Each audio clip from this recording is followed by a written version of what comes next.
Hi there folks, welcome to RRTV. My name's Bernie Weemers and we're here tonight to cover the SDRT Endurance Series, the 240. And for the next 4 hours, strap yourselves in and we're going to bring you some V8 action here from Monza Grand Prix circuit. As you can see, the guys are out there doing their final qualifying tonight and we're going to be getting into it.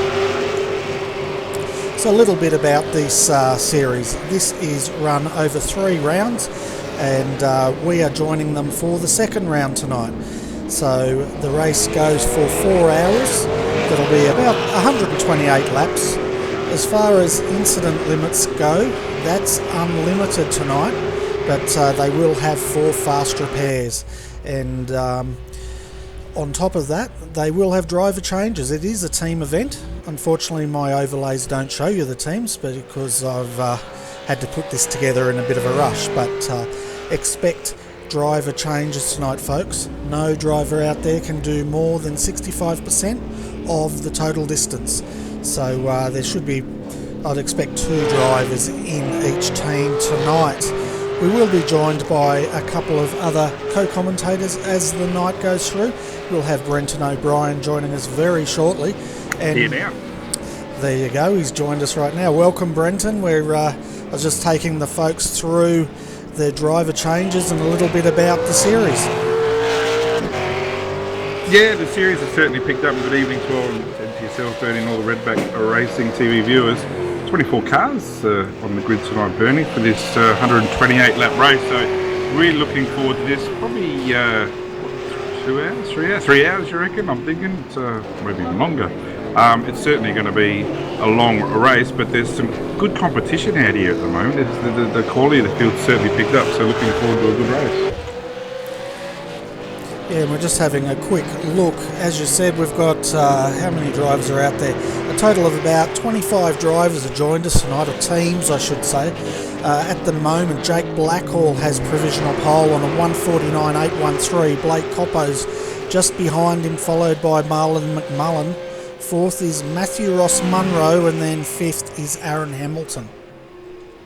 Yeah, Marlon McMullen driving for the HDR3 team tonight with Caleb Jordan, I think. So a couple of the multi-21 guys have got themselves together from last season, and Marlon should be pretty confident with his success today in the V8 Americas, the first race, shall we say, the Friday afternoon race.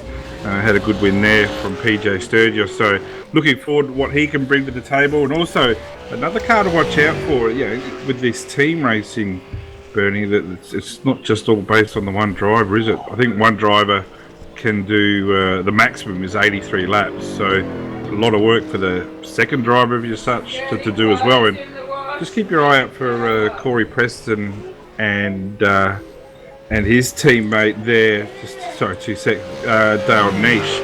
They had a good run today as well, coming 3rd and 4th in the V8 Americas race, and they've got Graham Filan with them as well. I'm not sure Bones is going to be racing. I think it might be there more for setup help.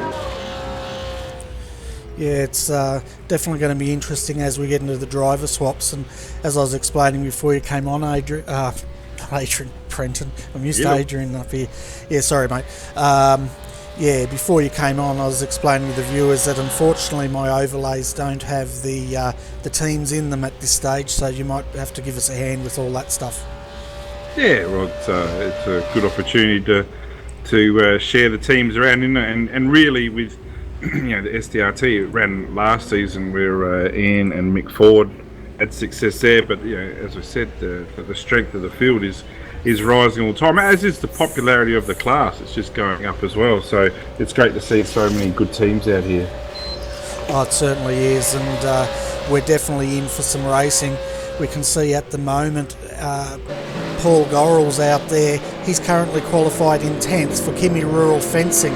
It'll be great to see how he goes, because he's quite a fast driver in the V8 supercars here. Good with qualifying, Paul, and tends to, I'm not going to say slow, he makes a bit of background noise there, it's Friday night for the kids.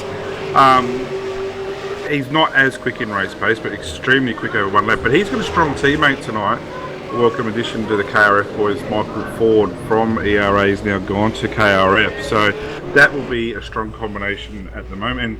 And gee whiz, Paul in 10th position at the moment. He's only 7/10 of a second off pole position. The times, if we take the time to look at them as time goes on, are extremely close all the way through. So it just adds that much more to this type of racing. Well, it certainly does. We've got the top 10 up at the moment. Ian Ford leads away, but as you said, look at the top 10 from first to 10th. 7/10 of a second splits them, but it's extremely tight out there tonight. Well, it's actually 1 second between first and 13th. Now, and on a track like this where we've got this qualifying format where it's a 1 hour lengthy qualifying, I know a lot of the teams were using this to get an extra practice in type thing, and maybe for the last 15-20 minutes they're going to have a red hot go at it. But by saying that, it's a track where a draft is ever so important here. So you might start to see some cars now. We've got still 5 minutes to go of qualifying. Might start seeing some teams shake up a little bit and work together a little bit more. And I think we can already see that here. We've got Jeff Gauci with Peter Latham in front and Tony Jovanovski as well. So, get yourself behind a quicker car and get them to do the work for you and keep up with them. And that's, I think, just here with Tony Jovanovski has just done that for Peter Gauci here. So, sorry, Jeff Gauci. So, Jeff Gauci 150.67 at the moment as he just exits parabolic. It'll be interesting to see, and even now he's going to have a bit more of a toe. So, we're interested to see if there's an improvement here for the car 02. Yeah, he's got a really good toe down here. So in the V8 supercar around Monza, how much of an advantage do they get by doing that slipstreaming? Oh, it's significant. I would say anything to 7/8 of a second. If you get it right, looks like we've got another entry here. And this is going to be a team to beat. I'm just watching their car come in, the car 184. Looks like Mick Cracknell and Bo Cubis will be driving that. They haven't had a lap time in as yet. They might not get a lap time in, but just the fact that they're starting, that'll make it a 26-car grid, which is just fantastic. And again, that will be a strong combination. Bo Cubis, an ex-official series champion, about 4 or 5 seasons ago now. So, yeah, looking forward to what they can bring to the table as well. But yeah, as you asked, Bernie, the toe is significant around here, and not just for speed. You might want to save some fuel as well, and that gives a big advantage there for saving fuel.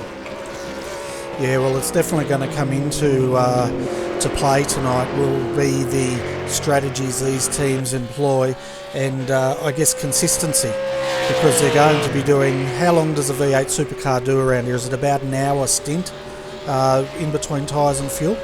Oh, you tested me there, Bernie. I must admit, I would think that. Yeah, I can throw a number in the air. I think 24, 25 laps, but don't quote me on that. Obviously, it's a track that's pretty thirsty on fuel. That throttle's wide open for the greater majority of the lap, and certainly overall the quickest track that the V8s race at during the season. But I don't want to make up a number for you, but strategy will certainly take place, and I can find out. It's no dramas at all. But safety cars is also a thing here as well in this series. We have to remember. So. That type of thing with that type of change might make a difference as well. Well, I think it will make a difference depending how many safety cars they get, because that's going to tighten up the field. And as we've seen in the GTs, anything can happen once we get into those safety cars.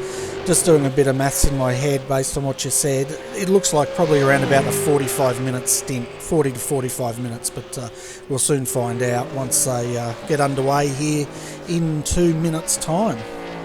Well, if you just give us 2 secs, Bernie, I can go ask, I can go find out, and I'll get back to you. Fantastic, that'd be great. So while Brenton is going to get us some inside knowledge, folks, let's have a look at the weather. At the moment, it's clear out there, but the track temp is scorching 44 degrees Celsius with a wind speed of 10 kilometres an hour, so we can expect these cars to be really hard on their tyres in this sort of heat, and it's going to be interesting to see how they cope as these stints go on. It looks like,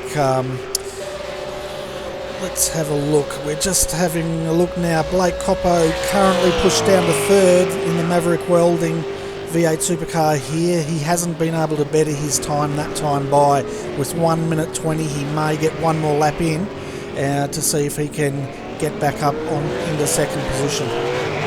Yeah, Blake's not going to be too disappointed with anything inside the top 5. He's done a lot of work this week for Evolution Racing guys in the C7, practicing for the AEC Bathurst 12-hour next week. So he really just hopped in the car cold tonight. He was supposed to be driving with me, but somebody silly called me, stuffed their knee up, so I won't be racing for a few weeks.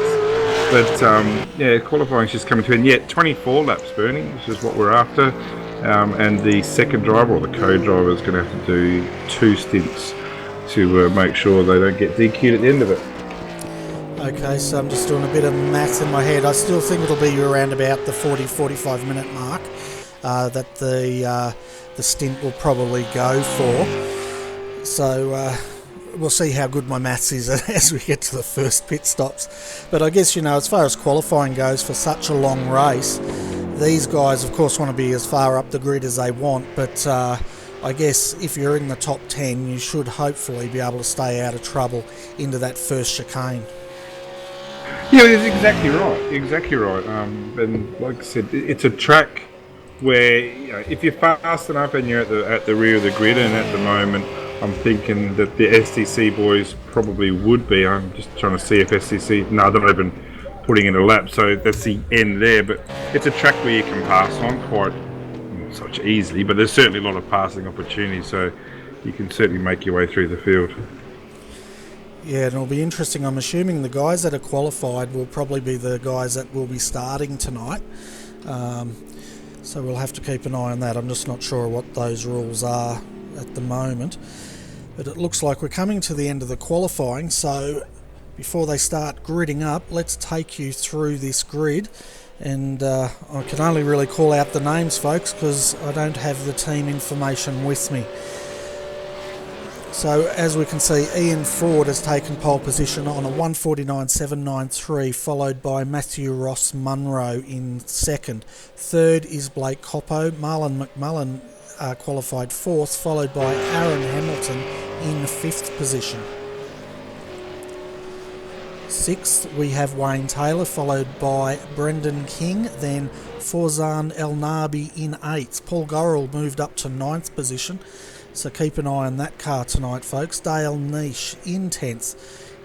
Out of 11th position is Jeff Gauci, then Josh Cook in 12th. 13th is Jonathan Benn, followed by Simon Tennant. Christian Hinton qualified 15th, Darryl Hockey 16th, 17th was Martin Kramers. 18th, sorry folks, Jordan Andrews qualified 18th, Luke Harvey 19th, 20th is Brody Maris. 21st, I'm trying to get used to all these names, Matthew Norris. 22nd, Eugene Blurton. 23rd, Peter Simons. 24th, Mark Fee. Peter Latham out of 25th, and Michael Cracknell should start out of 26th tonight. Yeah, so a strong field there, Bernie, and the GT Amiga team of Josh Burden and Matthew Ross Monroe, they did a really good job at Bathurst a few weeks ago, coming second there, so looking forward to seeing what they can do tonight. But like I said, 26 starters there'll be in this field, and like I said, it's going to be a long race, but it's going to be a really good race. I'm looking forward to this. Oh, so am I. It's going to be really good, and it's great to be covering some V8 supercars here on RRTV. I must admit, this is probably the first time we've done it, apart from Scott Fountain did some broadcasts before he set up his own channel. So let's see how we go with this.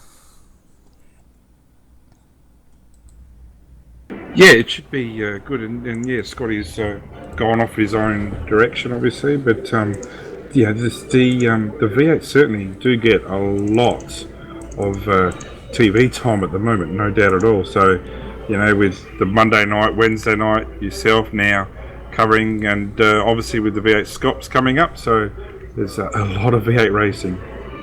Oh, there certainly is. There's a lot for our viewers to look forward to on all the other channels out there as well as this channel. And it's great for the Australian community to have so much diversity out there, I guess, to cover so many different events.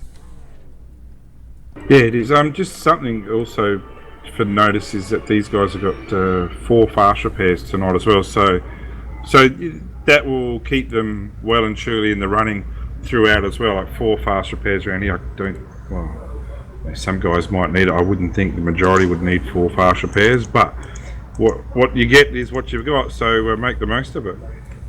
That's right, and unlimited incident points as well. So I'm not sure if they're going to deduct points once they hit a certain incident limit, like they do in the Australian Endurance Championships. But maybe we can clarify for you later, folks. Yeah, so the cars are just gridding up now.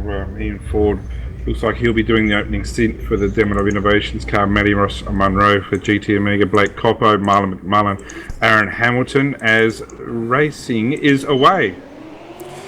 Looks like Ian Ford's got a great start and he's cut straight across there to cover off the GT Amiga car. It's looking tight here, Brenton. Yeah, they actually can quite often get 2, 3, 4 wide. Actually saw it earlier in the week in the Angry Bird series that there were 6, maybe 7 wide, and that was always only going to go in one direction. So the cars look like so far certainly clean, and I don't think there's been any issues throughout the field. So a good clean start on what's going to be a long race. It's good to see. Yeah, it certainly is. Hang on. Sorry, no, there was a Mark Fee. Looks like he's got early damage, so the HTR1 car started 24th in the grid on my screen. It looks like the front of his car is missing, and sometimes you can get caught out with this, can't you? But it does look like there's some front damage there. Yeah, we can see now Matthew Ross Munro defending here off Marlon McMullen in 3rd. Blake Coppo's settled into 4th with Aaron Hamilton in 5th, but the leader at the moment clearing out is Ian Ford. Yeah, well, Matty Ross Munro is a good driver and he sets himself a good steady pace with his teammate Josh Burton. They're certainly a team to keep watching out for, and these guys will run similar paces all night. Marlon McMullen, as we said, talked about his victory today in the V8's Americas, and in the background the 2 ERA cars of Blake Coppo and Aaron Hamilton are having a bit of a tag through Ascari. So as they come to the end of lap 1, as they enter Parabolica, and it looks like a little bit of movement in the background. Ooh, that's a bit Marlon McMullen's drop back. I'm just wondering whether he had a slowdown there and he's caused a bit of distraction there for the Hamilton car and Coppo, but I reckon that Marlon McMullen's had a slowdown, and that's really put paid to him early days there, but he'll be fine. Yeah, we're actually riding on board with him as he got that slowdown. He backed out and Blake got through, but you're right, he definitely churned up the field behind him, and we did see one of those cars go off. I'm not sure who that was. Yeah, he did. Just seeing whether he got some damage or not. As well as you go through Ascari, there's that sleeping policeman on the final corner there, and you can get yourself some decent damage underneath. And I think Aaron Hamilton's also got a slowdown as well, so dropping through the field, and he looks like he's had a bit of a problem in clearing it. So position changes here early. But yeah, the slowdown is significant here at Monza, and especially in the early laps, you're going to drop a hell of a lot of positions, and that's exactly what's happened to that car 71. Yeah, well, we're just catching a replay of what did occur down here in the Parabolica, and I think it was actually Aaron Hamilton that had to get out of the way there because he was about to clobber Blake Coppo in the rear end, and I think that's why he's dropped down the field a fair bit. Yeah, we're talking lap 2 of 128 though, so certainly no panic buttons have been pressed yet. And one thing that's happened here though is that Ian Ford went across the strike at the end of lap 1 with 1.4 seconds. If you look at that gap now between himself and Matty Ross Munro, that's certainly not 1.4 seconds now. So Munro's got himself into that draft, and I would think he's not going to be pushing too hard. He'd be quite happy to keep up with Ian Ford early at the moment. Got the opportunity to save a bit of fuel, as we were saying before. Yeah, well, I guess, so early in the race and with safety cars, there's not really much point in making a huge gap, is there? Because if a safety car comes out, it'll be closed up. As we see, Blake Coppo now sets the fastest lap with a 1:55.37, and he's got Marlon McMullen right behind him in the HTR entry. Yeah, well, those times will come racing down, no doubt at all. Obviously, with the full fuel at the moment, and this is a track that does favour the lighter car, and you look at their qualifying times, it's certainly a lot worse off than that. Trying to think here, looks like another bit of drama here with Matt Jones and Aaron Hamilton behind. Looks like there's a good little race going here, but again, looks like the Jones car's just got a little bit of damage to the front of it, and this is what the quick repair's for. But I don't know, sometimes I get caught out with if the car's got damage or not. It still looks pretty racy. Still looks like it's going quick enough in a straight line. Yeah, and I'm not sure with the V8 supercar, if they get bent a bit, how much top end speed do these guys lose? I'm assuming it wouldn't affect them as much as the GT3s anyway. No, well, the GT3s, they get hit pretty hard, don't they? But these guys aren't that significant. Well, it's considering what kind of damage you get, but I don't think there's enough damage there for Matty Jones and the Performance Motorsports team, the car 02, to worry about. It looks like it's keeping up with Hamilton fairly decently, but by saying that, he's got company behind him in Cooper Murray in the car 12, who's probably looking like he's going to make a pass, and it could be more damage than what we think with Matt Jones, because it could be steering damage. He looked like he lost a lot of time through Ascari there.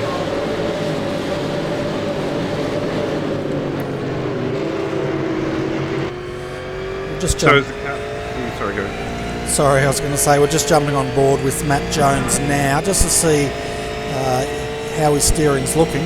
Not that it's showing on my graphics card, so we'll go back to you, Brenton.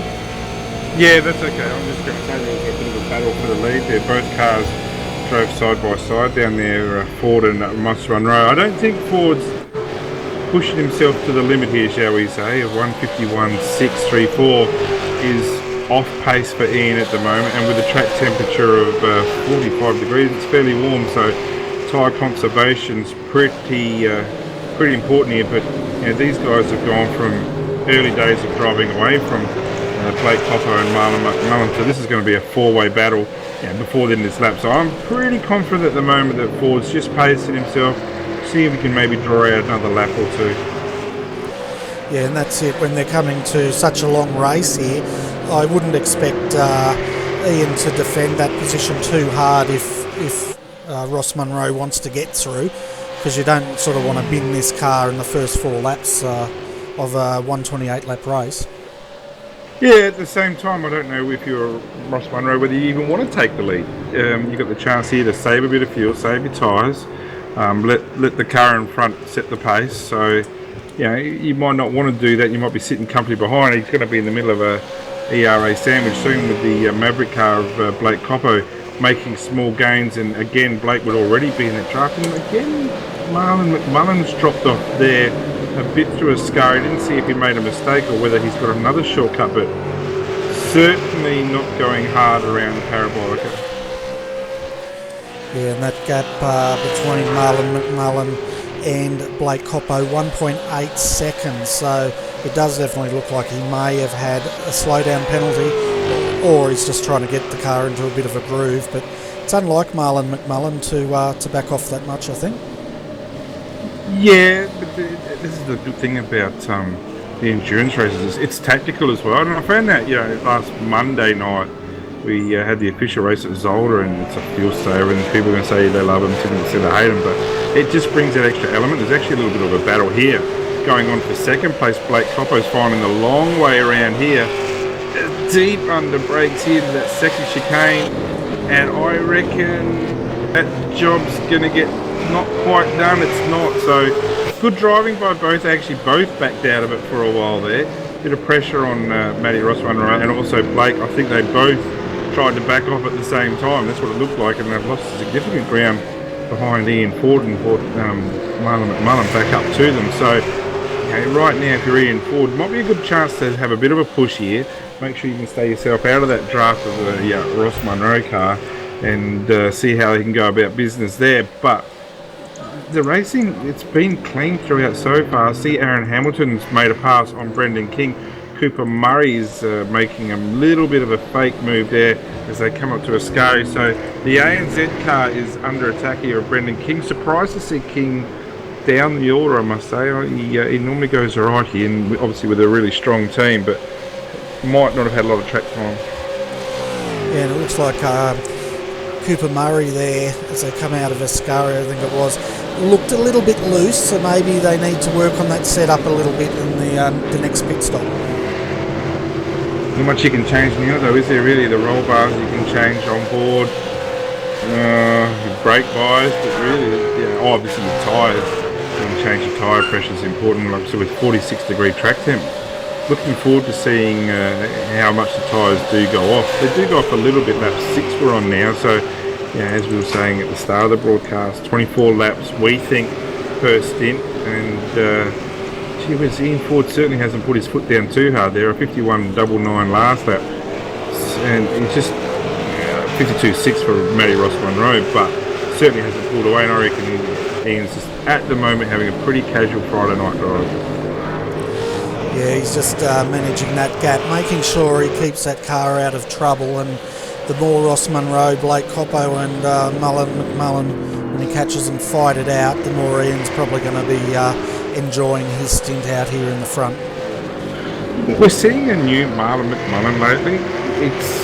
He's driving a lot more mature. Like he'd say himself, he's pretty hot under the collar on occasions over the last few years, but I think he did a really good job at Bathurst last year in the Scops race, and got a good result there. Third, correct me if I'm wrong, in what was his first drive for Multi 21.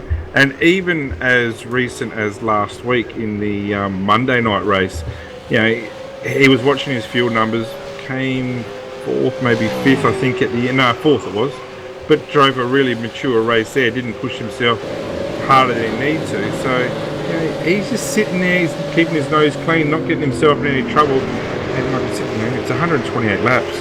We're on the end of lap 6, so he's got a good steady teammate in Caleb Jordan as well, so expect them to start working their way up through the field as the race goes on. Yeah, that's for sure, and at the moment we can see Paul Gorrell there in the Kimmy Rural fencing entry, started 9th, he's sitting down there in 13th, just sitting behind Matt Stratford and Michael Cracknell, and it looks like he's getting that car settled into the groove for the rest of his stint here at Monza tonight.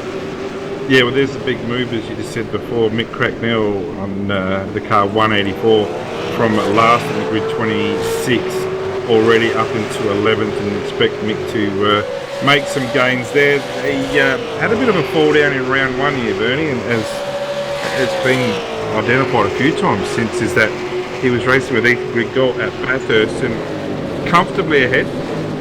Ethan pitted and came in with the pit limiter on, as he should, and Crackers has taken over the driving duties, come out of the pits, and he didn't have a button set for the pit limiter, so he couldn't turn the pit limiter off, so he had to get a tow, and that threw away 3.5 minutes just of that, and it certainly, I would think, cost him, I'm not going to say the top spot because we don't know, but certainly was in line for a win.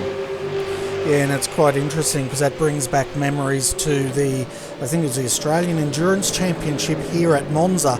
Justin Ruggier had the same problem. He didn't have a pit limiter set and had to limp the full lap. Yeah, I had the same thing last week. I can't remember what race it was, where my teammate, it was Jake Blackwell, he had the same thing where we pitted and he didn't have his pit limiter turned off. So it's something to watch out for, and I don't know the explanation behind it. Maybe it's set for different cars. A bit of a thing here. We're here with 7th, 8th, 9th, 10th. It's certainly closed up Matty Jones, Brendan King and Cooper Murray. So this is a position for 8th, 7th and 6th. So this is battling on quite nicely. King's going to find himself under attack here from Jones shortly as they're going to go 3 wide into turn 1. They're definitely going to think about it, but Matt just pulls out. Yeah, it's a good idea that, and I'm sure he has got car damage now. It's on my screen. Looks like it's repaired itself. So glad to hear that. But what that's done is brought Ross Rizzo in Pro 4 iRacing number 4, or sorry, car racing 4, car 784. Don't want to trip over that all night.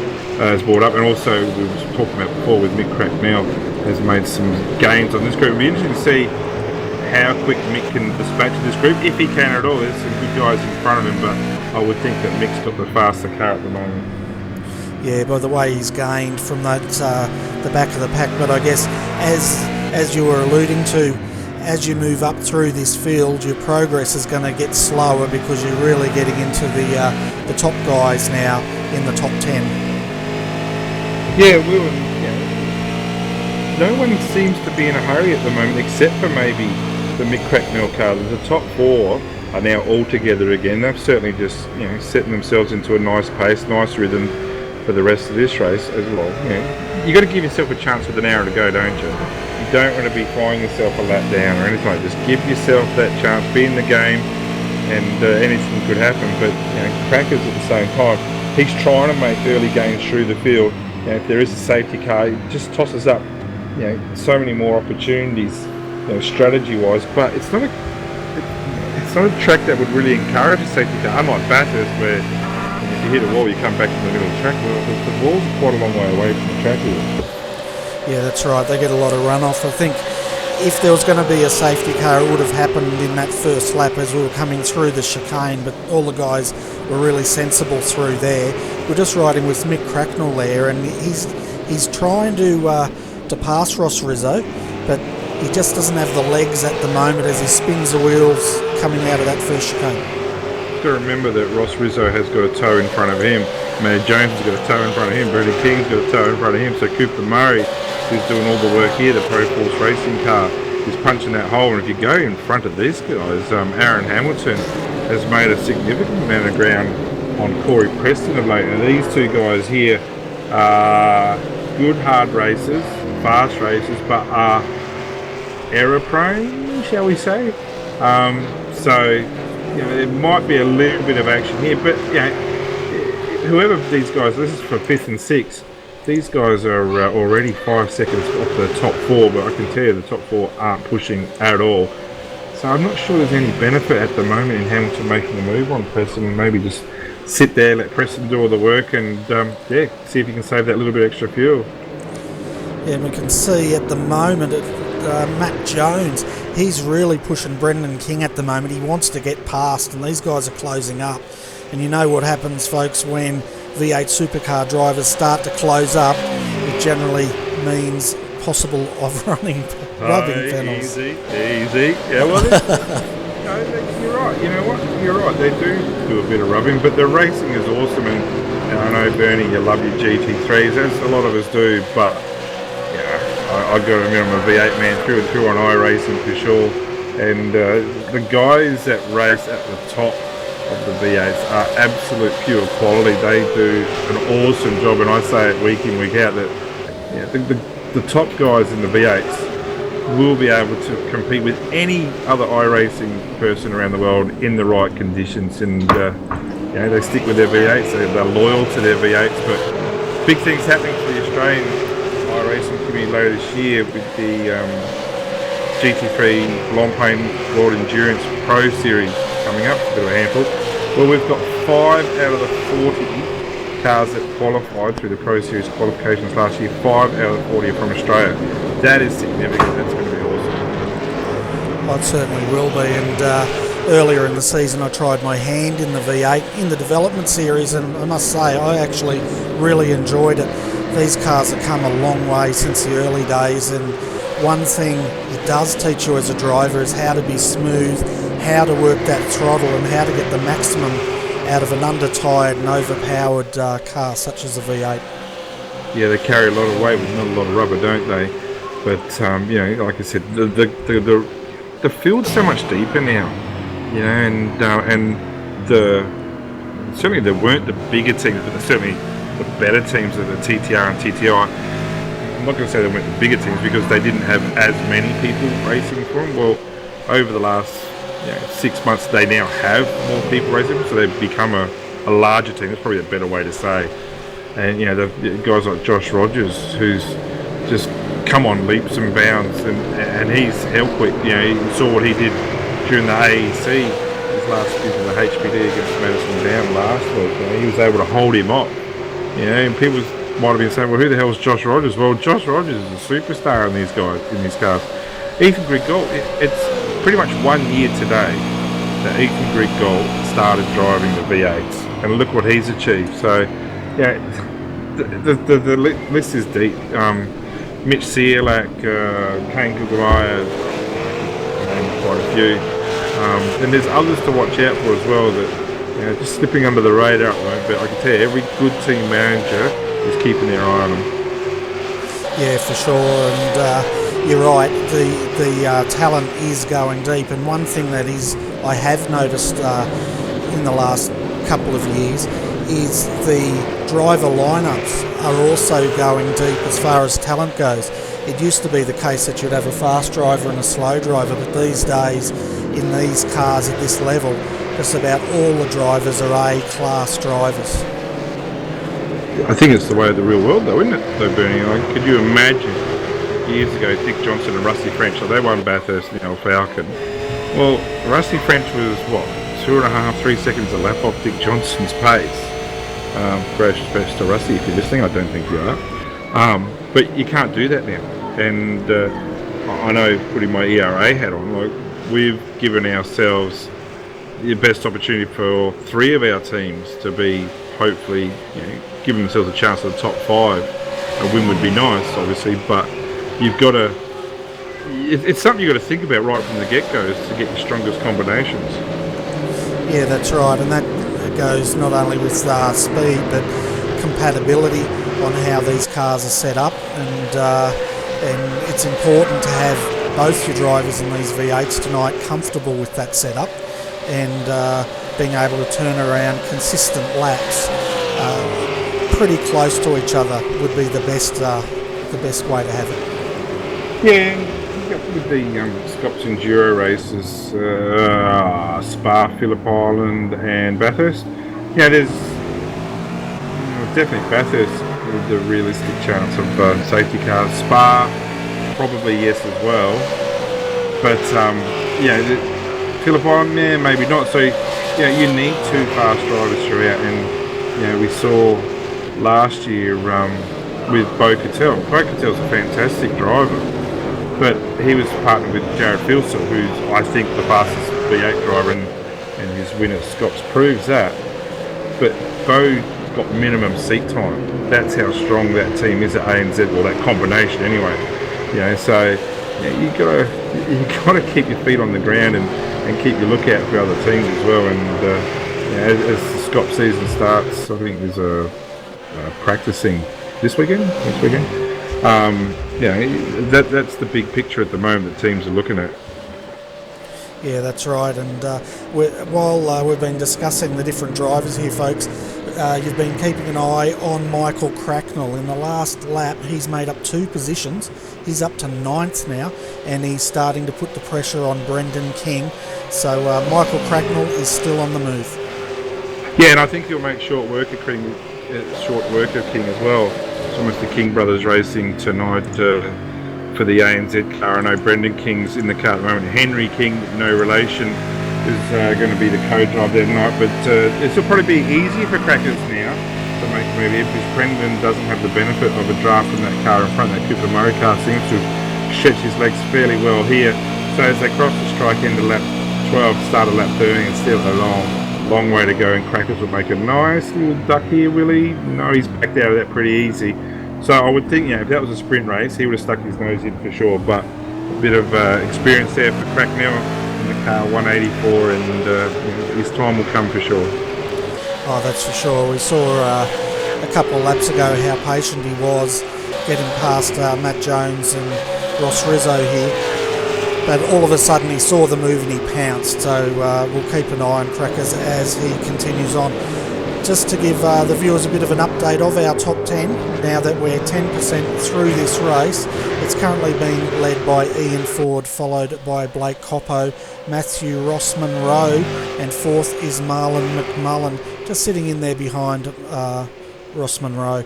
Then 5th is Corey Preston in the 6 boost, having a bit of a lonely race out there, but I guess if I was in that race, I'd want it to be pretty lonely to keep out of trouble.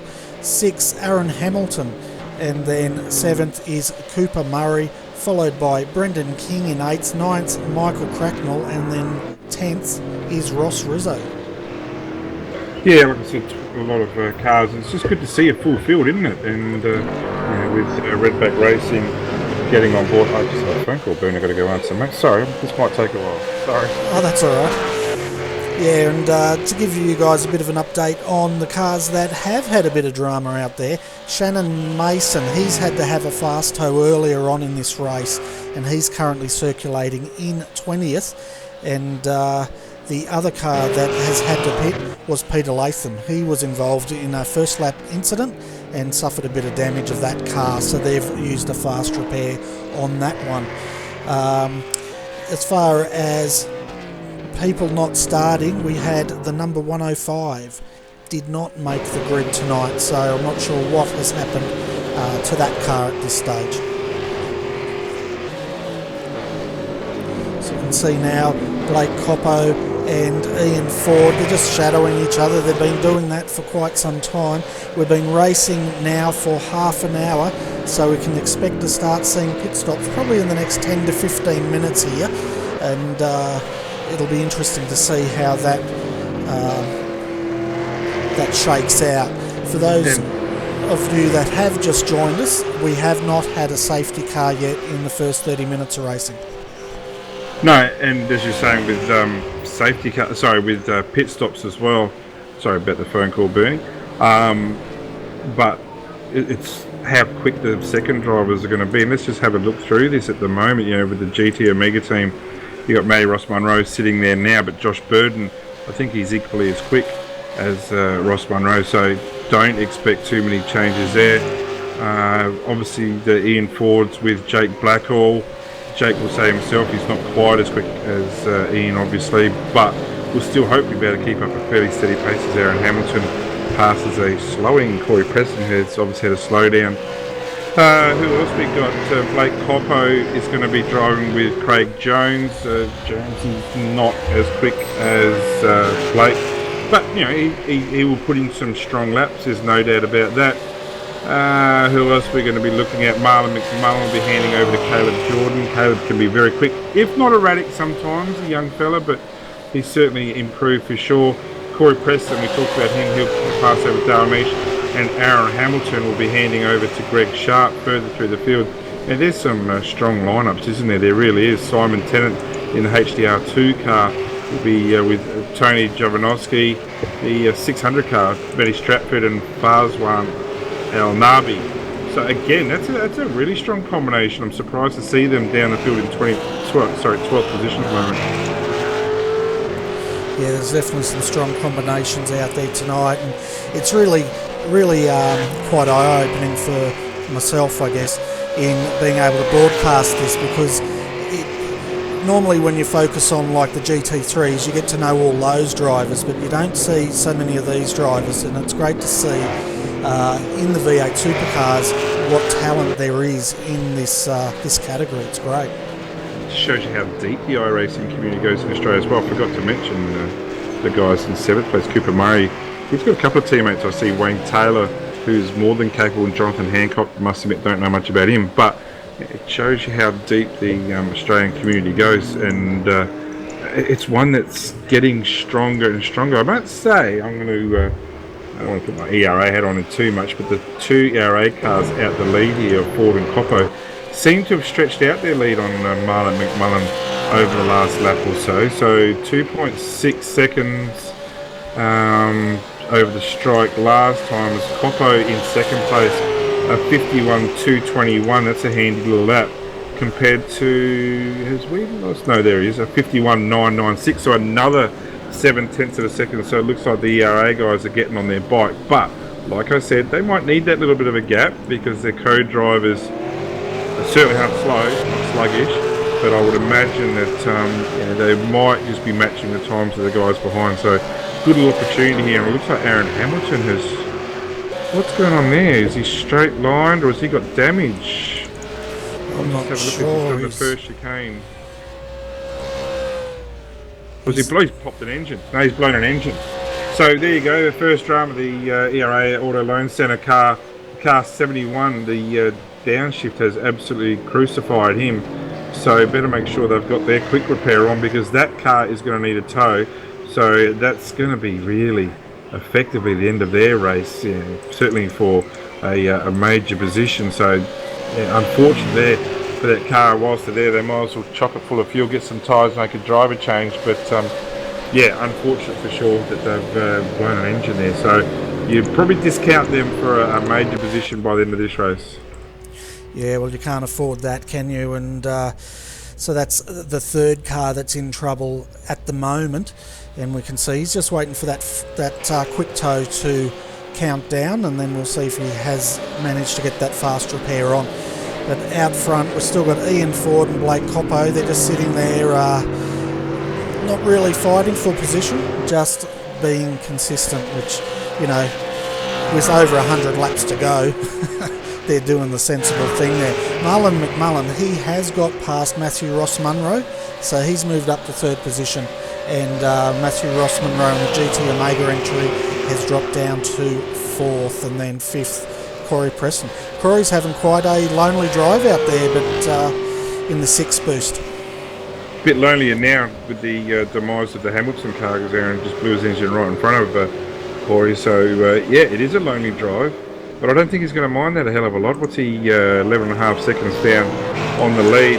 Again, Corey hopefully driving with his head more than his heart tonight. And if you've got a chance to stretch out your stint that little bit longer on light fuel, make the most of it. It gives you options later on. I would think that's certainly what the top 4 have done.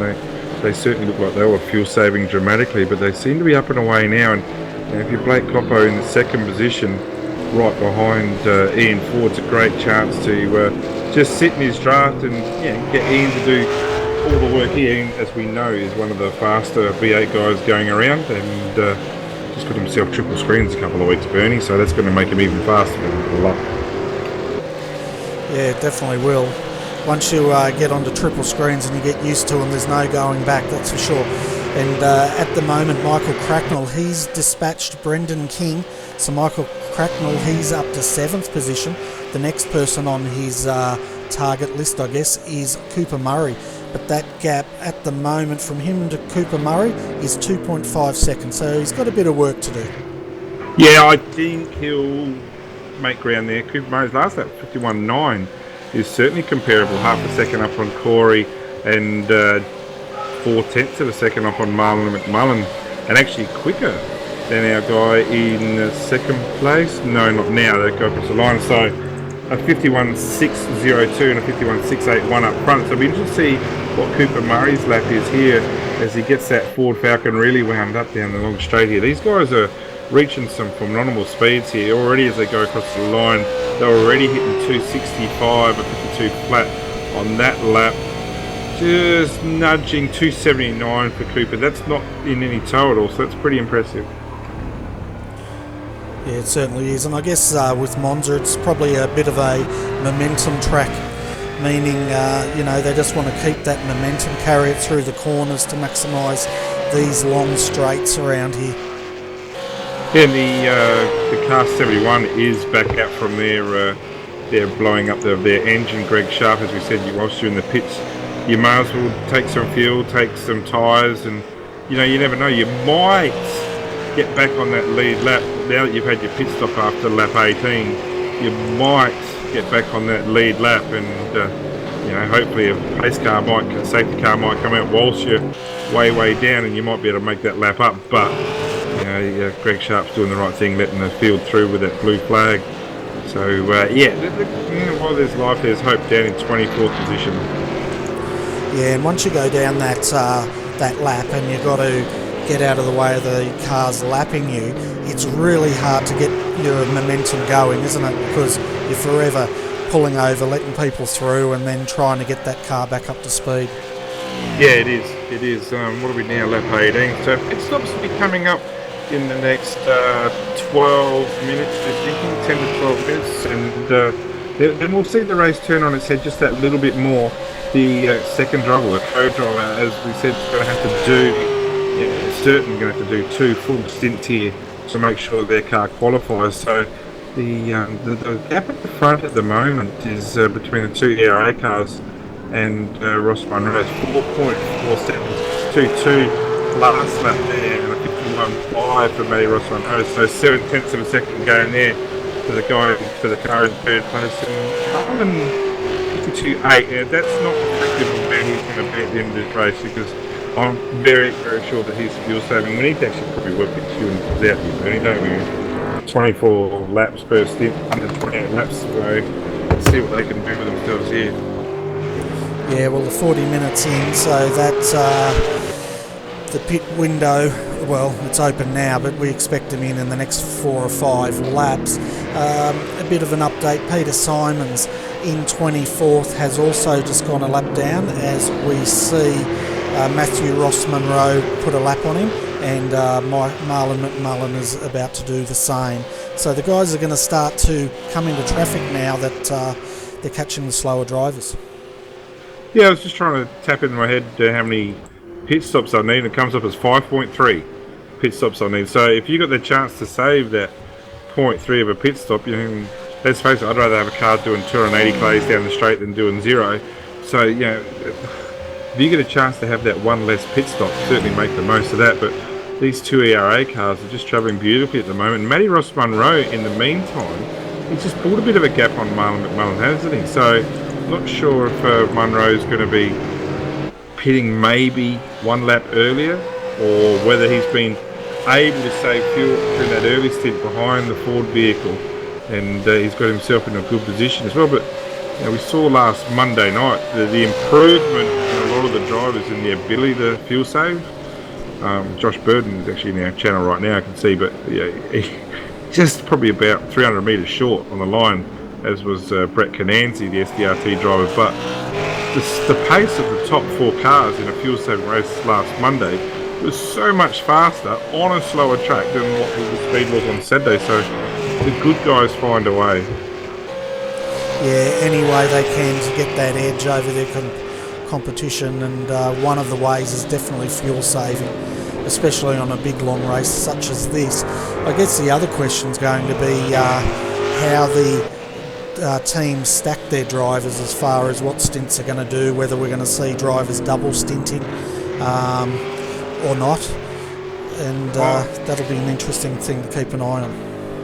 You want your fast guys racing at the most important part of the race, don't you? At the end there. So I would think, if I was, you know, helping out the boys at the moment, I would think that, you know, Ford and Coppo will be pitting, and I would suggest that the Blackall and Jones will be hopping into both those vehicles. Whether they do it for 1 stint or 2, yeah, that's up to them. It probably, gee whiz, you could almost do your 2 stints straight up, couldn't you, really? And not worry about a driver change, and then the lead driver can bring it home from there. But yeah, each to their own. Yeah, as long as they get the minimum driver requirement, and I think, correct me if I'm wrong, that is around about the 50% mark each driver has to do. I think the maximum a driver can do is 65% of this race. Yeah, 83 laps is the maximum one driver can do. So what's that, 30 laps to the other driver? So it's not really 2 full stints. Actually, no, it's not 40 laps. So yeah, close to 2 full stints. And then, you know, the teams will already be thinking of that. And you know, the SDRT run a really good series, and it's great to see it's getting bigger and bigger in numbers, and the splits are stronger and the drivers are stronger. But yeah, a great warm up here for what's ahead for 2016. So, you know, make the most of this opportunity to get some track time under your belt as well. Yeah, that's right. And Marlon, he's making the best of an opportunity here as he crawls all over the back of Ross Munro, pulls just out as they go into the second chicane. And I'll tell you what, Ross likes to use a lot of the curb there. Yeah, I'm thinking that Matty must have got a shortcut there, because across the strike as they went across the line, it was 1.7 seconds difference. And that wasn't 1.7 seconds as they entered that chicane, was it? So I'm thinking that Matty might have had a shortcut, 51.888 last lap, so probably shortcut that first chicane, I'm thinking. But gee, Marlon's dropped right off again, hasn't he? So maybe he's got a shortcut, but it's The shortcuts are significant here, and I don't think that's big enough to be a shortcut. I think Marlon's probably just backed out of that for a while. Yeah, he closed right up and he was putting a lot of pressure on, but as he came out of that second chicane, he backed right off again. Maybe he's just trying to cool those tyres down, because don't forget, it is 44 degrees out there, and those tyres will be getting mighty greasy at this point in time. Yeah, the track temperature's up, isn't it? So 56 degrees was the highest I've seen track temp at a practice session at Zolder, and 2 sessions later, I wasn't racing, I was practicing. 2 sessions later, the same track temperature was 15 degrees. So, like I say to the team, there's no point practicing with 15 degrees track temp, because you're not going to get that a hell of a lot in races. So, 46 degrees. Again, the part of 45 degree track temp, again, the guys have found a way, and seasons ago, 45 degrees, it would be living hell, but the guys are getting used to it. They're making adjustments to their setups. I'll tell you what, the Coppo car certainly looks like he's running out of rubber though, because he, a couple of times now I've seen him drifting, and he's just struggling a little bit, but he's keeping up with Ian Ford, and at the moment that's pretty important. Yeah, that's right. He's pretty much been just sitting behind Ian, hasn't he? And I'd say Blake's doing it reasonably comfortable. He just wants to hang on to him, doesn't really want to fight his teammate. And as long as these guys are pulling that gap, which they are, they're up to 6 seconds, that gap at the moment, back to Matthew Ross Monroe. It's happy times for ERA. Yeah, and I've just heard reports, Dan Ackland has found himself in the pits from an error there. I'm just going to chase that back to see.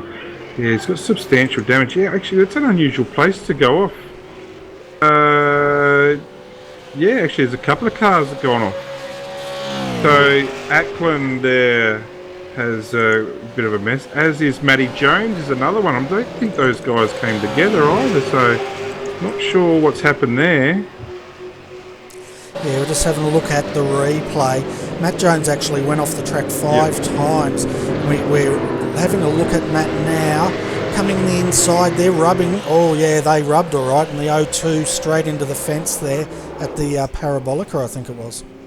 Yeah, and the nightmare that continues for the Greg Sharp, Aaron Hamilton cars continue, because Sharpie was pulling into the pits, obviously saw some issues with his ping and didn't make it. So they've had a disconnect. So they've gone from engine being blown to disconnecting whilst actually in the pit. So that little nightmare continues for the Auto Loan Centre car. So, gee, you got to.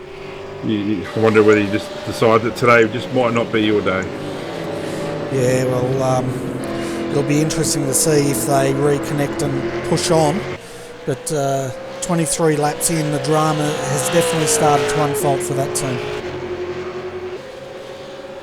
Well, yeah, lap 23, I'm thinking there's not going to be a lot of need for fuel save here, because we've actually had a lead change. It just took a little bit of a while to get used to it. Blake Coppo has now taken the lead over Ian Ford, so that's a little bit of a surprise, but I'm thinking that Blake's got the chance here to open up a little bit here and try and punch out a couple of quick laps and then hand over to Craig Jones.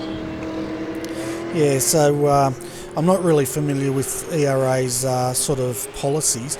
How do you guys go as far as allowing your drivers to race? Do you let them race as hard as they would any competitor, or do you say race as long as you don't tangle with each other? Race as hard as you can, but don't scratch it. There's got to be a bit of pride with the boys too. If it was me, I wouldn't like being told to not drive something, not try and pass them. At the end of the day, you got to have a bit of fun as well. And there's going to be times where, for example, if you've got a guy who's just come out of the pits, fresh tyres, in a competitive spot, has come up behind a car who hasn't pitted yet, well then you're going to say, come on, move over and let the guy with the new tyres do his thing. But right now I think it's all strategy, and I'm actually hearing that the Coppo car might actually be able to last a little bit longer on fuel than the other guys, so that will be interesting whether he can get another 2 or 3 laps in. So just keep an eye on that. So not only is he in the race lead at the moment, but he might have had the chance to save a bit more fuel. Yeah, we'll just definitely keep an eye on that. Yeah, I know with the RRT boys, our policy is we allow them to race each other as hard as they like, as long as they don't take each other out. If they do, they end up in a pink skin for 2 or 3 weeks. We haven't seen any pinks for a while, so they've been behaving themselves. But yeah, mainly because we want the boys to, as you said, enjoy it. We also let the drivers work out amongst themselves. If there's a faster driver and he wants to get through, he can always ask the other driver and they can work it out between them. So we make sure we don't have any managers there doing F1 and telling guys to move over and things like that. If you continually got told to pull over and you're in a team, would you be looking to race for another team? Of course you would. You want to keep the guys motivated. You want to keep them going as fast as that possibly car can go under those right conditions. And you know, you wouldn't want someone every time some guy comes behind, okay, let him through. You don't want that, and you wouldn't want to be told that. So, you know, it's yeah, like I said, keep the guys motivated and keep them enjoying themselves. That's the other thing. You got to enjoy yourselves in this. And the day that you don't, do something else. Well, exactly right. And a lot of the thing about being in a team in iRacing is the camaraderie and the laughs and the friends you make, and that's, I think, one of the important things. Of course, you also want to be as competitive as you can and get the best out of each other. I think that's the key to a successful team on iRacing. Yeah, it is. And we had late last year, the GT Blancpain Series Pro Series qualifying, and you know, we'll be the first to say that we loaded one team stronger than the rest because we knew right from the start that it was going to be an incredibly hard series to qualify in, and we were successful. You know, ultimately we got a car that qualified in the top 40, so they got a ticket to the big dance, starting April, 5 or 6 rounds. Those guys are competing for $30,000. Thanks very much. You know, so sometimes you've got to make that decision. But what it also did is that the guys in our second team and our third team, they gained a lot of experience, and they will now have a better opportunity this season to qualify for the 2017 series. So, you know, sometimes you've got to make the harder decisions, but you know, for the overall good of the team. And it's not just overall good of the team directly, like through the drivers, but sponsors love that stuff, you know, like the fact that you've qualified amongst the world's best and you've got pro drivers, they love that stuff. And I know with ERA we're very active in looking for sponsors, and I'll tell you right now, you could put out 100 sponsorship proposals and we've got a decent one made up for us, and you might only get 1 or 2 replies, and they might both be, well, chances are they both are no. But you keep putting your hand up, and one day something's going to come along and say, yep, we're interested. Yeah, that's exactly right. I was speaking to another team owner, and they were sending out, their sponsor letters, and they were getting quite disheartened by the amount of no's they were getting, or the non-responses they were getting. And I was saying to them, well, you know, it's really a numbers game. You've got to keep on going, and one day you will find the right sponsor for your team. Yep,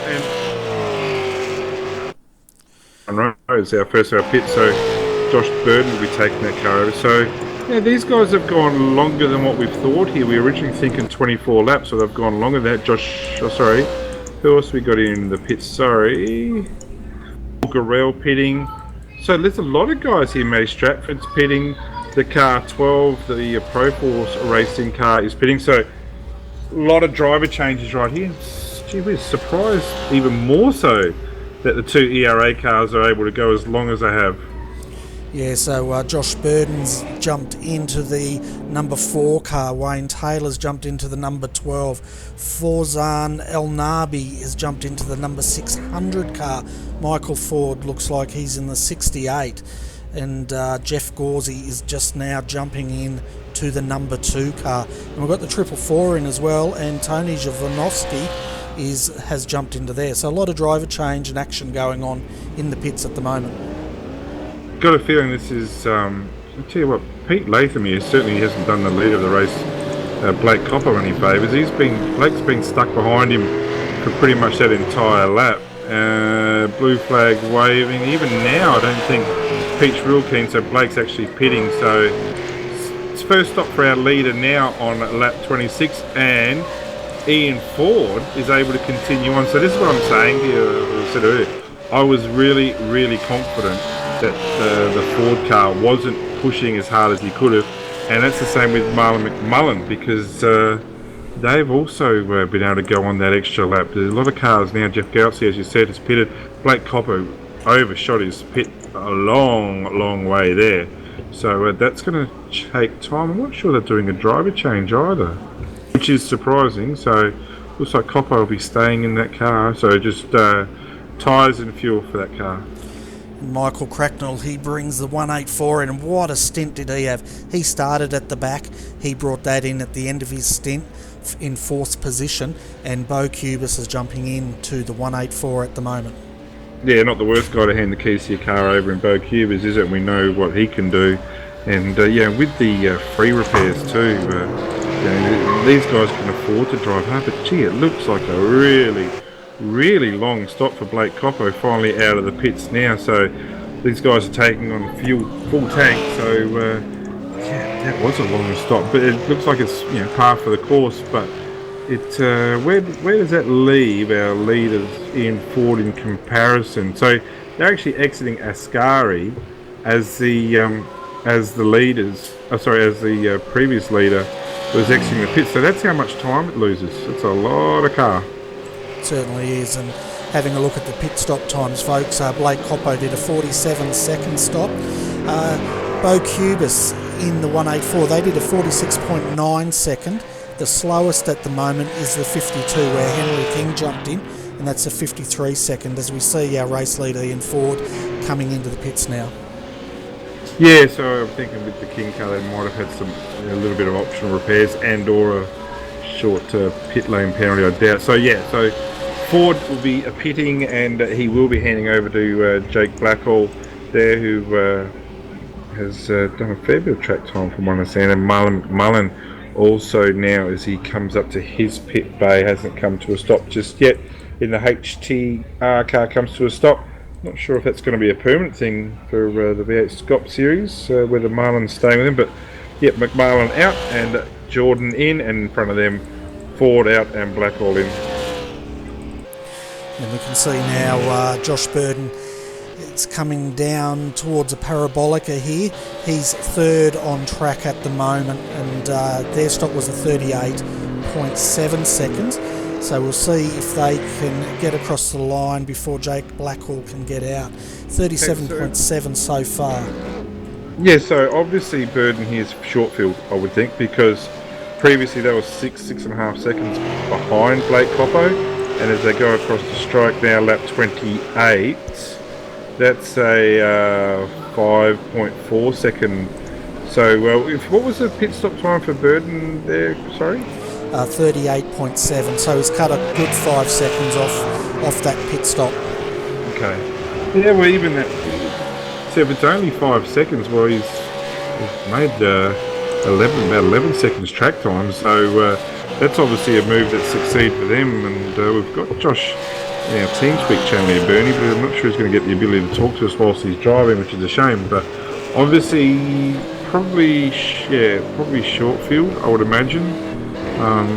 But if it works, it works, and he's got himself some new tyres, and it's not only has he passed the Coppo vehicle, but he's also got in front of the Ford vehicle as well. So a bit of work here to do. The young Jake Blackwell, especially considering there's a bit of traffic in front of him and not doing its best to get out the way at the moment. Yeah, they're totally holding him up. The 218 at the moment, who's battling to get past another slower car. But yeah, Jake Blackhall's definitely getting held up here. Yeah, he is, and this is Andrew Giffin, the AM Racing car, partnered with Matty Norris.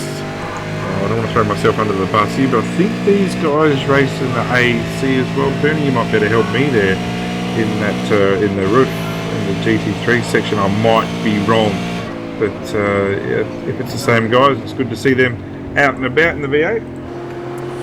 Yeah, the name doesn't ring a bell, so I'm not sure about that one. But yeah, Jake's now just got past the 218. And that's Andrew Griffin behind the wheel, but Andrew's getting into the draft here. So interesting times here is they were able to go that little bit longer, weren't they? Lap 26 for the majority, well, 25 for a few cars, 26 for a couple of cars, and lap 27 for the Demidov car and the HTR car. So that might be fairly important later on. I think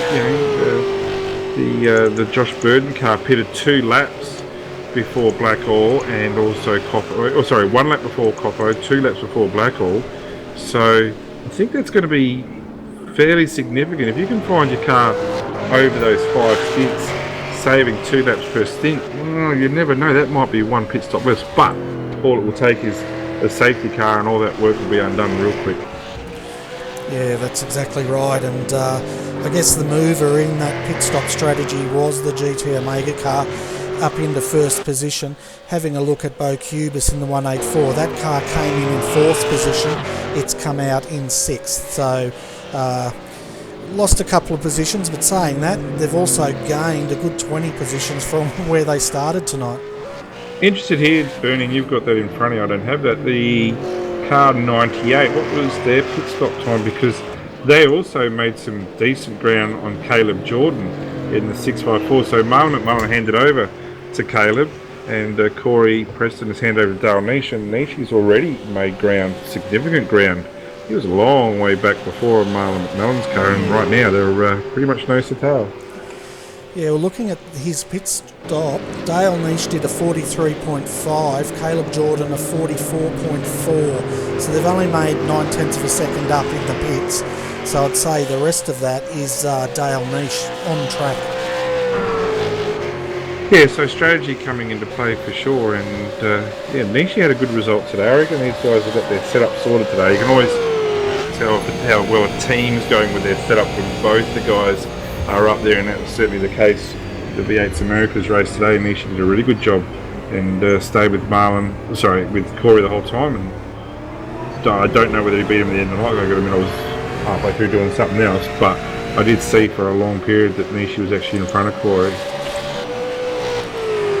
He's definitely having a good drive out there tonight, and 5th for the number 98 at the moment, right behind Caleb Jordan in the 654 HTR entry.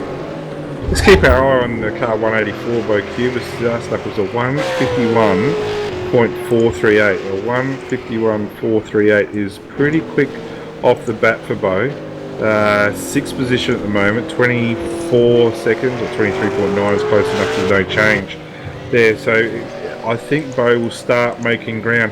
And also got an interest, like I said, in Michael Ford, the car 68, with his first race, I think, for KRF Motorsport. So good to see him back behind a wheel as well. And he's actually got himself into a little battle with Wayne Taylor. I think we've got a drama here with our leader. Well, I think you're right. He's disappeared off my telemetry. Where is Josh Burden? He's slow. He's really slow. And he's lost that position. Yeah, I'm just having a think on the exit of Ascari, and yeah, just got that bit of wheel spin. He has hit the wall really, really hard. And the shame about that is it's so early into his stint, isn't it? So he's only just done 3 laps. So so that's gonna really, really hurt now, because I don't think he's going to have to worry about fuel saving anymore, but it's going to be a short stop. It doesn't look like he's going to pit. No, he's just gone straight past the pits again, and I'm surprised at that, because he's a sitting duck out there with Caleb and Dale Nish catching him. Yeah, he is. He is a sitting duck out there, and these guys are just going to monster him. He's got some damage to the front, some damage to the back. That car is slower in a straight line, but he knows his car better than we do. But he's gone from 5 seconds up to 10.2 down, so 2:03, 2 minutes 3 seconds. So obviously, all related to that accident. Up the front though, Blake Coppo's making ground on Jake Blackall, so expect maybe a position change there. But that's going to be short term, because later on you'll have Ian Ford versus Craig Jones, and Jonesy, we know, is not quite at the pace of Ian Ford, so that's a very tight race. But really, really surprised that Josh Burden hasn't pitted here. But like I said, he knows his car, and he looked like he hit the wall pretty hard. Certainly did. We're just having a look at the super slow-mo replay, and he spun the tyres up coming out of Ascari, and he went nose first very heavily into that wall, and he nearly does it again. Yeah, that's exactly right. I'm glad you saw that, because he did nearly do that again. I'm surprised he's actually been able to... he might have dodged a bullet here, mightn't he? Like, he is down on overall speed. We can see that. And this will be interesting here, his first lap time with that damaged car, and see if he's going to hit... He might have got a meatball we don't know about, so we'll soon see. Yeah, he's a sitting duck there on the straight line for Caleb. But he's not that bad. A 152.2, certainly not a sloppy lap by any means. No, but looking from behind his car as he came out of Parabolica there, that car is twitching in the rear end a little bit. So Josh has definitely got his hands full as he makes that position back. I was going to say, yeah, he's not going down without a fight here, and he's not going down at all.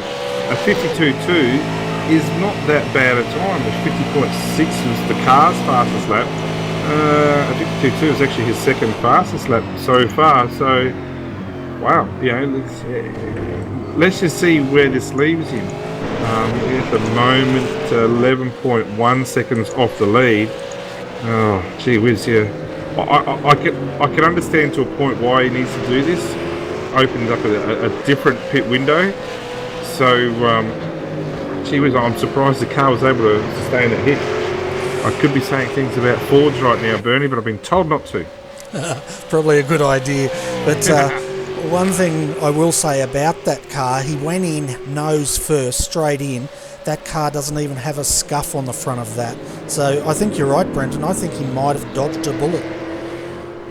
Yeah, you're right. And it was a car that was out of control, so a bit of fluke factor there. But make the most of it. The fastest car on the track at the moment is Blake Cropper, the car 15 in second place, a 51.134. The second fastest guy out there, Bo Cubis, a 51.177. So the two fastest cars in second and sixth position, making some fairly decent ground on the field. Yeah, and we're just having a look from Caleb Jordan's nose cam. As Josh comes off Parabolica, that car does definitely have a slight wiggle in it, and that's what is allowing Caleb to get a good run on him down this front straight. Bernie, just privately, with the demise of the 71 car, we've got Greg Sharp down there ready for an interview. We can bring him up. Sharpie, Bernie, is actually interested in starting off doing some commentary to help you out. So do you want to bring him upstairs and we can walk him through and give him a bit of commentary experience? And I think overall that'll be a gain for Redback Racing, no doubt. Oh, definitely. Oh, as we see Caleb Jordan getting it sideways, that's allowed Bo Cubis through. But yeah, we'll definitely bring Greg Sharp up, and if you like, I'm happy to let you guys carry it for a little bit. Well, I was actually going to say I'd be happy for Adrian and Greg to carry it for a little bit. But we welcome Greg Sharp to Redback Racing's coverage of round 2 of the SDRT Endurance Series here at Monza. Sharpie, first of all, we'll talk about you and the car. A few dramas there for the car 71, Aaron blowing an engine lap 5 or lap 6, and we saw you desperately trying to get in the pits. Your ping was obviously all over the shop, didn't make it, dropped out, disconnected. Not the greatest night for you. And he's very quiet about that. Yeah, he might be having a bit of trouble. Hello, yes, okay, yeah, no, I got you there, forgot to push the button. Evening, Bernie and Brenton. Yes, yeah, Aaron blew the engine, and then what happened was I jumped in, decided to jump in, and the black flag didn't clear. So I thought I'd do a few laps and then pit, and then yeah, my ping, I actually disconnected completely. Yeah. So total disaster. Total disaster, yet, but you got some laps under your belt, and most importantly now, Sharpie, you got a chance to have a chat with Bernie and Adrian, who are in the comments booth with myself. Adrian will be with us shortly. So, and as we said before with Bernie, you're interested in commentary. Fantastic place here, Redback Racing, to get your dulcet tones onto the screens. Oh, too kind, Brenton. Yeah, and I tell you what, Greg, we're just having a look at Josh Bird, and he went in pretty heavily there through Ascari a bit earlier, and ever since then he's been having a monumental battle here with Dale Nish and Caleb Jordan, and we can see Dale now all over the back of Josh's GT Omega entry again. Yeah, I was watching actually, and I saw Josh spin, so I wasn't quite sure what caused that spin, but yeah, he's definitely dropped back a few spots now. Certainly has, and we were saying a bit earlier, Greg, that we think Josh might have dodged a bullet, because although he went headfirst into the fence, there doesn't appear to be a scratch on that Ford. Maybe it's because it's a Ford. What's your opinion on that? Hey. Sorry. Yeah, that's drawing a slightly long bow there, I think, Bernie. Oh yeah, you know me, I'm a Ford supporter through and through. Yeah, outnumbered, Bertie. You got the power button, mate. Well, we got the numbers. Fair enough, but at the moment out front, the ERA guys are doing a great job here. Just updating the viewers. Jake Blackhall leading the way. He's got a 1.656 gap to Blake Coppo, followed by Josh Burton, who's now 14 seconds down. And I've got to say, he has to be the cork in the bottle between Caleb Jordan and Dale Nish. Yeah, he's definitely hasn't quite got the pace. He seems to be holding the guys up behind him a touch, doesn't he? Yeah, he certainly does. And you know, that 654, we saw he's made a couple of dives through Josh down there through the first chicane, but he's had it all crossed up as well, which Josh just then drives straight past him again.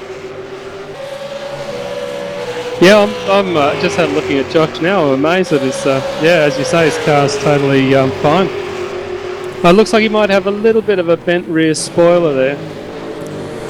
Yeah, that's a funny thing, because he went in nose first and spun around, but he's got rear end damage but no front end damage. But anyway, I think he should get a lotto ticket in tomorrow's 20 million lotto, because most of the time when you see a car go into that fence, they don't normally come out looking like that.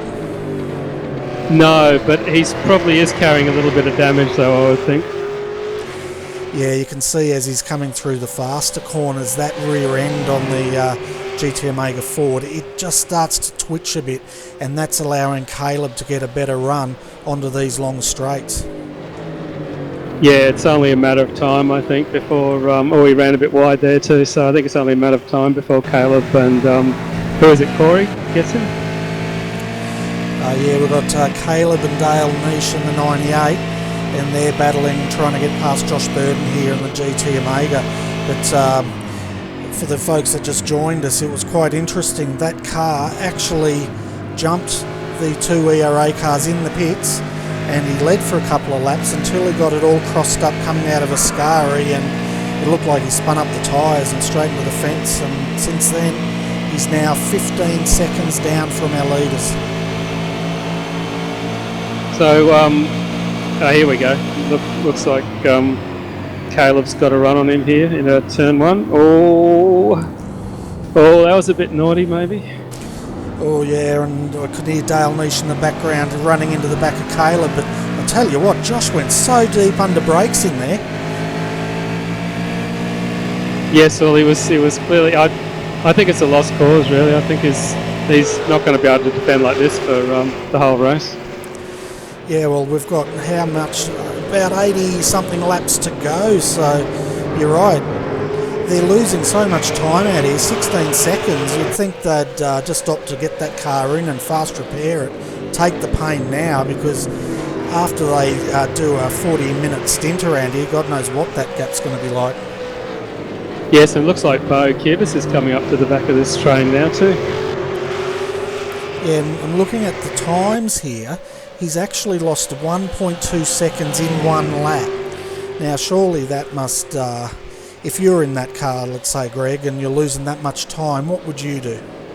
I'd let the guys go past, because you lose so much time defending. Just let them go past, and you just got to think about the long game really, and you know, just try to do the best. You've got to realise he's not actually really racing these guys behind him now. Once they get past, they'll be gone. Oh, that's right. But meanwhile, he's holding them up a fair bit. But I guess, you know, to me, if I was in that car losing that amount of time, I think I'd take the pain now, get in, get that fast repair done, possibly throw some fuel into it while you're at it, and start putting in some times, because the way they're going now, they've lost another couple of seconds. That gap now is down to 18.3 seconds. So that's what, 4 seconds in 2 laps. Yeah, well, that's it. How long is a pit stop? About 40, probably 45 seconds or so here? Yeah, 45 if you throw in a full tank of fuel, but if he comes in, does a quick repair and goes straight out, he could probably get that thing fixed in, what, 5 seconds? Yes, and that's and if he's dropping this much time per lap, it's not very long before he would have saved all that time anyway. Exactly right. He in 3 laps' time, he's probably going to lose about 6 seconds. So to me, it's a bit of a lost cause having that car out there at the moment. But that's why I'm up here. I can sort of be a smarty pants and call the action, and I'm not down there in the thick of things.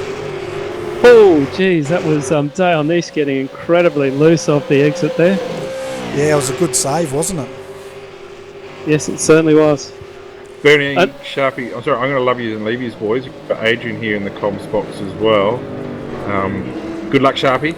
Thanks for having me on board for that bit there, Bernie. Hopefully we found you some good help tonight as well. I can come back later on, but just going to be going to do something right now. No worries. Well, thanks, Brenton, for joining me at the start of the race and calling it, and we might see you a bit later on in the evening.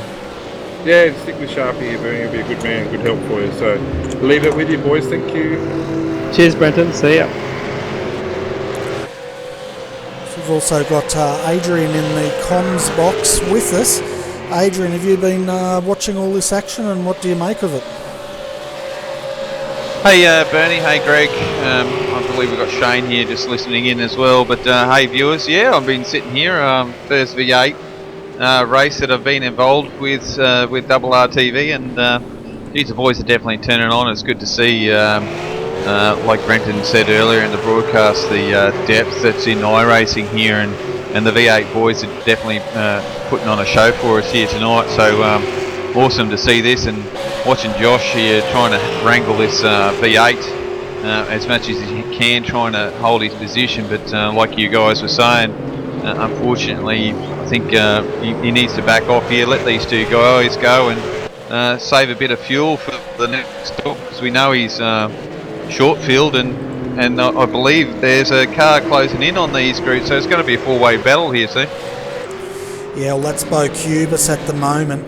This car, the 184, it had crackers in it at the start. They actually started from 26th position. They moved all the way up to 4th in one stint, and now with Bo in the car, he's settled in 6th. So that car has definitely made a huge move in the first stint.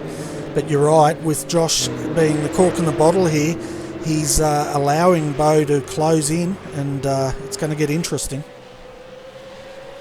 Yes, oh yeah, absolutely. Bo will be very keen to join the back of this group and then see what he can do.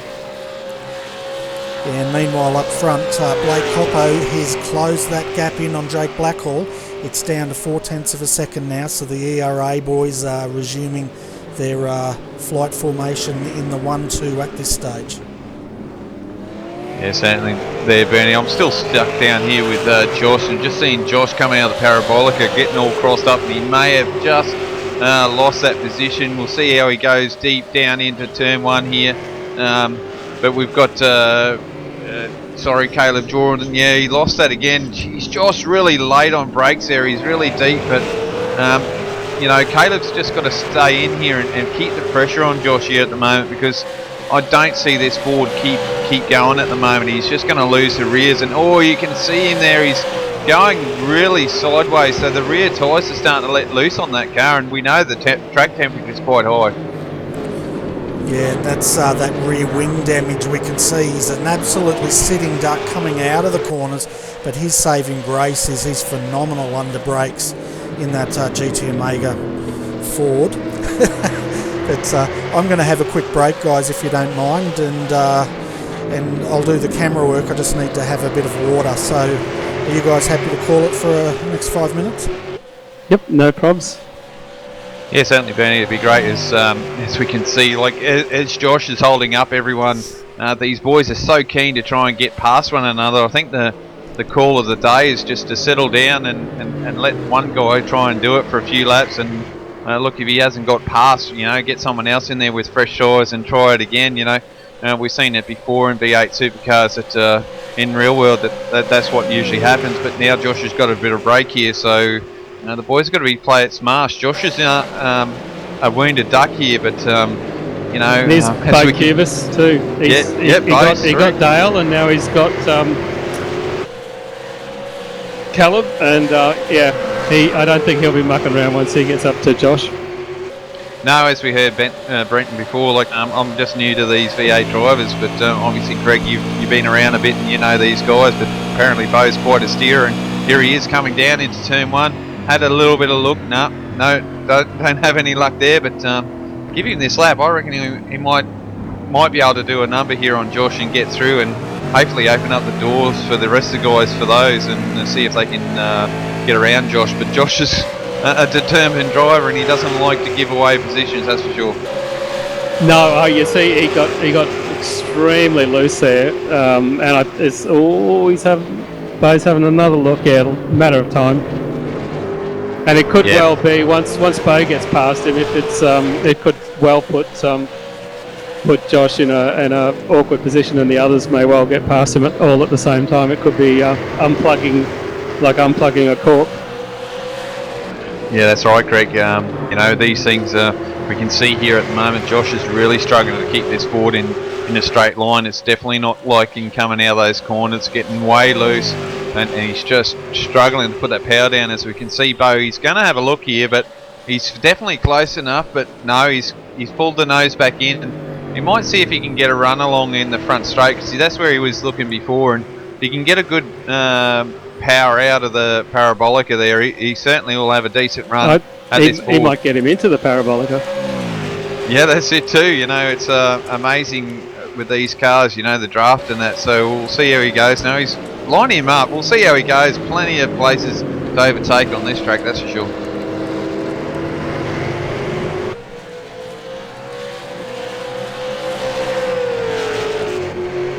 Yeah, I'd say he's got the run this time. Josh will just have to let him go, I think. It's going to come down to brakes. We know how late braker Josh is, but looks like he's going to come in here. You can see Josh is closing in. Bo's got the corner. Yeah, he's got it done as we can see there. Caleb had a little bit of look, but he's got a little bing there with Dale as well. So it's getting really interesting back here with these guys. And look at Bo go. He's just been let out, and he's off and racing. Yeah, no, that's it. It's when you get someone holding other drivers up, it's the chances for an incident happening are dramatically increased. Sorry to jump in, guys. I've just been contacted by a secret person in the green room that claims they've got the inside scoop. So I'll bring him up, and you guys can have a chat with him and see what this inside scoop is.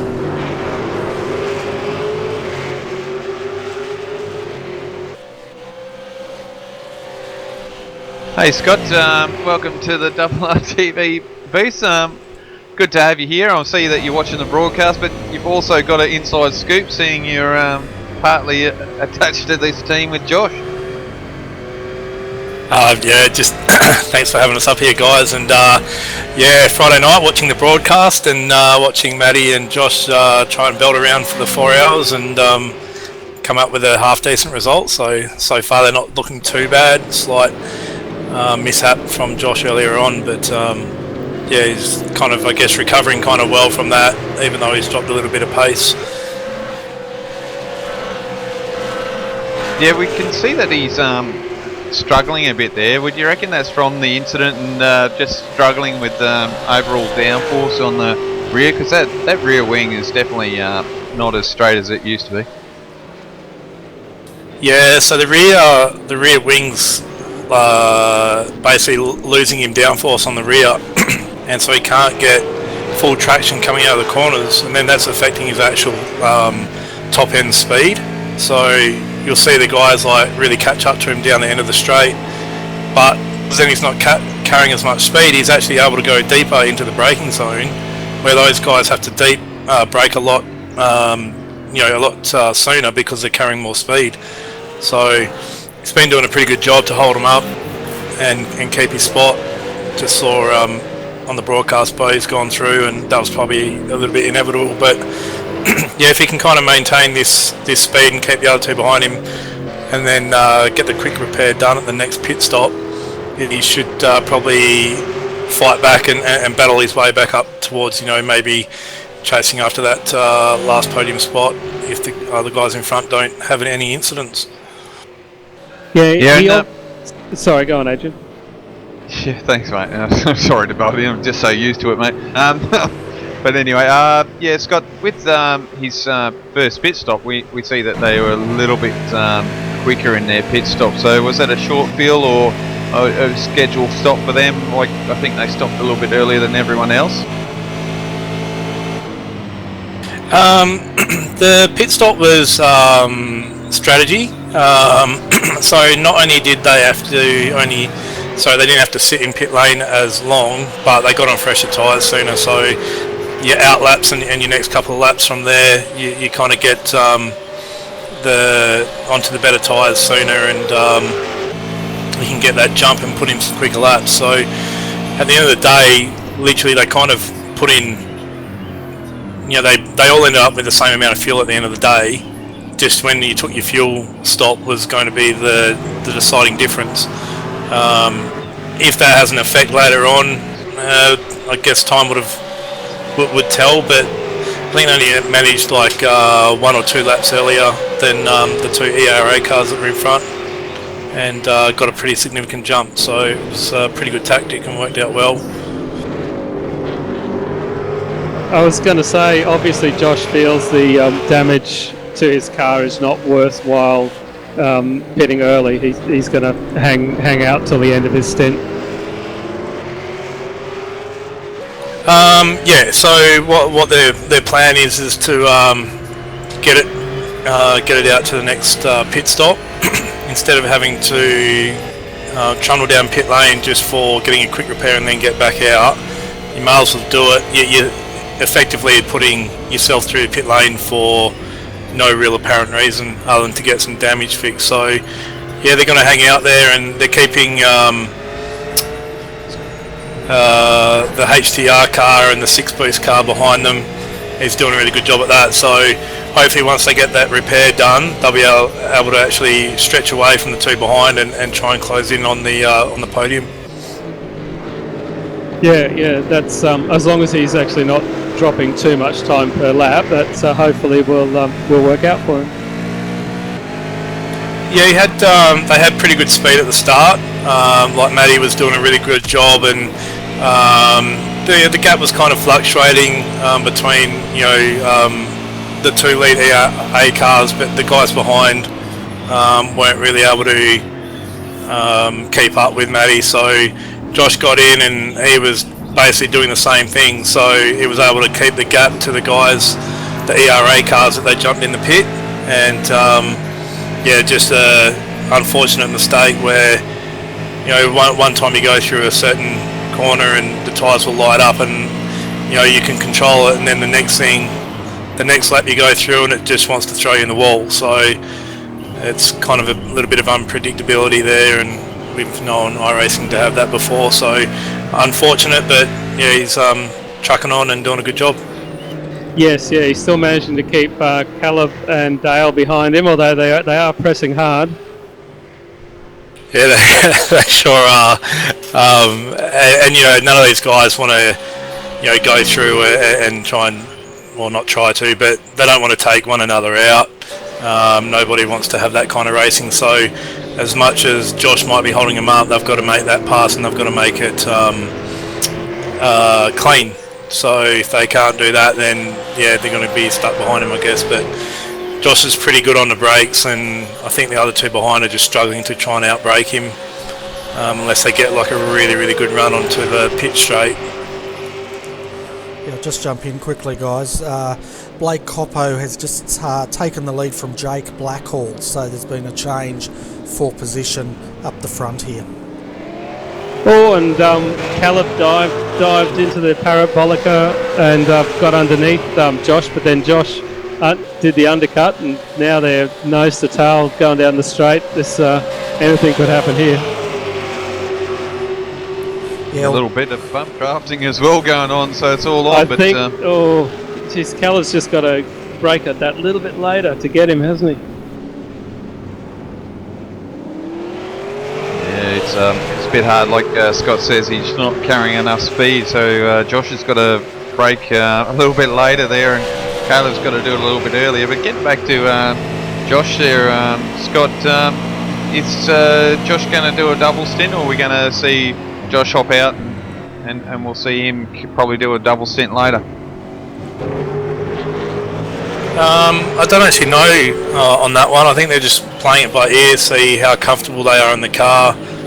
If Josh is comfortable, then he'll stay out. He tends to like to get into a rhythm, and once he's in a rhythm, he's very hard to kind of pull out of the car, but he's pretty hard to get by, and he just puts his head down and does laps. So I don't have the full answer on that one at the moment. I'm sorry.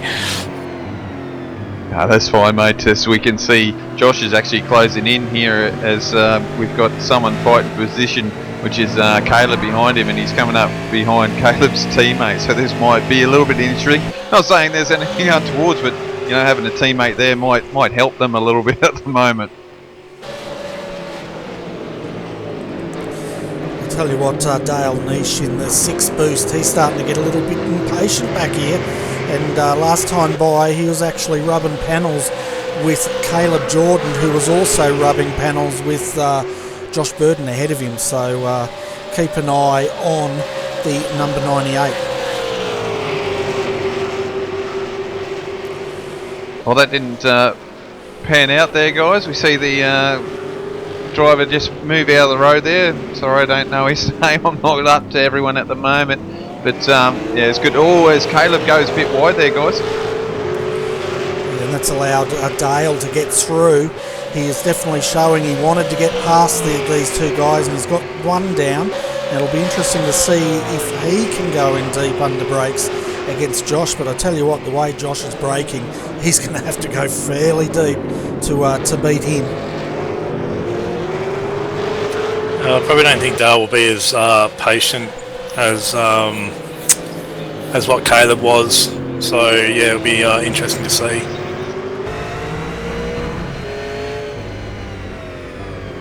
Yeah, I don't think we'll have long to wait either. I reckon Dale will be up on Josh's bumper by the end of this lap. And meanwhile up front, folks, Jake Blackhall has gone back past Blake Coppo. So the two ERA guys are swapping positions here, and we must be coming very close to the second pit stop with 46 laps down. Did Blake make a bit of a mistake somewhere? Because that's a fair gap that Jake has pulled out over him. Yeah, I'm having a look. It doesn't appear so. They have been just tailing each other, I think. But he hasn't had any off tracks or anything like that.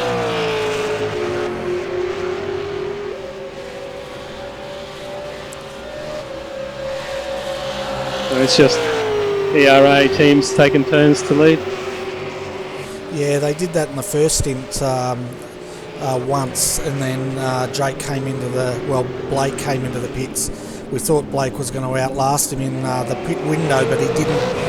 But meanwhile here, Josh and Dale, they've started to get a little bit of a gap on Caleb Jordan, so I think the pressure is starting to build. But look at Josh's car control, Adrian, as he gets that car sliding through that sweeper.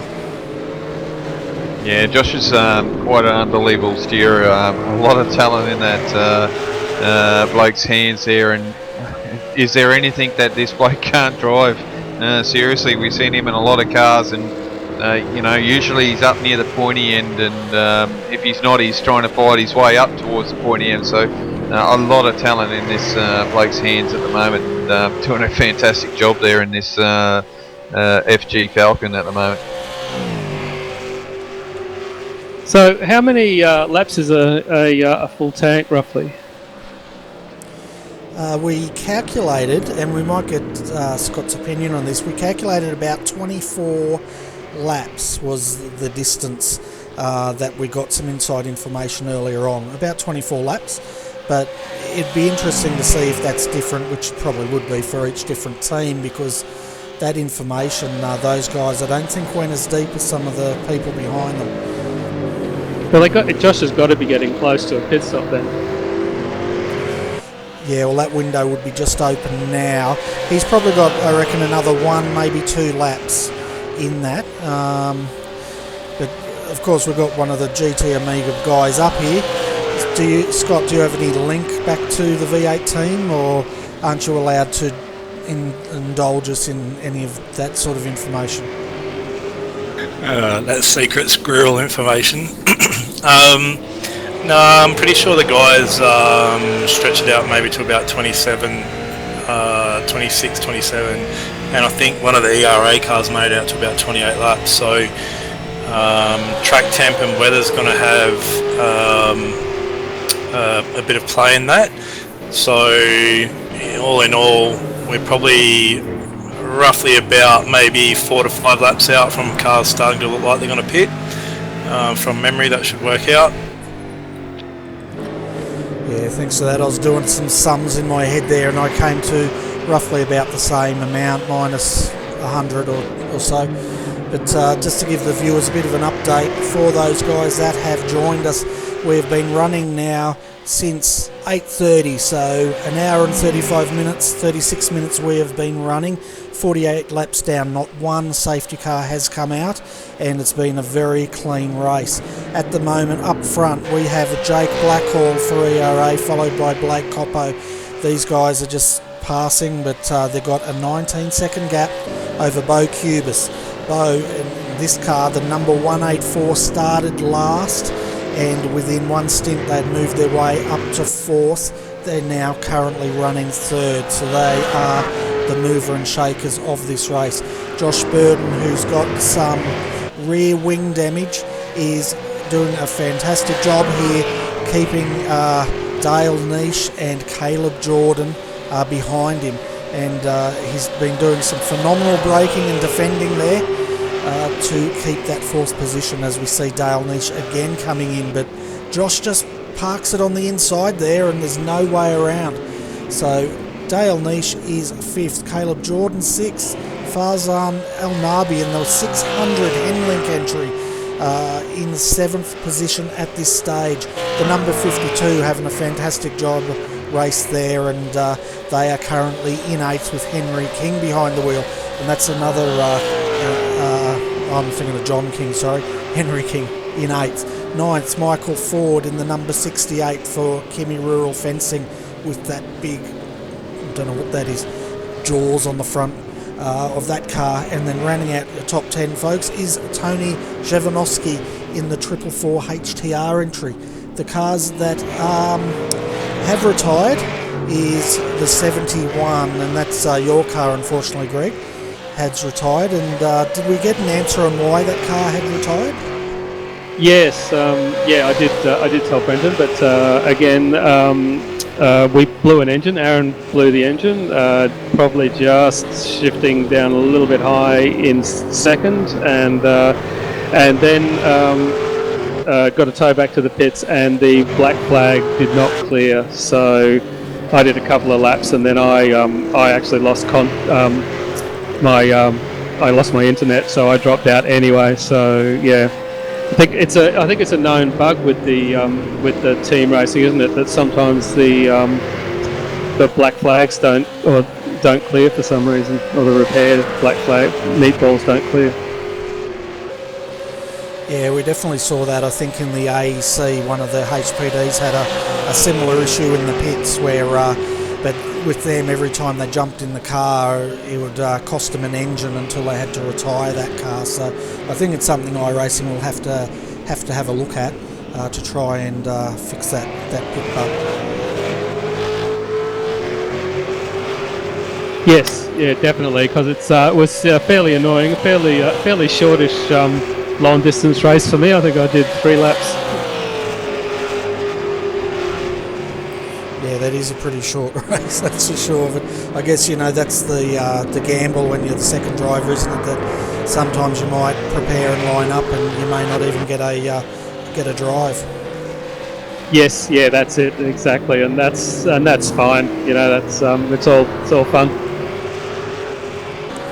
Yeah, so Adrian, what are your thoughts on this race now that we have just hit the 50 lap mark? Yeah, Benny, it's really interesting. Like I said earlier, it's first V8 supercar race I've actually covered with RRTV, and basically throughout since I've been on iRacing, been more of a GT3 person and the likes of that. But to see the boys and the talent that we've got here, I do know Josh from GT3s and seen him race around before, but and I have heard a few of the names before, but yeah, no, just the way that they're driving and how clean they are and the way they're going. Like at the moment, I'm sitting here in Dale's car, just watching him trying to pressure Josh here at the moment to get around him as Josh is pitting now there, Bernie. So just a bit of patience there, and it's good to see. These enduros, you need patience. If you can't get around him cleanly, it looks like they're just waiting for the time that either pitting or wait until they pit. So no, it's really good and enjoying the racing that the boys are turning on for us. Yes, definitely good. And we saw the number 4 last time short filled by 5 seconds as Josh jumps out. Matthew Ross Munro's back in. Fast repairs done. We'll see if they throw some tyres on. No doubt they will, because it's scorching heat out there. The start of this race, it was 44 degrees, and it still is 44 degrees, so they mustn't have dynamic weather on that car on the track. You know what I mean? It's getting late. Yeah, it certainly is getting late, and once again, Bernie, you're doing a great job, putting a lot of effort in, especially for an enduro, with the amount of work that you put on for the Australian iRacing community. I know a lot of people appreciate what you turn on here for us, and we enjoy it. But it's a long race. It's good to see they've actually got 4 fast repairs. I had to have a quick look at that. That's how new I am to this, and just seeing was it worthwhile they needed to do that, because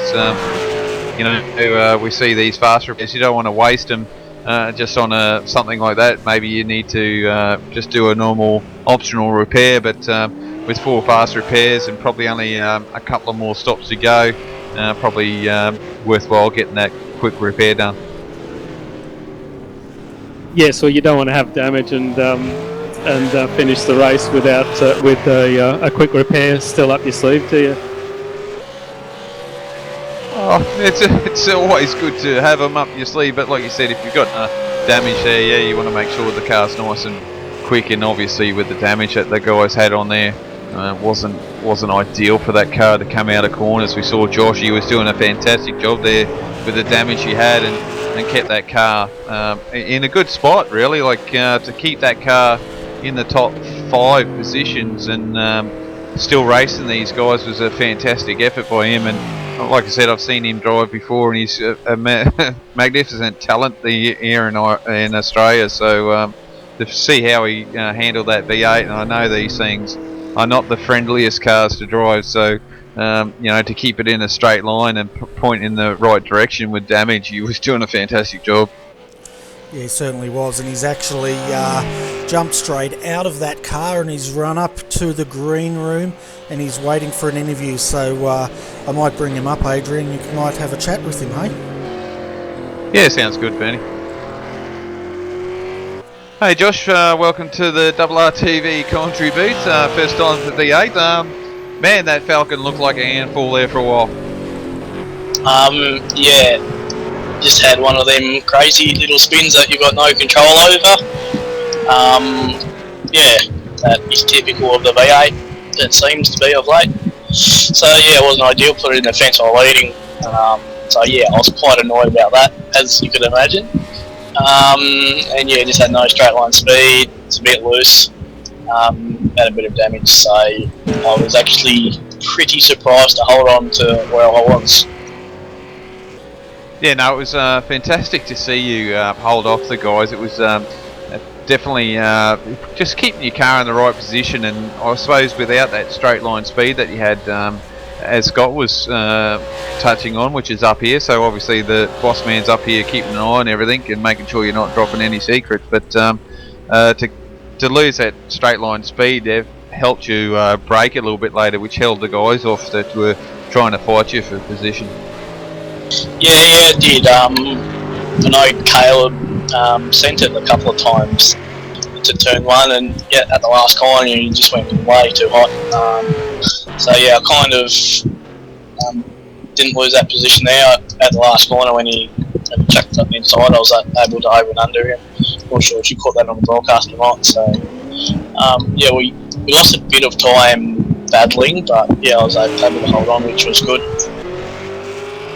Well, you'll be happy to know we actually caught, I'm pretty certain that Bernie was all over the three-way battle and then the four-way battle obviously as well, so there was a lot of action going on there back there. We even had some bunt drafting there from Dale and Caleb there at one stage as well with you, so definitely excitement and seeing you guys push these cars around. It's like I said, I'm not driven a V8 really that much, and know they're quite a handful, so being a novice, I'm not really my cup of tea at the moment, but just to watch you boys at the moment, even to see that battling, touching panels weren't that hard, so to keep it fairly clean throughout that battle, even with your damage, was quite a mean feat. Yeah, I was just trying to, I think the main thing that I was focusing on was trying to just drive out of the corner well. So then it was obviously harder for the guys to pass down the straight. I was holding them up through the corner a bit, but what's the saying, slow in, fast out. It's what I was trying to do, so yeah, I think it worked. But we've got a brand new car now, so hopefully I won't have to do that so much when I jump back in the car in about 40 minutes time. Yeah, we asked Scott the question earlier with the way that you guys are stinting. We've seen that you jumped in, and now Michael's in. I'm sorry if I get his name wrong. I think it was Michael, but you just alternating your driver stints at the moment. Yeah, that's what we're doing at the moment. Kind of, I don't think there's any points double stinting. Definitely not tolerated. So there's kind of no point doing a double stint unless the driver wants to. And, 100 litres of fuel is obviously going to take longer than your tyres. So yeah, we're just going on the strategy of doing one stint at a time. Seemed to work for us at the first round of this series at Bathurst. So yeah, we just, it seems to be what everyone else is doing as well. So we're just staying with that and yeah, see how we finish up. Yeah, great. Sorry guys, I just want to jump in quick, then I'll let you continue the interview. A lot of the guys have completed the pit stops, and you'll be happy to know, Josh, as Marlon McMullen and Dale Nish were coming out, your man Matthew Ross Munro passed them and resumes his position in fourth position. Excellent. Yeah, Josh, what I was going to say is actually, well, thanks for that. What I'm going to do now is I'm going to actually hand you over to Greg, because Greg's wanting to look to jump into broadcasting, which is really good. We need a couple more broadcasters, so it's really good. I'm sure I've probably eaten up a lot of questions that I've eaten up a lot of his questions, but it'll be good to see if you can pick up some of the slack that I've left behind and hit you up with a few more questions before we let you go. Okay, no worries. Hey Josh, how you doing? Yeah mate, not too bad, Josh. Yeah, good. Yeah, I was. One thing I was wondering was, it looked like with that rear of your car being a bit loose, your rear tyres probably were going off more than normal. Yeah, mate, they were definitely not ideal. Yeah, we just I couldn't hold up flat through the sweep after the first chicane. That's how bad they were. So yeah, I was just trying to hold on to it. Like I said, just trying to straighten off the exit, so I didn't get as much wheel spin, and yeah, it seemed to work. Yeah, no, you did a fine job of managing it well and keeping those Caleb and Dale behind you. Although you couldn't stop Bo though. No, he obviously a very quick driver, and when he came up to me, I was kind of like, well, there's no point fighting him. His car's got no damage, and he's one of the quickest, if not the quickest, driver out here tonight. So yeah, I just let him go, and yeah, hopefully he can catch up. Well, Crackers is in the car now, but hopefully he can catch up to the leaders and be a good three-way battle for the lead. Yeah, so you're in currently in fourth. So Matthew's taken over now. So will you be doing the next stint or? Yeah, that's the plan. I'll jump back in, probably be my last stint, and then Matt will finish the car. So see how we go. Matt's pretty quick around here, so hopefully he can keep it in fourth spot. I'm sure he can. So mind you, Marlon is also very quick, so we'll just have to see how it plays out. Yeah, I was just trying to have a look at the comparative lap times here between Matthew and who's in third? Crackers, Michael Cracknell. So yeah, no, it was last lap. He was 3-4 tenths up on him. Yeah, I just noticed that. So be interested to see if we can catch back up. Yeah, we'll just have to see how it plays out, I guess. Yeah, and did you did short fill in your first stop? No, we actually put a full tank in. So we was trying to work out how we gained so much track position, because we came out and it was about 4 seconds, I think, and when everything normalised again. So we was a bit puzzled by that, but we was taking it at the time, and yeah, unfortunately I had that spin. So anyway, I guess hitting a couple of laps early means you didn't take quite as much fuel on, so that might account for some of the time, and maybe just the couple of laps on new tyres. Yeah, no, that's it. Tyres, especially the rears, take a bit of a pounding around here, I guess. So the extra few laps on the new tyres, and yeah, probably not having to put probably 10 litres in the car. So yeah, just see how the rest of the race pans out, but it would have been good to see, well, interesting to see where we would have been if I didn't have that spin. Yeah, well, you definitely would have been up a bit further, wouldn't you? But yeah, this, as you say, there's still time. It's a long race. Yeah, that's it. Anything can happen, which we seen at Bathurst. Obviously wasn't broadcast, but I'm pretty sure Brenton covered what happened to the leaders in that race. So yeah, we just see what happens. There's still more than half the race to go, so you never know what can happen. Indeed. Fantastic, Josh. Thanks for popping up. But before we let you go, do you want to give a shout out to all your sponsors and all that sort of thing? Yeah, absolutely. GT Omega, Daco, Powerbond, Ulex, and I'm sure I've missed one. Scott will give me a slap on the hand if I've missed one, but yeah. Sim Instruments. That's the one. Sorry about that. And all the guys at Fusion Sim Racing.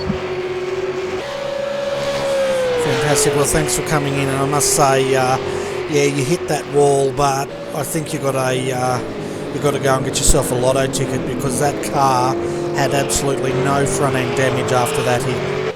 Yeah, I was surprised that I didn't get a meatball actually.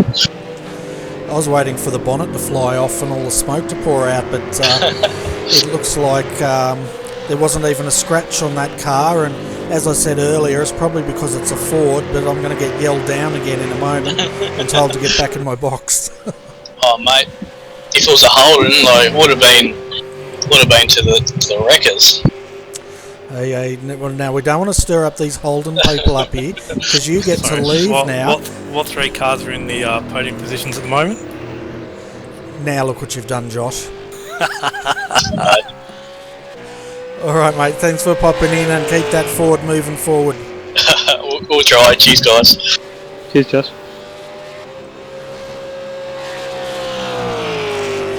So it looks like the field's been cleansed and we've got Ian back in the lead. Yeah, the field's been cleansed, alright, so Jake Blackhall jumped out of the number 151, Ian Ford in, Blake Coppo out of the 15, Craig Jones has jumped into that car, and then the 184 Crackers is back in, and that car's now up to third, the 184, so we'll see what he can do now. We saw in his first stint how far he got. It'll be interesting to see where he gets to next. As we can see, the GT Amiga car, Matthew Ross Munro back in for his second stint, and he's got Marlon McMullen, who's replaced Caleb Jordan in the HTR, so that battle continues. Interesting, Dale Niche stayed in that 6 boost, so he's doing a double stint at the moment. In the 600, Matt Stratford jumped in the Henlink Industries entry, and then Brendan King's now in the 52, and he's driving with Henry King. So Henry King out and Brendan King in. Wonder if they're related. Paul Gorrell, he's still in the Kimmy's Rural Fencing. I'm not sure if he's had a break yet, but that car's still running in 9th.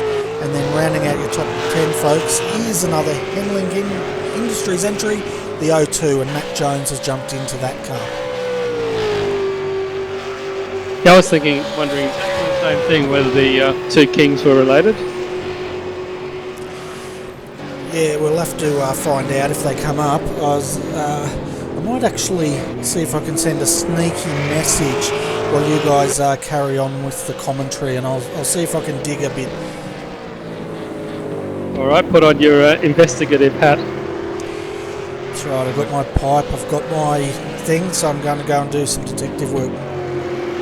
So we've just had a position move here. We've got Marlon's taken over 4th place over Matthew, so we've got a position change there. So finally the HTR car gets around that Ford, so the GT Omega Ford. So it's taken a while, but he's now around, and we'll see how the next two go and see if they can catch up to Michael. But definitely a long way down the road. Michael is. He's 9 seconds in front of him.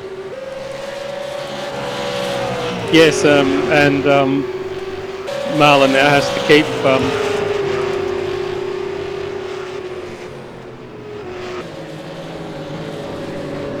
Matthew behind him now, doesn't he? Because I don't think Matthew's going to take that lightly. No, I think the best thing for Matthew here is just to stick behind Marlon at the moment. Just keep going. I mean, it is a long race. I mean, we're not even halfway yet. We've still got about 4 or 5 laps to go before we're halfway. So it's just a matter about pacing yourself. It's something that we've seen before in these enduros, which we've covered off through RRTV a lot. That it's just about being there at the end. It's not so much racing your way towards front. Obviously, to get a decent lead is nothing to be shy about. Definitely want to try and do that. As the post boys there take it a lot of curves, so obviously didn't get a slow down, but unless Marlon did there. No sign of it. They're still full speed. Yeah, it just seemed they took a lot of curve there, which is generally a bit harsh there, isn't it? Those bollards there, I call them bollards because they're that massive that probably ripped the front end out of the cars if you hit them too hard. Yeah, they are pretty aggressive there, but yeah, they both managed to get away with it, and I suppose that's indication of how hard they're actually going at the moment. Yeah, that's right. And just trying to scan through any other battles we've got going at the moment. It looks like the only other one that's close so far, we've got Paul Gorrell and Brendan King at the moment. They're reasonably close, but they're pretty well line astern. There's nothing really drastic going on with these guys. They're pretty well just pacing themselves as well, keeping themselves going. That's the 8th and 9th at the moment. So they're not doing a hell of a lot down here, but we do have... Oh, yeah, we got... I think Matt Jones here at the moment. He's got a lap car in front of him, so we'll probably disperse of that, but gives Tony a chance to close in on him at the moment.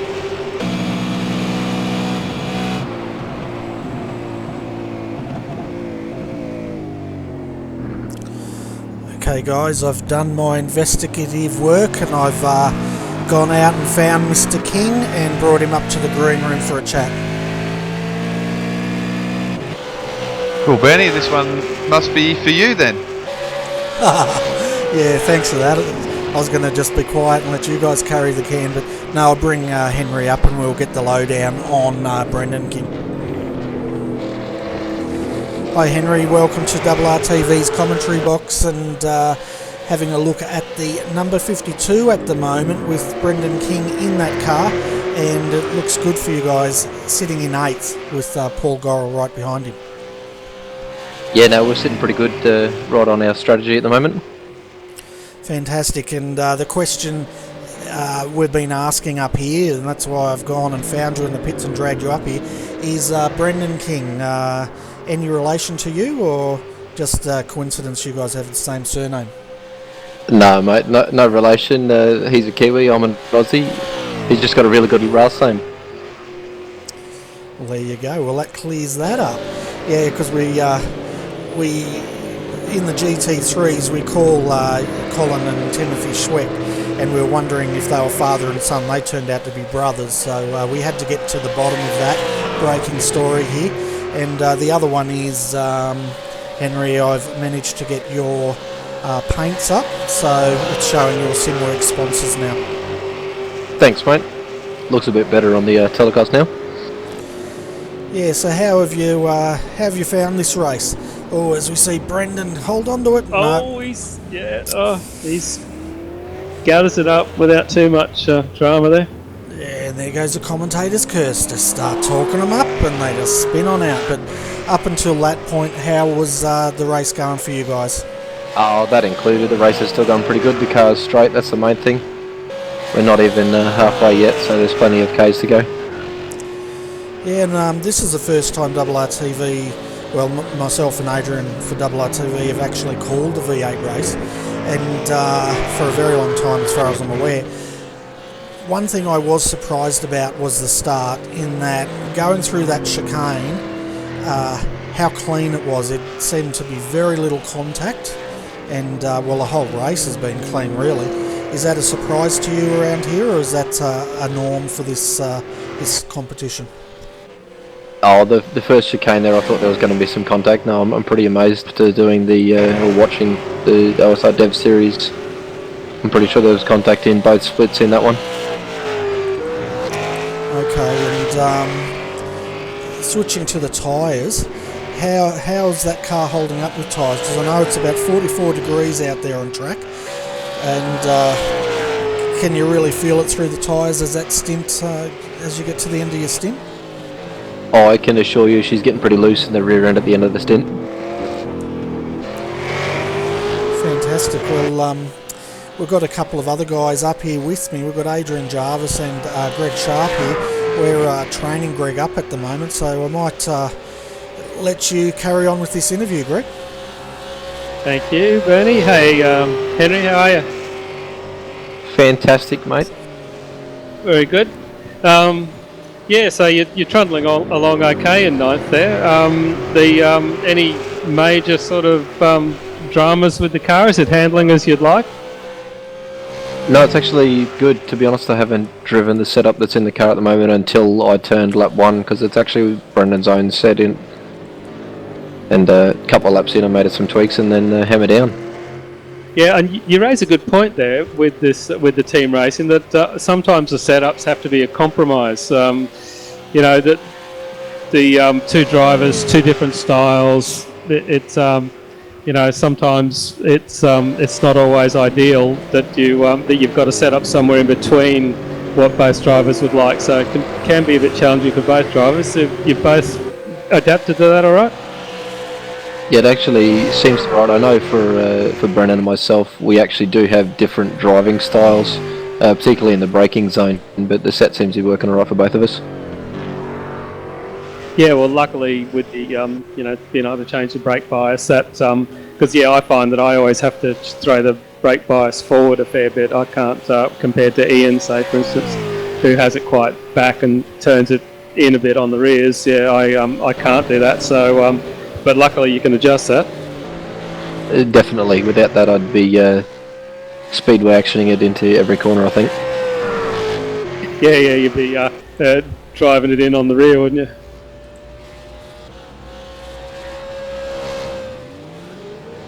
And you're just running a standard pit strategy, are you?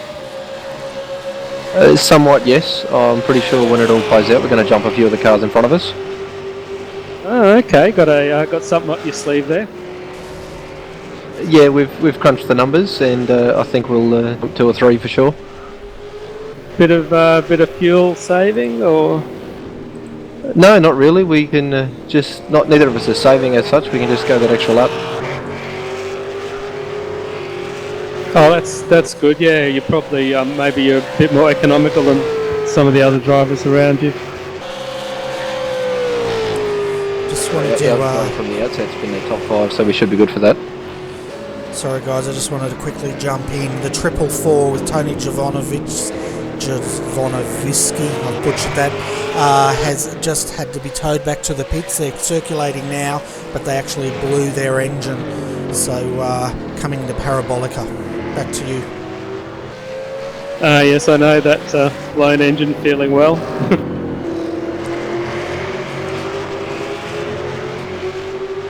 Yeah, I thought you would. I thought as soon as I said blown engine Parabolica, you would have had started tossing and turning a bit. But anyway, Henry, thanks for popping in. But before we let you go, do you want to give all your sponsors a bit of a shout out? Oh, definitely, mate. You've got to give a huge thanks to Simworks. The boys down there do a ripper job. Yeah, and of course, Autobahn on the windscreen. Fantastic, and it looks like you're a member of ANZ Motorsport. Certainly are. Fantastic. Well, folks, if you're looking for some gear, I guess Simworks is the place to look, isn't it? What sort of equipment does Simworks have for the viewers out there that aren't familiar with what they do? Simworks actually do one of the best set of pedals on the market that you could get. I know Justin Regia uses them himself, and Jared actually won last year's Scops Championship with a set. Fantastic. So they're pretty much high-end sim racing gear, aren't they, to simulate as closely as you can to real-world race cars? That's exactly it. I'm pretty sure their aim is to get the best simulation out of the gear that they've got.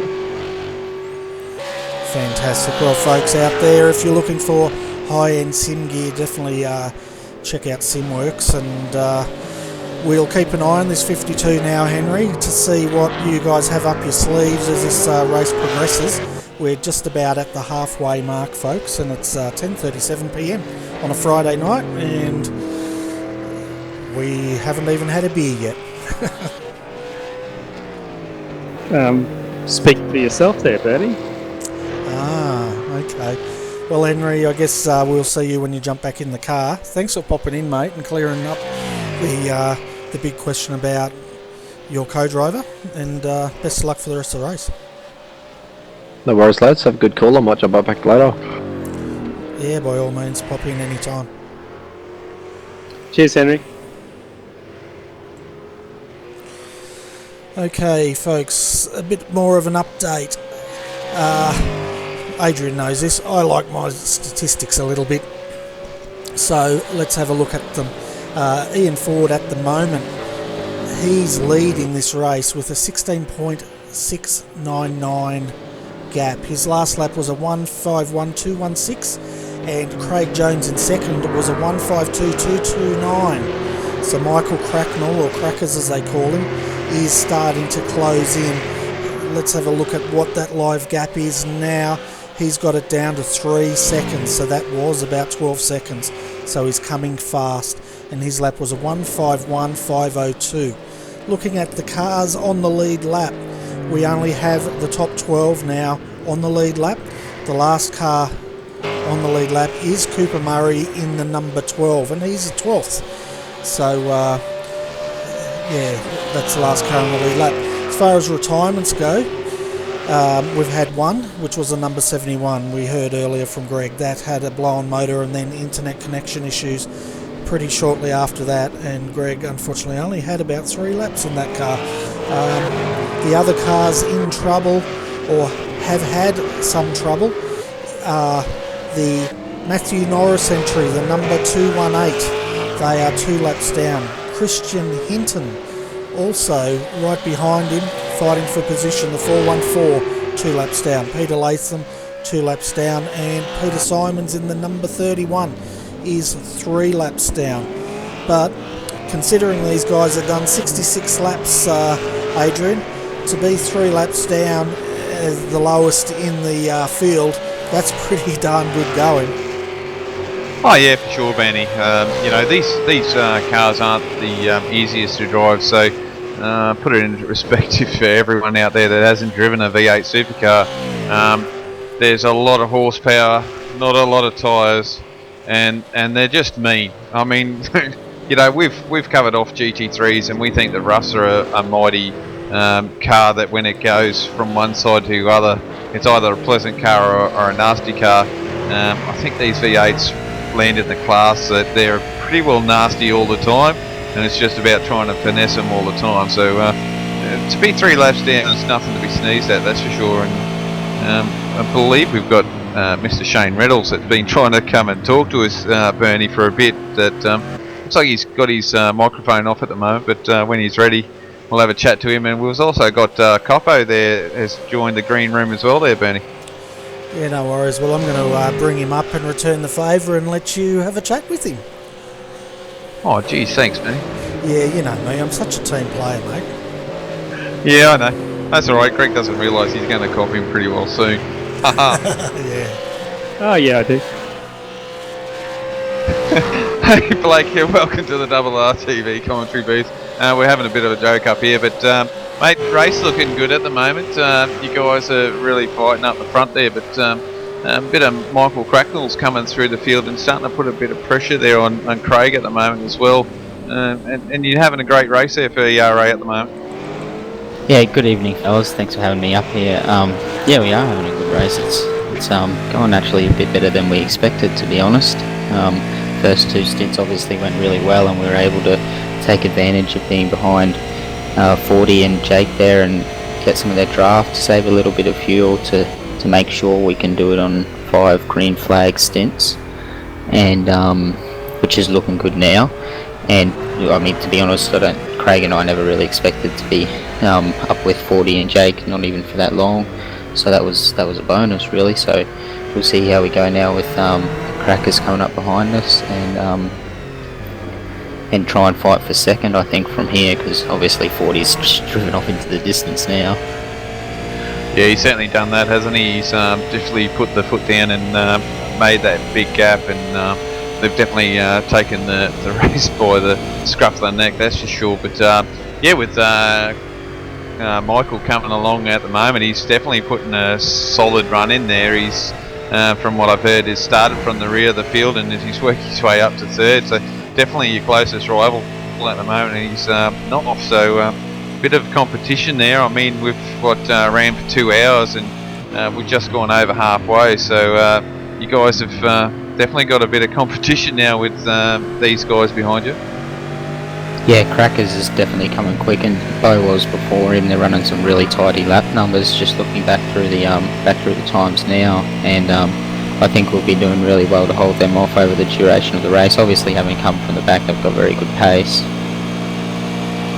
Yeah, they certainly do. And before I take too many questions away from Greg, I'm going to hand you over to Greg, because he's definitely one one of the up and coming broadcasters that we're going to have to obviously help out with RRTV, and something that gives him more experience to have a bit of interview. But Blake, definitely thanks for coming up here, and you know, and I'm getting out here because I'm fairly fresh with you V8 supercar drivers, and I don't want to muck it up too much, but it's great to see you guys running these cars up the front and doing a great job, and fantastic talent out there, because I was telling the boys earlier that these things are nasty pieces of kit, and definitely will bite you at every turn if you're not watching what you're doing.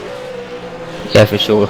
They can be a bit nasty. I actually tend to whinge a lot about the V8 supercar because it doesn't really drive like a race car, and I don't know, I don't think the other guys appreciate me whinging about their beloved V8 supercar, but it can be a bit of a dog sometimes. It definitely takes a little bit of practice and tuning, fine tuning to get it going well. Yes, I would agree with that, Blake, entirely. But I still love it though. Yeah, it's a bit funny like that, isn't it? I think the fact that it's so challenging to drive also makes it really rewarding. I mean, when you do pull a lap together and it drives off the turns nicely, and you don't get that horrendous mid-corner understeer, and it kind of all comes together nicely, it's such a rewarding thing because it's just so much harder to do than many of the other cars. Yes, and it's I'm just watching Michael and Craig at the moment. It looks like Michael's lining Craig up for a pass here, and we'll probably, I doubt if Craig will fight it. He'll let Michael go past, no doubt, and tuck him behind him and look at the long game. Yeah, obviously with so far to go, there's a lot more to be gained from just trying to sit in the draft of someone that's going as well as Michael is at the moment. So, and it looks like that's exactly what Craig's going to do. And you mentioned that you're all good on fuel. You've done all your fuel saving in your first stint, have you? Well, yeah, we think so. We were able to save a fair bit, sitting behind 40, not as much as Ian himself, which is quite remarkable. That is, you know, without a draft, still able to save an extra lap. But we were able to save a little bit there and do 2 27 lap stints, which gives us a little bit up our sleeve, because I think it works out that you need to do 25.8 lap stints on average to get to the end of the race on five stints. So doing 2 27s gives us a little bit of fat. Yeah, that's the smart thing to do, isn't it? Just to make sure you get a couple of slightly longer stints in by doing a little bit of fuel saving, and as you say, it then frees you up a little bit strategy-wise later in the race. Yeah, if you get locked in a bit of a fight later in the race, it gives you a bit of extra fuel to burn. You can push that bit harder when you really need it. Well, that's the thought anyway. You in the car again next, are you? I think what we're going to do, and I was just chatting to Craig about this before we came up, is double stint. So I did a double stint straight up, and he'll do a double stint now, and then that leaves me with 1 stint to the end, rather than swapping back and forth. The rest of the race just makes it a bit simpler for us, and Craig was feeling fresh enough to do 2 in a row. Yep, yeah, okay, yeah, that sounds fairly good. He'll be dialed in nicely to the car, so... Yeah, that's right. I mean, a 27 lap stint around here with the long straights it's not too arduous. You get the time to have a bit of a rest and kind of relax a little bit, so you do get dialed in after 27 odd laps, and the second stint's not too bad. It's not like somewhere like I don't know, Bathurst for example, where you're really on edge for a large portion of the lap. Yes, yeah, no, it's not. Yeah, you haven't got those walls on either side of you here, have you? No, not too many places anyway. So you fancy your chances for the second then? Oh, it's a bit hard to say from here. Bow and Crackers are looking pretty strong, to be honest. We'll see how we go, I guess. Well, even a third would be a solid result. Yeah, I'd be stoked with that, and I think even that could be a challenge. Looks like Marlon and Matt are slowly closing in on us as well. So I think we're gonna have an interesting last couple of hours here. It should be a lot of fun. Yeah, Marlon's what now? 8 seconds behind.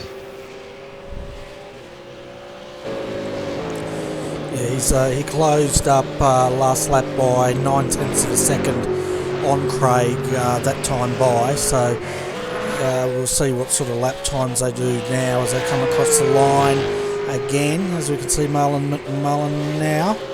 So I'll update that time. I'm waiting. A moment, folks. Okay, so he did a 151.611 compared to Craig's 152.629. And they were the statistics I was after. You saved me trying to figure it out for myself. No worries.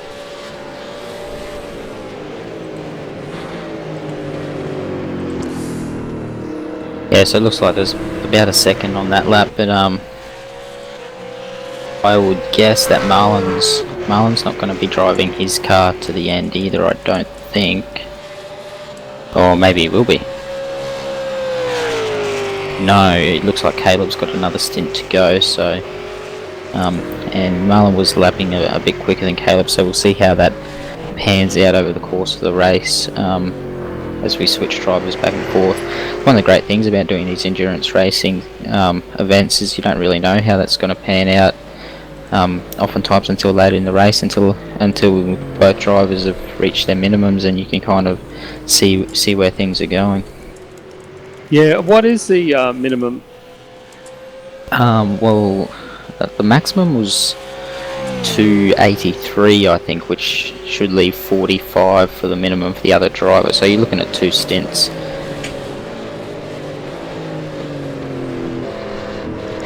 Well, you don't have to do 2 complete stints, but I think there would be more time lost pitting on co-driver minimum and doing an extra pit stop, and time gained by having your quicker driver in the car for longer. Oh yeah, no, I can't imagine anyone doing that. I'm sure they'll run their full stints. As you say, it's the main driver might be in many cases quicker, but the time you lose, you have to do an extra stop, and you're going to lose that time for sure.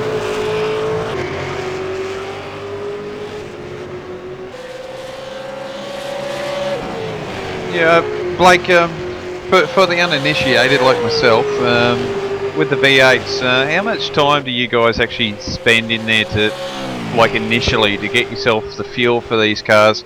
For me, I know I'd probably have to spend nearly 8 hours a day, 24 hours a day on that, so we're probably looking at 64 hours every day just to get comfortable in them. That sounds about right, Adrian, and we normally run an 8-day-a-week schedule just to get the practice in.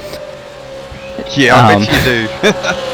No, it varies a lot from driver to driver. Obviously, some guys have a knack for making good setups and understand the way the car works, and those drivers, Jones is giving me a bit of a fright there. Yes, that was Craig, almost losing it there. Yeah, those guys, especially within a team environment, who are better at building the setups, they probably spend a little bit more time than others because they were working through the handling of the car and fine-tuning the different aspects. That's not me. To be honest, I don't do a lot of setup tuning, and as a result, I don't do as many laps as some of the other guys in the V8. Recently, I've been doing a lot more laps than I have in the past, but it's still not a great deal. Maybe, I don't know, an hour or so before the race coming in. Some days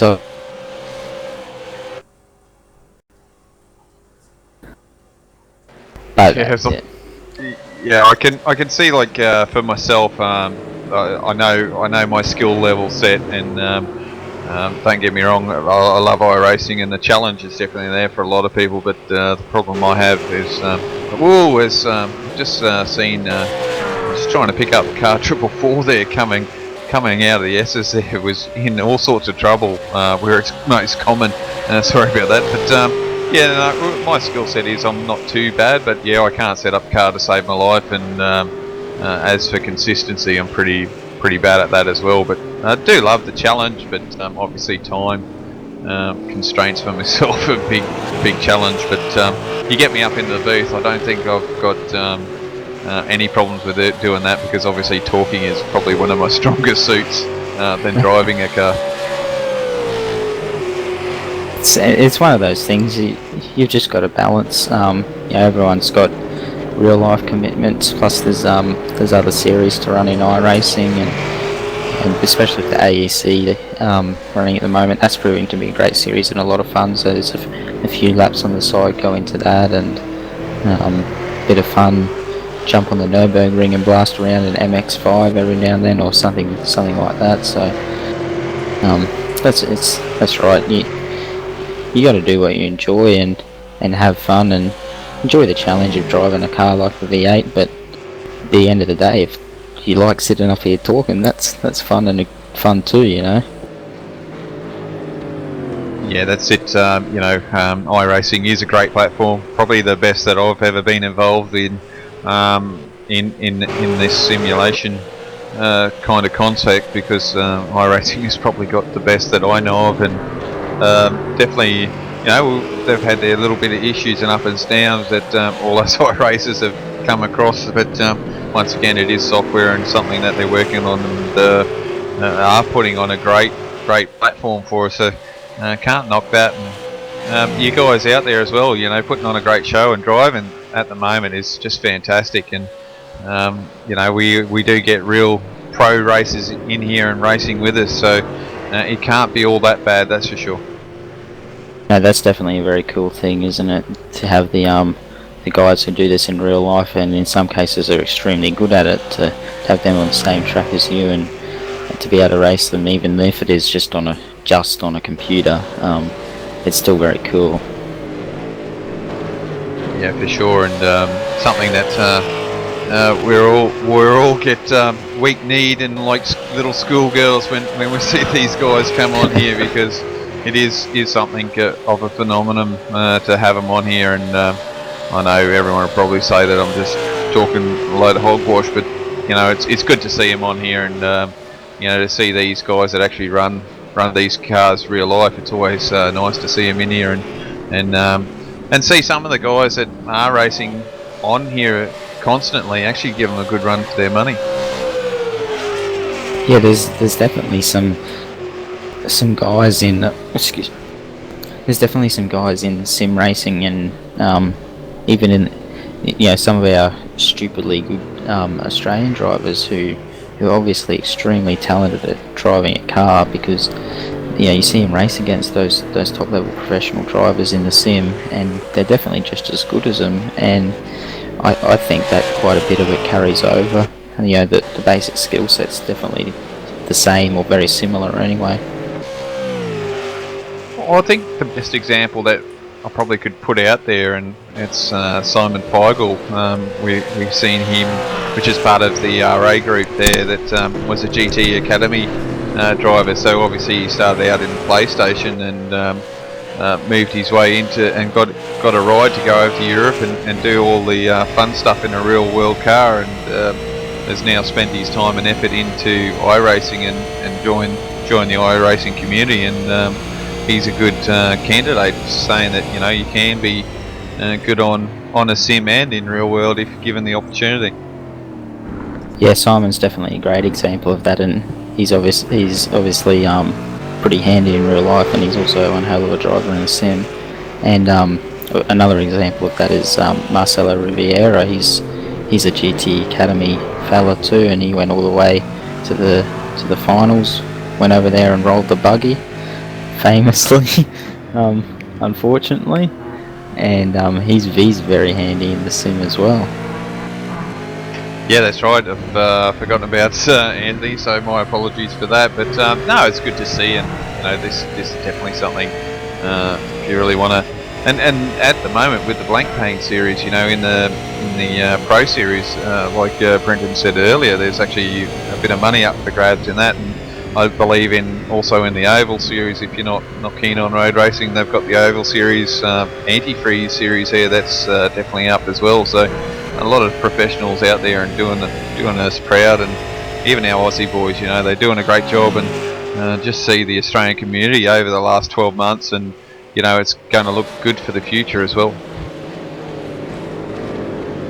Yeah, it is great, and sim racing's a pretty it's a pretty niche sort of video game, and motorsport generally amongst the general population it's fairly popular when you look at video sim racing in comparison. So there's probably quite a bit of scope for the growth of sim racing there in the future, as more motorsport fans become aware of what's out there, and that there is something as good as iRacing. I mean, I think a lot of people who are fans of motorsport would enjoy iRacing, but don't realise that there's something out there that is to the standard that iRacing is. Yeah, I think you're right. I think we've seen it a lot through Facebook. I'm with the iRacing Down Under club there. I'm part of that group through Facebook, and there's a few guys on there that are new and asking questions, and it's good to see that it's actually spreading out there. And best thing I could tell them is to work hard, try and stay out of the road, but also try and get into a team. And a lot of teams are out there are definitely helpful to new guys and help them through and progress and give them a boost up, especially in startup. That's for sure. It definitely adds the enjoyment of the overall experience to be able to, there's a great community there, and the people get together and to be able to have a chat and talk about the sim and racing and learn how it all works, but also just to be able to talk about other things in general. And most of us on here are keen on car racing, so we can yak about that too. So it's good to be able to get together with a group of guys like that. Yeah, it certainly is, and we might pay attention here at the moment because Marlon's actually starting to close in on Craig here at the moment, Blake. Yes, so, I've been watching. Yeah, so it's starting to get a bit tight here at the moment, but we might have to let you go soon because it must be due for you to jump back into that car, mate. I think Craig's got a whole nother stint to go. Oh, he gets a little bit loose, so the pressure's on there. Okay, well, we can stay up here a bit more. But, if you want me to leave, I'm getting the message. Yeah, I was going to give the viewers a bit of an update of the race, if that's okay with you two. Oh, okay, we'll shut up for a little bit. No worries. Well, at the moment, folks, Ian Ford is leading this race with a 26-second gap over Michael Cracknell. He's got that car up into second position. That car, for those joining us, started last. That's the story of the night, and he didn't actually put in a qualifying lap. That's how late he was to the session. As we see now, Blake Coppo going on the inside of Marlon McMullen through Parabolica and onto the main straight. Now Marlon's getting a bit squirrely there, so tucks right in behind Blake. Boy, not me, that's Craig. Yeah, Craig, Blake, whatever. So, I'm getting excited, I need my coffee. Craig's on the inside and Marlon's on the outside. And Marlon's going deep. He's going to take it, I think. Yeah, it's only going to be a matter of time, I think, isn't it? Yeah, so that moves Craig Jones back to third. And, the Maverick Weldon car's still in a good position, though, Blake. Yeah, still in a good position, and it's so far to go. And a few driver swaps still to come. There's a lot yet to play out. That was a really nice move by Marlon. Very, very good on the late braking and controlled the car really well there. Yeah, you could see him setting it up, and it was definitely a good move. And he went pretty deep, didn't he, under those brakes? Or do you think Craig lifted a little bit just to let him through?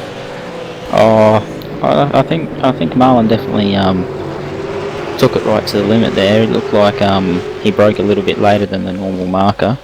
So I think he would have been right on the threshold to pull it up. So I think he did a very good job there to not only get it pulled up but also get it tidy to the apex. Yeah, because these V8 supercars, if you jump on the brakes too much, they can spin on a dime, can't they? Yeah, we tend to run quite a bit in the rear brake bias, and they can get quite unstable, especially if you lean a bit too heavy on it, and once the rear starts skating around, it's a long, slow, painful death as you slide past the turn-in point and off past the apex. It looks like Craig's now coming into the pit, so 50 laps remaining of this 128 lap race, folks. 78 down, I think it is. And Craig Jones in for a scheduled stop at the moment. I might jump down and have a chat to Craig. Thanks for having me up here, fellas. Yeah, no worries. Thanks, Blake, for coming up, and go and have a chat with him. Yeah, cheers, Blake. We've also got Shane. He's been very quiet. He's been up here a couple of times. Shane, welcome to the booth. How's the race progressing that you've been watching so far, mate?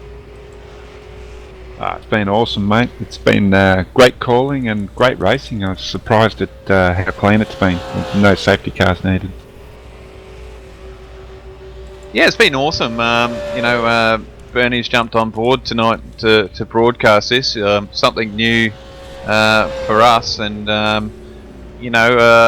it's definitely new for me for watching V8s and calling it. So it's definitely something new for us too.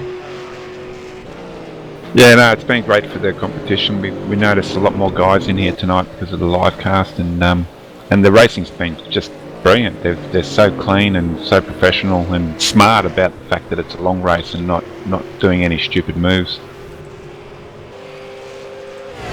Yeah, no, it's been brilliant. Obviously, I wasn't here at the start. I've had some other family commitments, and I was penciled in for a little bit later on. But as forever, I was keen to come up here and help Bernie out, and was in here a little bit earlier, but and saw the first sort of set of pit stops and listening in. So it's always good to understand what's going on. But definitely awesome racing at the moment, and something new for the V8s a little bit. I know there's a couple out there, but for an endurance like this, definitely a little bit longer and a lot more work for these guys to do. Yeah, it's funny. If you've ever raced in one, most people that race in them love it. It's a really good bonding thing for the teams, for the drivers, and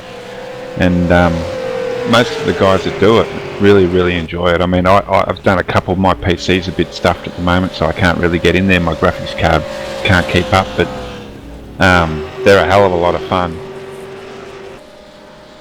Yeah, it certainly is, and unfortunately, these days we're going to have to start updating our computers, and I've only just spent a little bit of money on mine, and poor old Bernie here, I think he's got to spend a bit more to help his broadcast now. But these are the problems that we have. But at the end of the day, I think the likes of Bernie and a few other guys out there that have done a race before, I think throwing a little bit of money at a computer is a lot cheaper than throwing money at the real world cars. But obviously, like we're talking, get into this is so much better than real world because it's a lot cheaper. Oh yeah, it's awesome, and the talent of the drivers, like you were saying before earlier in the broadcast, there's some really skillful drivers in here, and a lot of them have got karting experience or real life racing experience in some other category, and it really shows in the sim racing. They're very good drivers. Yeah, that's for sure. I believe we've had a few pit stops here, Bernie, as well, as we're having a few chats up here to try and keep the viewers entertained, even though I'm probably boring them at the moment, but which is something that I generally do in a long enduro. But we've had a few pit stops there, Bernie. We certainly have, but the big news is Jake Blackhall just coming through Ascari has clipped the wall. He's taken the front left panel off the Demi-Dov car. He was leading, and we'll see if he has to bring that car into the pits. But while he goes around, it looks like he's going to continue on. Jake Blackhall's back in the 151 leading the way, minus a front panel. Bo Cubis currently is running second in the 184, so Michael Cracknell out, Bo Cubis back in for his final stint tonight. Caleb Jordan is running in third position, and he's replaced Marlon McMullen in the 654. And then Craig Jones is double stinting in the Maverick Welding. Holden in fourth. Josh Burden's back in the GT Omega in fifth position. And then sixth is Farzan El Nabi in sixth on the 600. Corey Preston's back in the 98, and he's not that far behind, so he's in the Boost 6 car and having a run. Michael Ford it was quite interesting. Michael was actually haranguing the leaders a little bit back to get that car back on the lead lap. He's actually on the lead lap at the moment, but he's yet to pit the KRF car. In ninth is Jeff Gorchie, and then rounding out our top 10, Henry King's back in the car, and he's replaced Brendan King. Back to you, Adrian.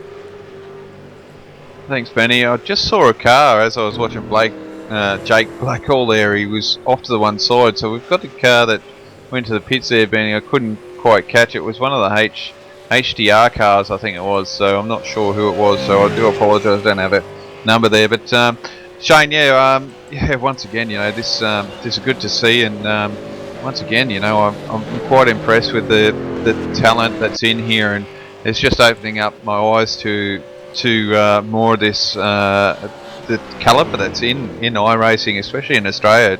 It's fantastic, and the way that they handle themselves generally through racing, very close quarters and close racing without taking each other out, which is really great. Yeah, it's really awesome. These guys are are really good at what they do, and I think the enduro races, you need to be a little bit more patient because anything can happen. It's never over. Like we saw Crackers and Ethan. Crackers' pit limiter stuck on at Bathurst, and that cost them 2 minutes or 2.5 minutes, I think. And they were smashing it. They were way out in front. But then all of a sudden, they finished third. But then Ian Ford clipped the wall and had a drama, and Matty Ross Munro and Josh Burden also had a drama. So it's sort of all. It's being there at the end, these long races, you've got to be really, really smart. And Crackers tonight is doing a fantastic job. 26th to second is awesome. That is great driving. Yeah, well, that's right. It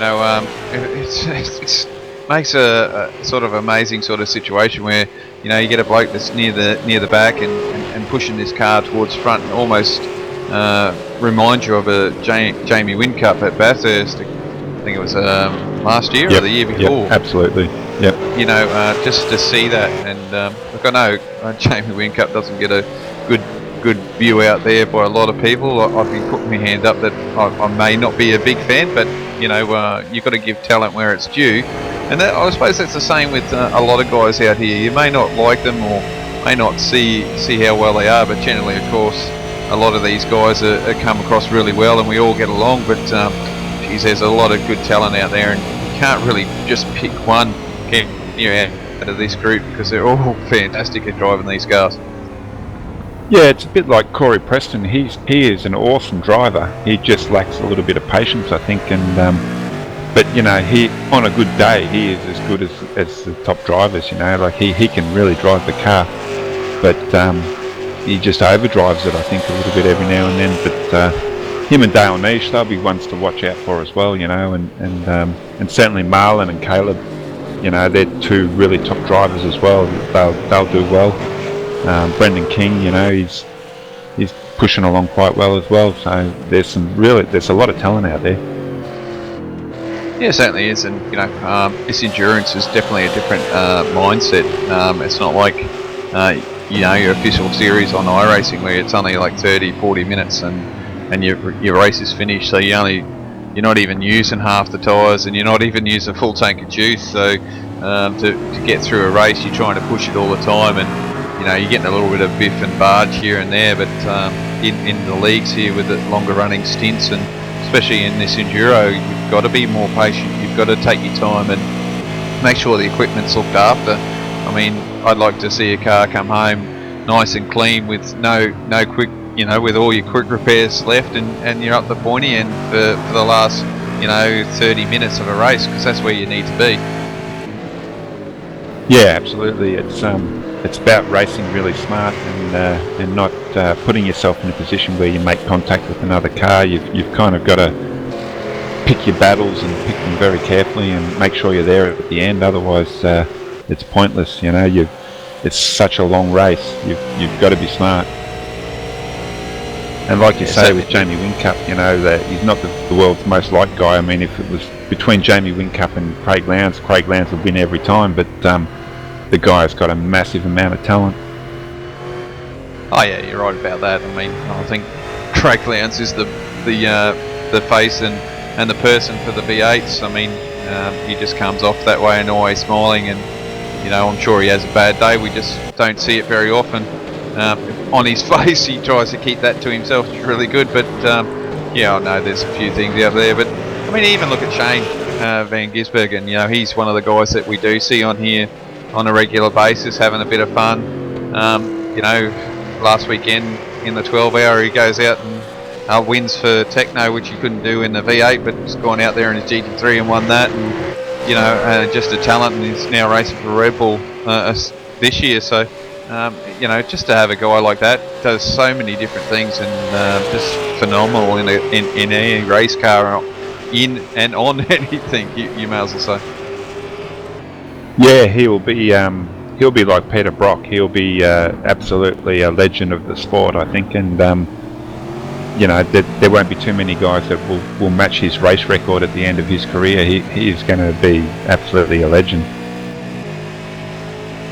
And we see Nick Percat in there too. He was in OSR the other night. Nick used to come in a while ago, but I haven't seen him for a while. But yeah, he was in the other night doing some laps.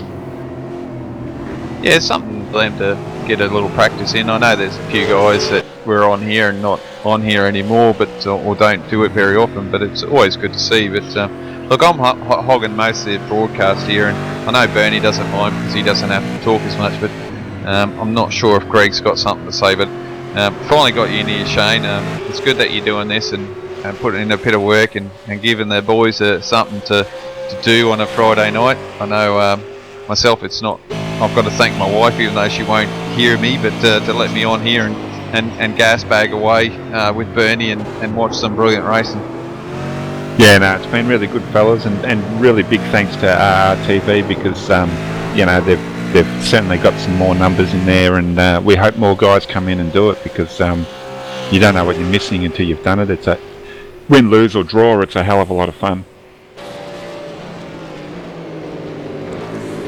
Yeah, it certainly is, Shane. So as far from a race control point of view and the racing going, I guess you said earlier you're pretty pleased with the driving standard out there. Is there any cars under any sort of investigation at this point in time? No, it's been sort of what's happened. It's been racing incidents, and we're pretty happy with it.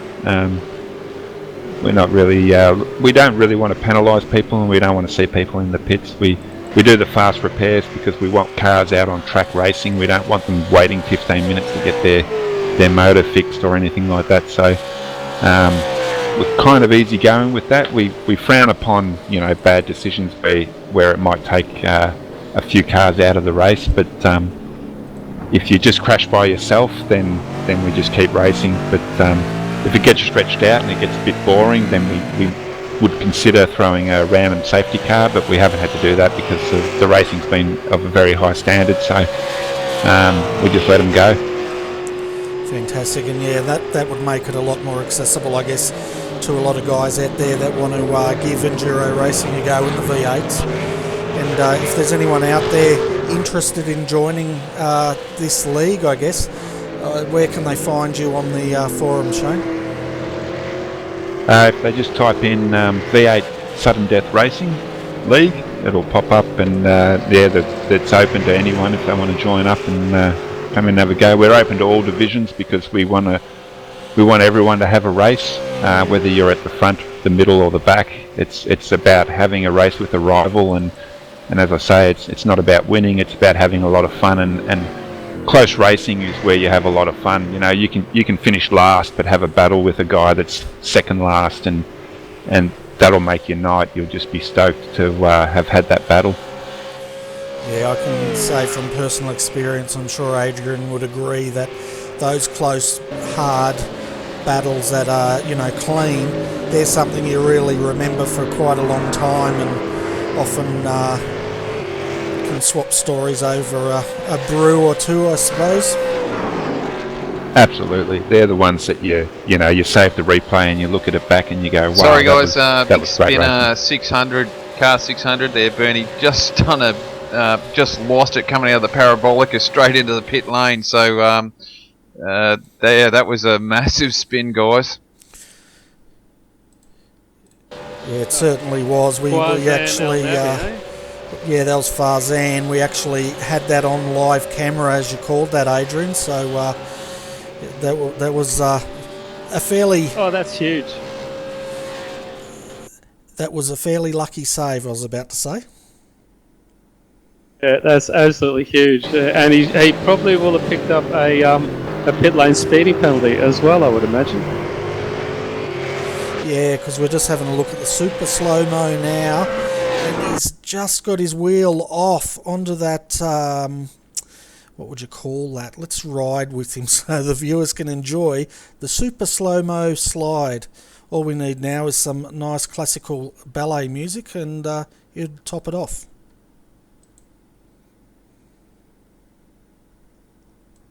Yeah, a bit unfortunate for them. He would have got a pit speeding lane for sure. Did he hit the wall, or did he just manage to keep off it? No, he just kissed the wall at the end. Yeah, I can see his bent wing. Bent wing, exactly. Yeah, so anyway, Shane, thanks for popping up and letting us know about how the race is going. If there are any driver penalties, just send us a message so we can let the viewers know. But 42 laps remaining, folks. We are getting close to the end of this one. Yeah, and I was just watching Craig Jones for a little bit, and he's doing a great job. He's managed to actually gap Caleb a bit, and so he's with Jake to hop in the car again. I think they're looking good for third. Yeah, he actually passed Caleb a few laps ago, and it was a great passing move there, but he's since started to put the hammer down and get that gap back up. At the moment, looking at the gaps, the gap up to Bo Cubis in second is 29 seconds. Then the gap from Bo Cubis up to Jake Blackwell, our race leader, is 17 seconds. While the interviews were going on, we did do a super slow-mo and saw Jake hit that wall, and he's taken that fender off, but it doesn't appear to be affecting the handling of the Demidov Holden at this stage. No, he's putting in as good lap times as at the start. So yeah, I'd say he was. I thought it might have aerodynamically hurt the car a touch, but it doesn't appear to have.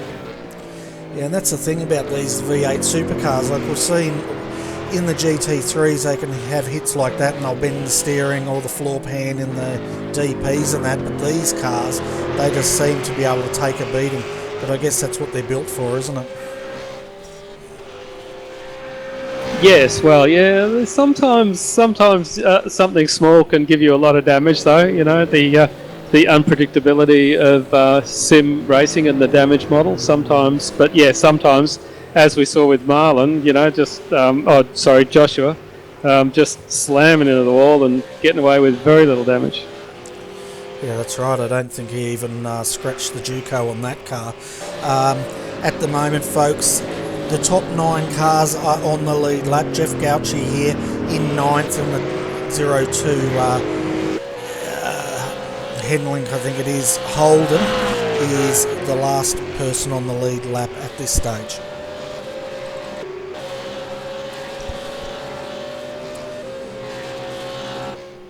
A bit of an update on the cars struggling out there at the moment. Paul Chetcuti in the HTR number 717, has had a very long pit stop getting that car repaired. So I'd say they're through the 4 fast repairs. He's currently 3 laps down. Peter Simons in the 31. No real dramas with this car, and 4 laps down, but circulating consistently, and the car's looking nice and clean. So it's great to see Peter out there having a enjoyable night tonight. Yeah, he's just putting the laps in. Like Shane was saying, they're not too worried about how fast you're going, as long as you're out there and enjoying yourself. And track time means a lot. Okay, you're not that quick, but you'll obviously pick up a few different things with different drivers, just depending if that setup's suited to you, or how comfortable you're in the car. So if you're not really that comfortable, you're not going to push the car to extreme levels, and you're just going to put some lap times in that you're comfortable with. Yeah, that's right. And it takes a lot to get competitive in the V8 supercar, and just to be this far into the race and still continuing is a pretty good effort. It's also an extremely good effort to think that we had 26 starters in this race. We had one person not make the start, and we've had one retirement. Apart from that, all other drivers are out there, and that's pretty much thanks to the way the league sets this up to make it accessible, giving them 4 fast repairs, no incident limit, and letting the guys just enjoy their racing. Yeah, for sure. And we're not going to mention who's retired. It's that's within earshot, are we, Bernie? It's a bit hard for those thanks guys. For that. But yeah, unfortunate. A bit of a technical area there for Greg tonight. But good to have him up. Probably learning a lot. Don't know if he's learning a lot from me, other than I talk a lot, and I leave Bernie alone most of the time and pick on him a bit. But I should be careful sometimes, because he is the boss, and I know I could be beat at any time. But I've been enjoying this, Bernie. First time out here in the V8s, and the guys have definitely put on a show for us, and doing wonders out there. And geez, why are we doing these injury races for? Nobody knows. Yeah, I was asking myself the same question after I finished work this afternoon, and I thought, we've got a 5-hour broadcast tonight, how we're going to get through it. But we are 39 laps remaining through the week, folks, for a bit of iRacing news for those who haven't caught up with what's happening for the next release. It looks like, Adrian, the Mercedes is coming out. The reason for that is it's appeared in the forums and as a thread, and I think the rumour is we may have 4 cars out this release. So if you're wondering which of those cars are, we know the Audi has been confirmed. The other one's the Mercedes. iRacing hasn't said it's definitely coming out, but that's the rumours I'm hearing. The other rumours is the Renault F2.0 and the 3.5. I've heard that may be coming out as well. But I guess the other big news is next release is going to have an option for us to try the DX11 game graphics engine. Now that's going to be, Tony Gardner said they're treating that as an alpha release, so it'll probably be fairly unstable, but next release early adopters can test that, and then the following release DX11 will be the standard with DX9 as the option, and then later on the year DX9 game engine will be retired. So this is the time we have to start looking at upgrades possibly, Adrian. Yeah, hopefully my system might work, Bernie. It's not that old, so I'm just hoping that what I've got in here should support it. I don't really want to be starting to spend more money on. I'll have to start doing some stuff to try and get that sort of money together. But hopefully I've got the basic package here that'll run fine. If it means I've got to drop my frame rates, well, that's what I'll have to do. For broadcasting, that'll be fine for me. But it's interesting times for us as iRacing fans. We're getting in 4 more cars, which is interesting. I believe for myself, getting 2 more GT3 cars for myself are cool to see. Actually getting real world GT3 cars. Jeez, that's a mouthful in it. And I think we're definitely getting the Renault 2.0. I think the other car that we're actually getting, Bernie, is the upgraded MX-5. So we're getting the brand new MX-5. We may not be getting the 3.5 yet because I think Renault has pulled the pin on that. So that's just still a bit of a story there, a bit of rumours. So we'll see what happens in March. Yeah, definitely will. That's one car I did overlook was the new MX-5. The other discussion I've been hearing, some people are saying, that the DX11 is going to be harder on your systems. Other people are saying it could actually go the other way and be more friendlier because it'll be more modern. So it'll be interesting to see how that unfolds in the next release. And for those of you who haven't seen the new Steve, that's a new pit guy that they're working on, go over to Facebook at iRacing on Facebook and check out their video. They're actually starting to give him a bit more movement, which is nice. Yeah, it is good to see a little bit of an animation there with our pit guy in it. He's actually doing something that we would expect our stop and go paddle man to do. So yeah, that's quite interesting. Definitely adds that element of animation as here with Craig Jones fighting a bit of position here through. Oh, as he's a little bit loose. So guys are still struggling out there as my cameraman's jumping around at the moment. But yeah, it's good to see and definitely interesting. And iRacing's got a lot of work ahead, and the way they're going, I suppose that's why they're looking for people to help them out to try and get all this stuff down. But yeah, DX11 definitely I've heard rumours it might help frame rates at the Nürburgring, so maybe that's why a lot of people are having issues, is that the software that they've got in there is more suited for that, so something that they've already pre-built into their system. Yeah, and the other thing it does is they need to get the DX11 out because that's the next big platform upgrade, but that's going to give them a good platform to build on with things such as day to night transitions, that sort of thing down the track. So it's probably this year's going to be a big transition year over to that, but I think after that's rolled out, iRacing's going to be in a really good position to continue building as they have done up until this point. Yeah, I believe like all that sort of stuff that we're looking for, transition, I'm thinking rain as well. That's another one that obviously people are looking forward to as well. I think the one that they may implement soon is we've got the marbles on track and we've got the popcorn effects for running off the road. So I'm wondering if they're actually going to try and make it so that when you are running offline and that the car gets even more unstable offline, especially in an enduro like this, which would be quite interesting to see. Oh, it definitely would be. And another thing on my wish list is flat spots and flat tyres and all sorts of things. But it was interesting last Sunday night, folks. We were calling the Australian GT3 race, and one of the cars actually sustained damage during that race, but we weren't sure where it had got it from.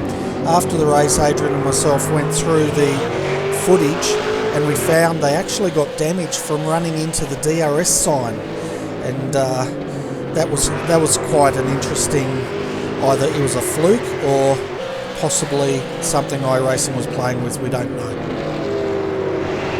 Yeah, it was quite interesting, wasn't it, Bernie? We had an interview with the driver and they mentioned that they had a damage at some point where they didn't know where it was from, and decided to go back and do some investigative journalism, as you would say, Bernie, I suppose, and went back and tried to pinpoint where that issue was, because as far as we knew, there was no contact with any other vehicle, and went back and saw that he'd hit a sign and created damage, and it was just one of those things. But something else that maybe that's DX11 is part of. So we're only speculating. iRacing knows what they're doing. We're excited for the future, and it's just going to be fantastic, and especially the talent that's coming out of this country, that's for sure. It certainly is. So that's our news, folks. For those new to watching RRTV, we normally try to squeeze a little bit of iRacing news into these long broadcasts, just to keep our viewers up to date.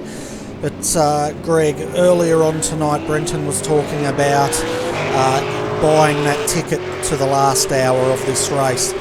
We're pretty much close to that last hour. We've got 35 laps to go. You're probably the most experienced V8 driver up here. So what do you do as a team now? Are you going to throw your fastest driver in to finish this race, or what would you be doing at this stage of the race? Well, I guess it depends on how they've played their strategy. Some teams might want their fastest driver in at the end, but it's not necessarily the best strategy to go for. If, say, for instance, Ian and Blake, I'd say, Ian and Jake, they've got it fairly wrapped up, I would say, barring anything untoward happening, so it probably doesn't matter with them so much. I'd say Craig Jones is doing an excellent job of staying in front of I've forgotten his name, Caleb.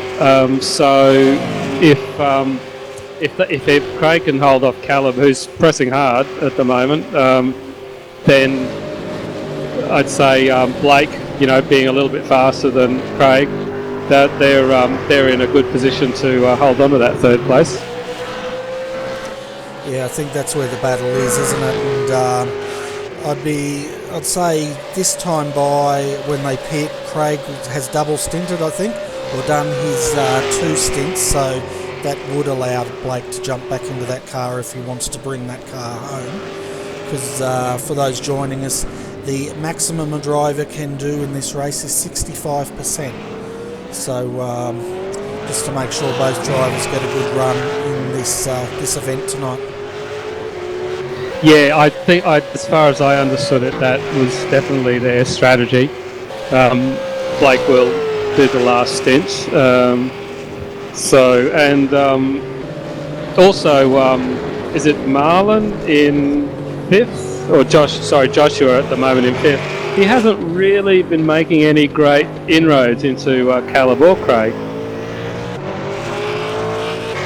No, he hasn't. And if we look at the lap times of the top 6 guys last time by, they've all slipped into our leader has slipped into the 152s with the 152.025. Bo Cubis, he's actually closing on the leader, and he did a 151.285, and that gap at the moment, folks, it's 15 seconds, so he's got a heck of a lot of work to do in 33 laps if he's going to close that. Craig Jones in 3rd position, his lap time was a 151.967. And then... which is a good... that's a good time.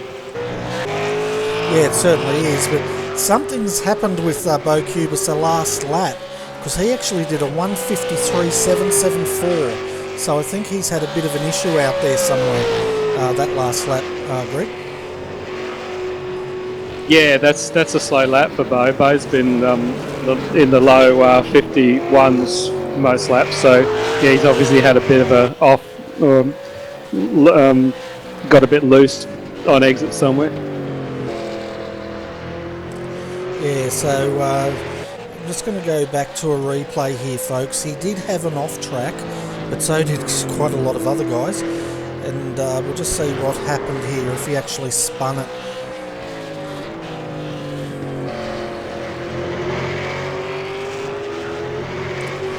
No, it just looks like he caught a bit of dirt, so I'm not quite sure what has happened there. But anyway, where were we? Josh Burden at the moment, he's in 5th position. His last lap 152. Corey Preston 6th, 152.035. So he's closing in slowly, but it's about a 17-second gap. And then Michael Ford's the last person on our lead lap, and he's quite a long way behind, about 109 seconds I think it was last time by.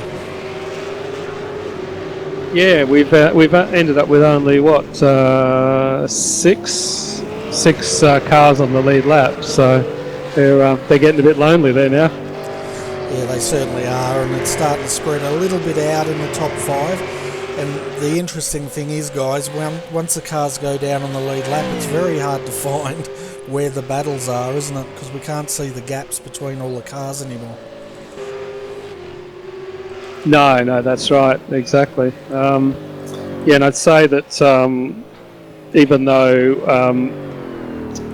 Bo is pulling in Jake a little bit once Ian takes over, which I would assume that Ian will take over for the last stint, then he should be able to hold off for that win. Hold on, I should say. Yeah, well, the thing is now, Jake's just got to pretty much match the lap times, doesn't he? It's a bit like the Bathurst 12 hour the other week. He can just manage that gap. Bo can keep on beating his times and trying to close that gap, but it doesn't take much for Jake to just make sure he's got enough gap in there to get that car home. We're down to 32 laps here tonight, folks. So far the leader has done 96 laps. It's a 128 lap race here at Monza tonight. So that means we're getting very close to our final pit stop. We'll be in about 3 or 4 laps probably. About 5, I'm guessing. If they're doing 27 laps, they've got another 5 laps to make it to the end. 4 if they want to push it, but I reckon in another 5 laps they should start pitting in. If you want to battle, Bernie, you need to go to car number 52 and car number 02. So we've got Henry King and Jeff Gorsey here having a bit of a battle here now, and they're doing a pretty good job at it at the moment. Yeah, I just wanted to get a battle to keep all our viewers out there entertained as the field is stretching out a little bit as this race progresses. But to keep it interesting, 31 laps to go. I think the range of the V8 supercars, they can push it out to about 27, possibly 28 laps on a full tank of fuel. Yeah, that's what the numbers we've been getting. Sorry, Greg. Yeah, that's what the guys have been saying. So, but geez, that's going to be pushing it. You're going to have to get a lot of drafting, I think, and realistically at the moment, yeah, you're going to catch up to a few slower cars, but I don't think you're going to save yourself that much fuel. Yeah, so Greg, I guess you've been looking at the numbers. I'm just not sure how many laps these guys have till they have to start pitting and whether they're going to make that window. I guess that's what they're aiming for at the moment, is to get that final pit stop within that 27 lap range.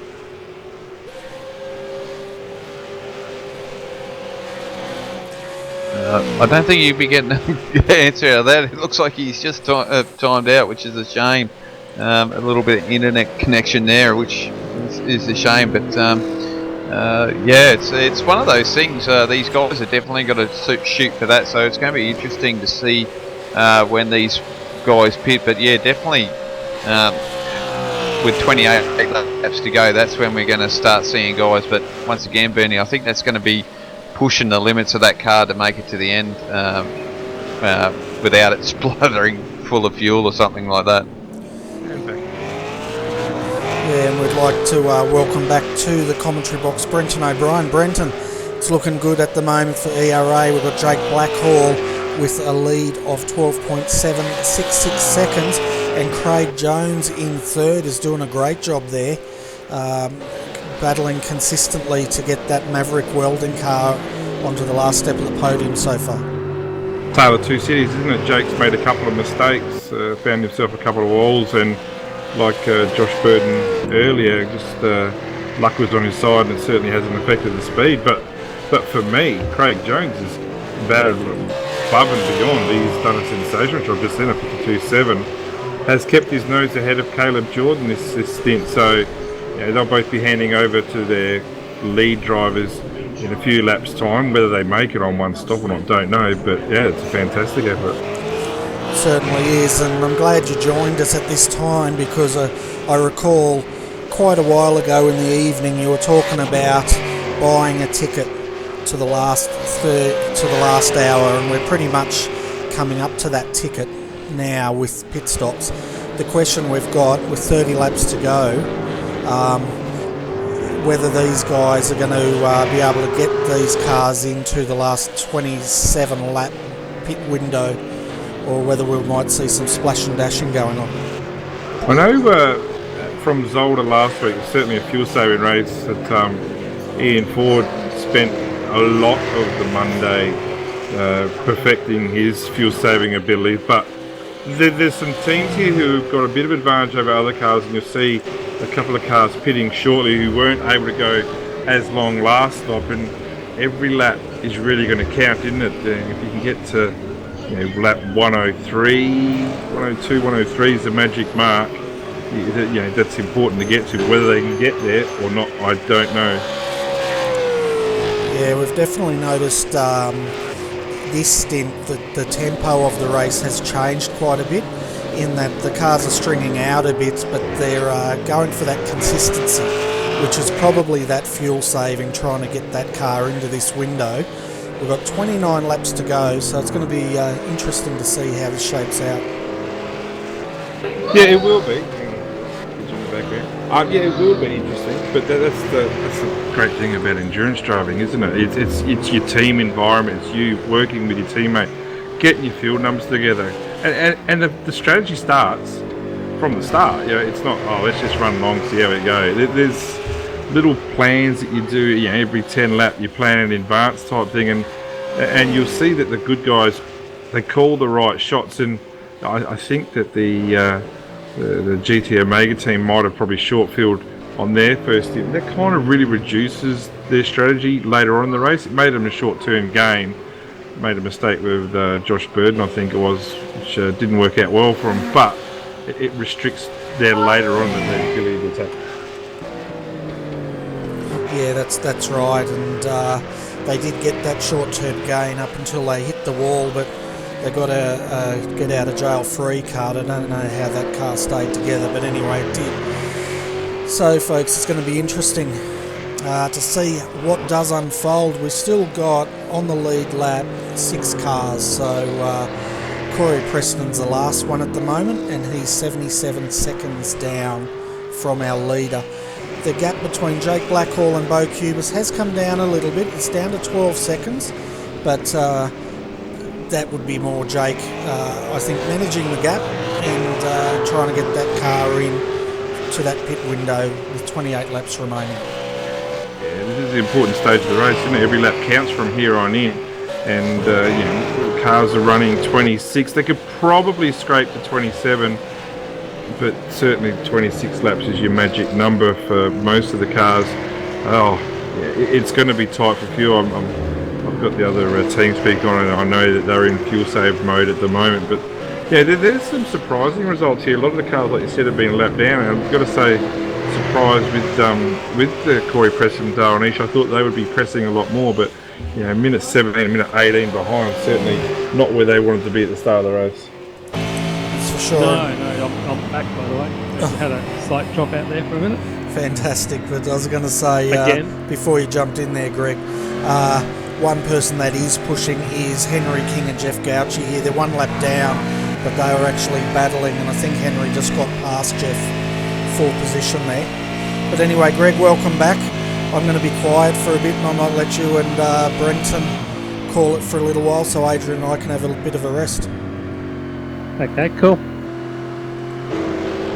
Yeah, I was, say Brenton, I thought, I was wondering when, with the slightly early pit stop that Josh made, that what, from my understanding, it was going to be, touch and go for 5 stops, running the tank almost dry. So them stopping a couple of laps early, it's hard to see how they can make it without some serious fuel saving.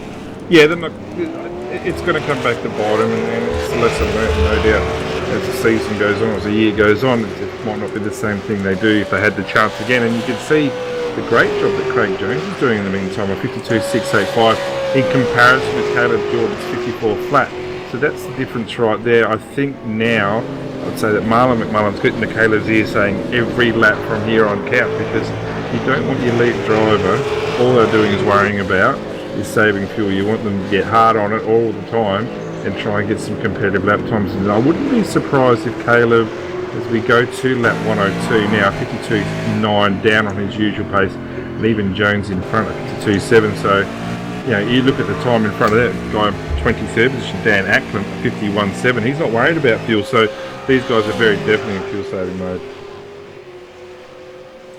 Yeah, it's obviously they don't want to do have to do another splash and dash. That's going to be a pretty bitter pill to swallow if any teams have to do that.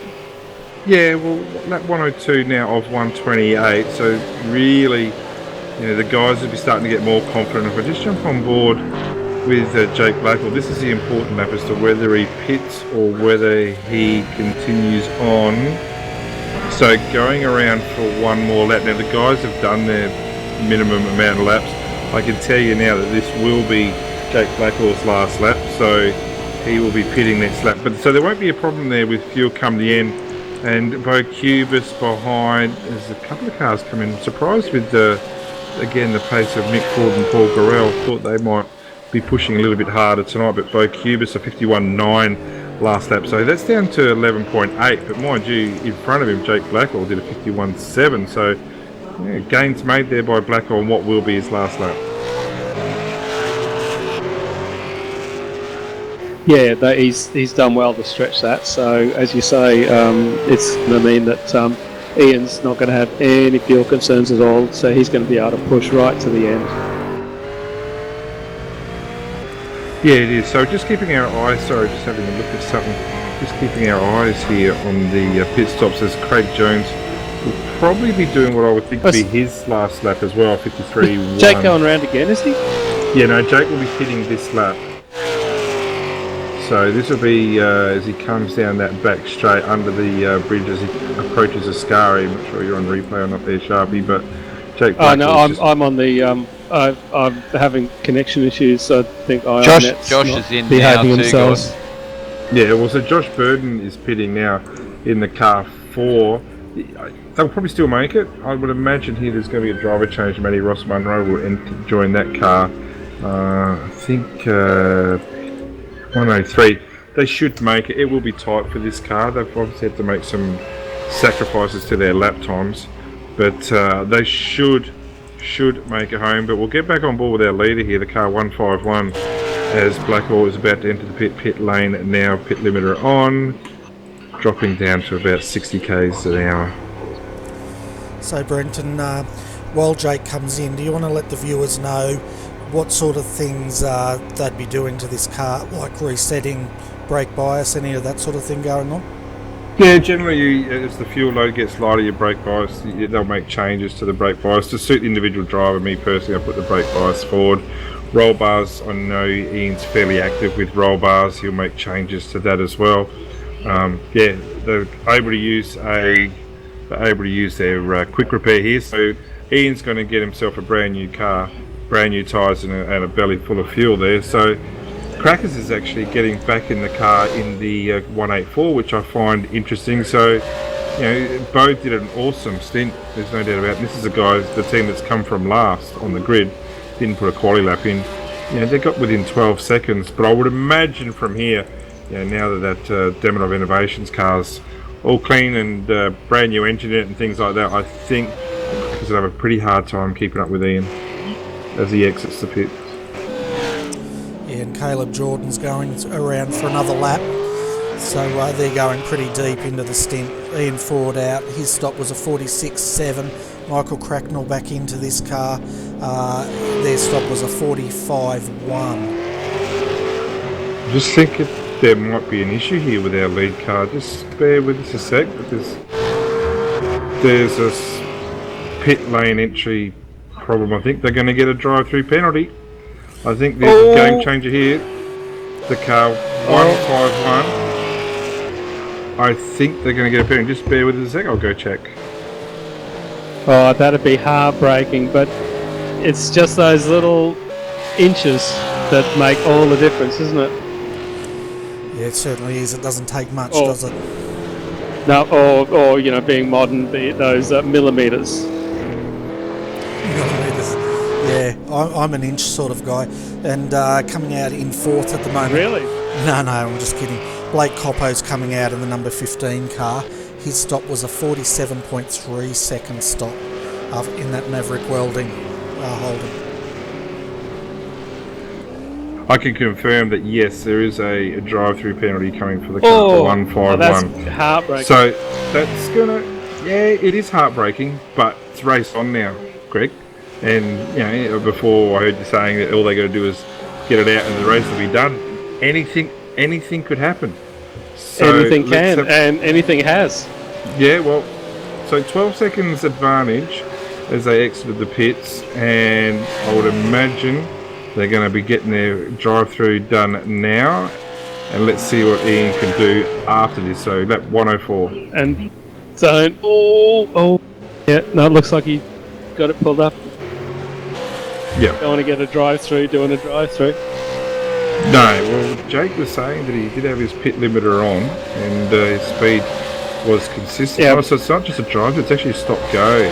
Stop and go. So, well, he must have been really hot in then. Unless he's got to hold. If he has to hold for an extended time, which it looks like he is. Wow, this is hurting. He must have been way too fast in then. Okay, so it's a 15-second stop-go.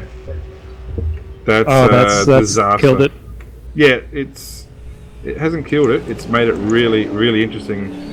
Tell you what, I'm not sure there's a decent enough gap there with Crackers driving very well. I can't see that gap coming back.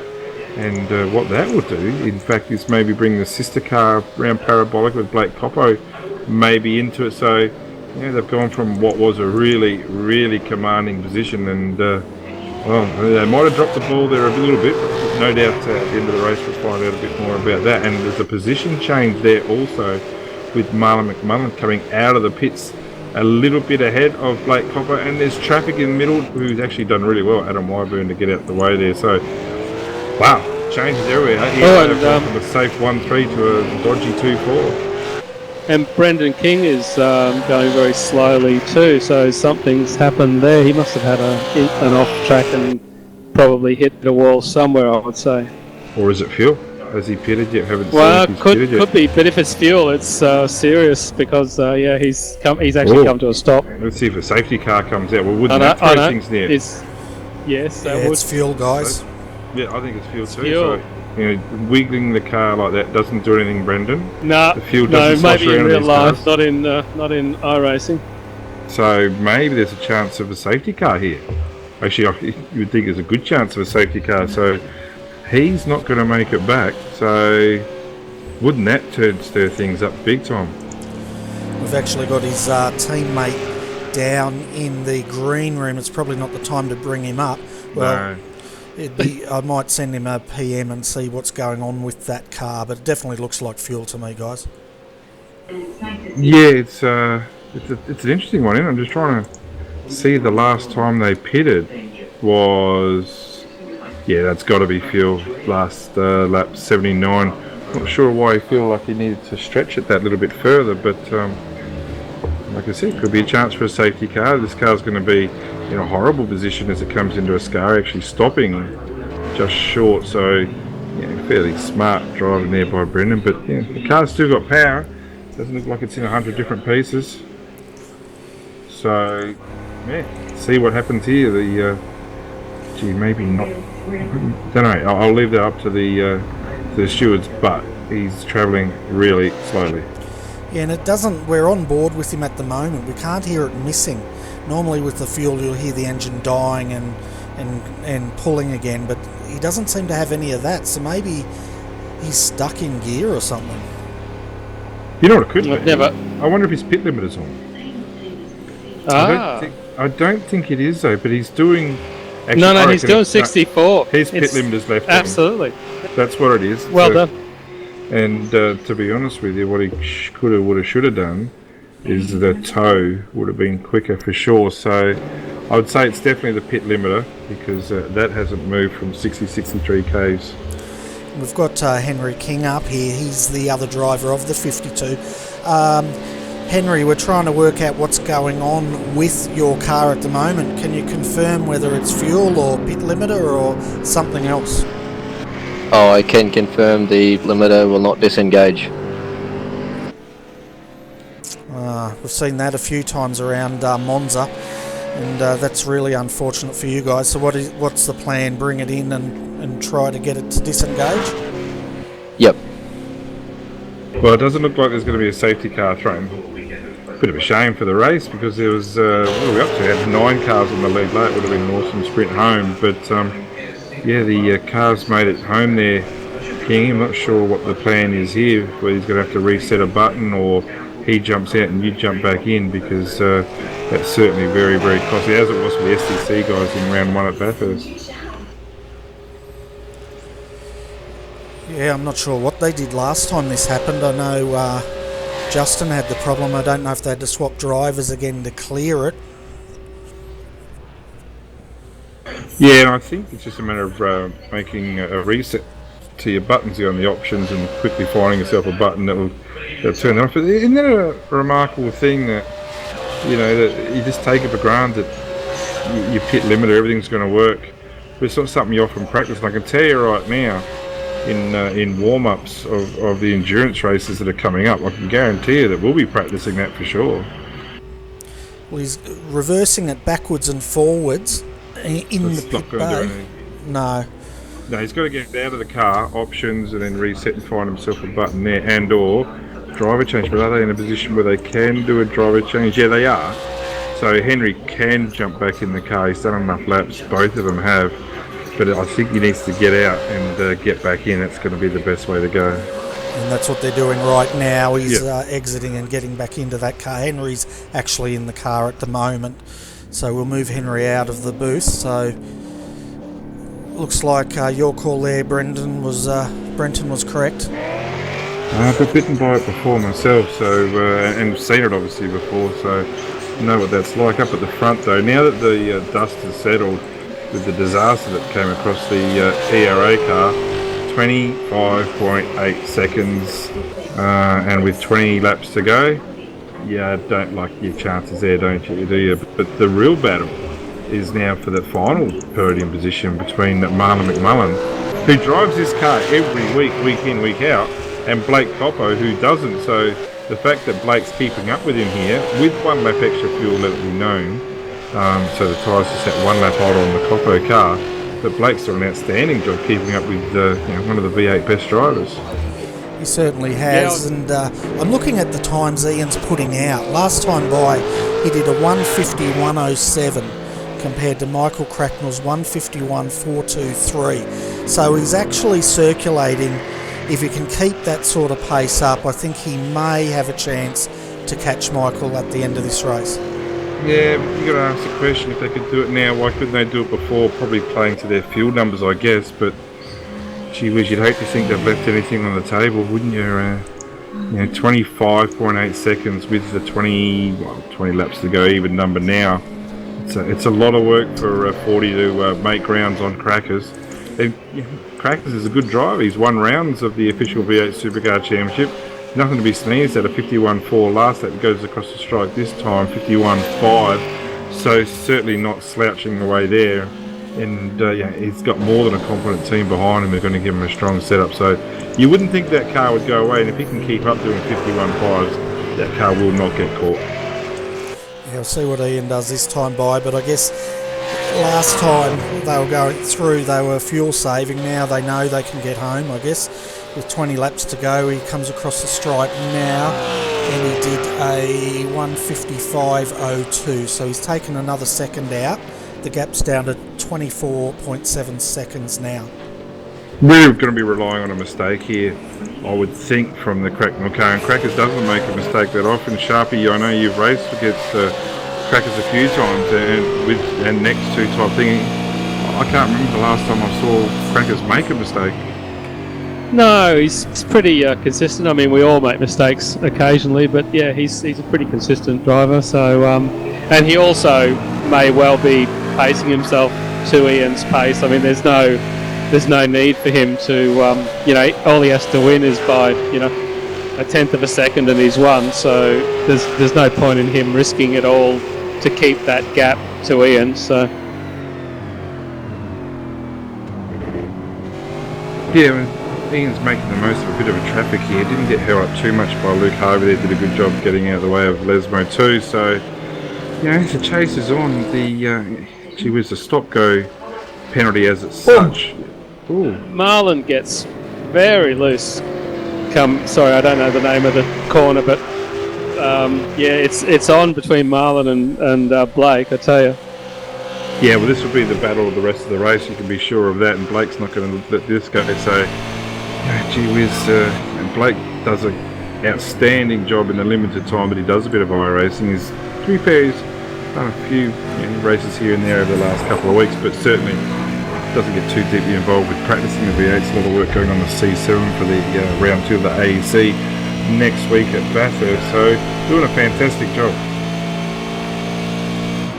Yeah, he certainly is, Brenton. We had him up here and chatting away, and we were discussing about these things and how much effort he puts in and how much effort you need to be out the front. But definitely doing a great job there in the car at the moment and chasing down Marlon here. And just goes to show there's a lot of talent there. And just imagine how much quicker you could get if you put a bit more time in that car.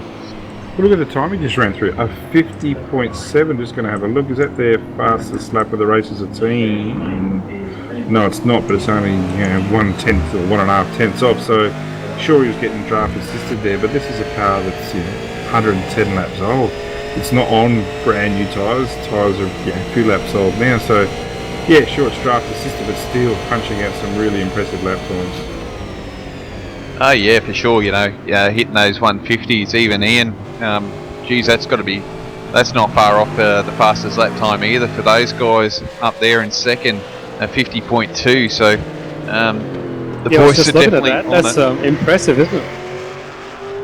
Oh yeah, for sure. I think we've already covered off. I'm not a V8 driver, but to see these guys and to push in those times, Coppo is runned out wide there on the dirty stuff and had it banging out sideways. So trying to do a bit of drifting out in the V8s, which is easy enough to do, but also easy enough to throw it right around. But yeah, no, the impressive times here, and we're 3.5 hours into a race, and the boys are just fanging it. So great job by everyone at the moment.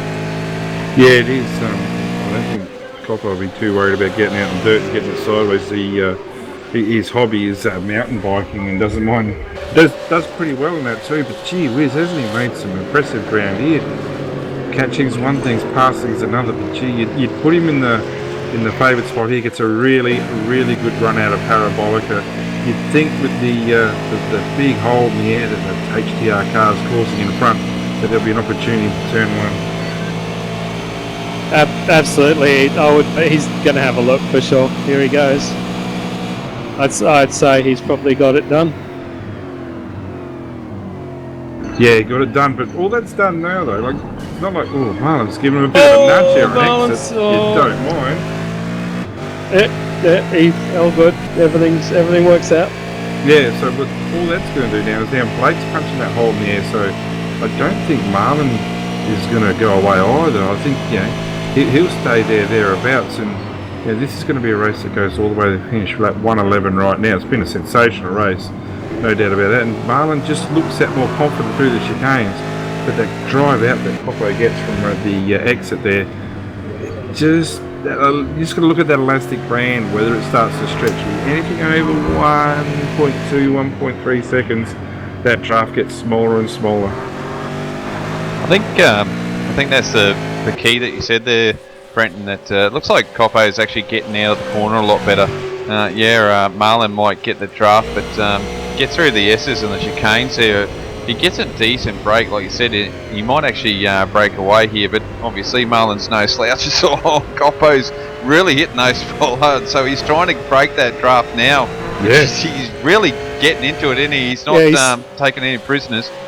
He's pushing, and he has made a bit of a gap already. So I'd say if he gets the Parabolica right, then he will be safe. Yeah, I don't think he's there just yet, and all that hard work he's done. Getting a little bit squirrely on the rear end there, wasn't he, coming out? The car this hard, and I can tell I've seen the setup that he uses. It's an old wooden school chair with a set of pedals on the ground that moves around pretty bad with his G27 single screen. Does an outstanding job, and he's got today's V8 America's race winner right behind him. He took big names today. PJ Sturgis was a race competitor today, and Marlon cleaned that up. So there's no slouch behind the wheel. Now we saw that before. I think when he had that big moment earlier, and to close in on Marlon in that section, you just knew that he had the pace on Marlon. But that draft is still there. Marlon's still hanging on, but just think Coppo's here's definitely got the power out, just a benefit. So once he gets through these sections, he might even extend that gap even more, and hopefully he'll have a little bit of relaxing there. But he's definitely pushing it, and that's probably what's keeping Marlon on him at the moment. Well, for every bit that Blake's pushing, you can guarantee Marlon's pushing. He knows the importance of staying in that hole, and like I said, it's the elastic band. The marathon. I always refer it to marathon runners. That elastic band just stretches, and when it snaps, it just snaps badly, and the car will drop off. I can't see Marlon dropping off a hell of a lot here. Blake is pushing this car as hard as it needs to be pushed, especially on the exit of Ascari. He is consistently faster on the exit of Ascari there, but all the work that he does, he then gets caught again with that gap. So, but they've had for the first time for Blake, got another car in front, Matthew Norris, so this might help Blake a little bit. She's in a pretty handy spot here if Norris can get out the way. Whether Blake might get that cut in the air, I'm not sure he's close enough, but he's certainly making I think he might get a touch, maybe. Well, so long as Norris gets out the way before turn one, and it doesn't look like he's got any intention of doing that.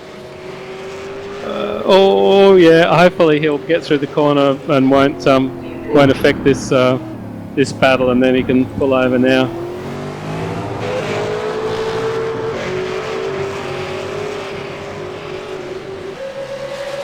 Yeah, so there you go.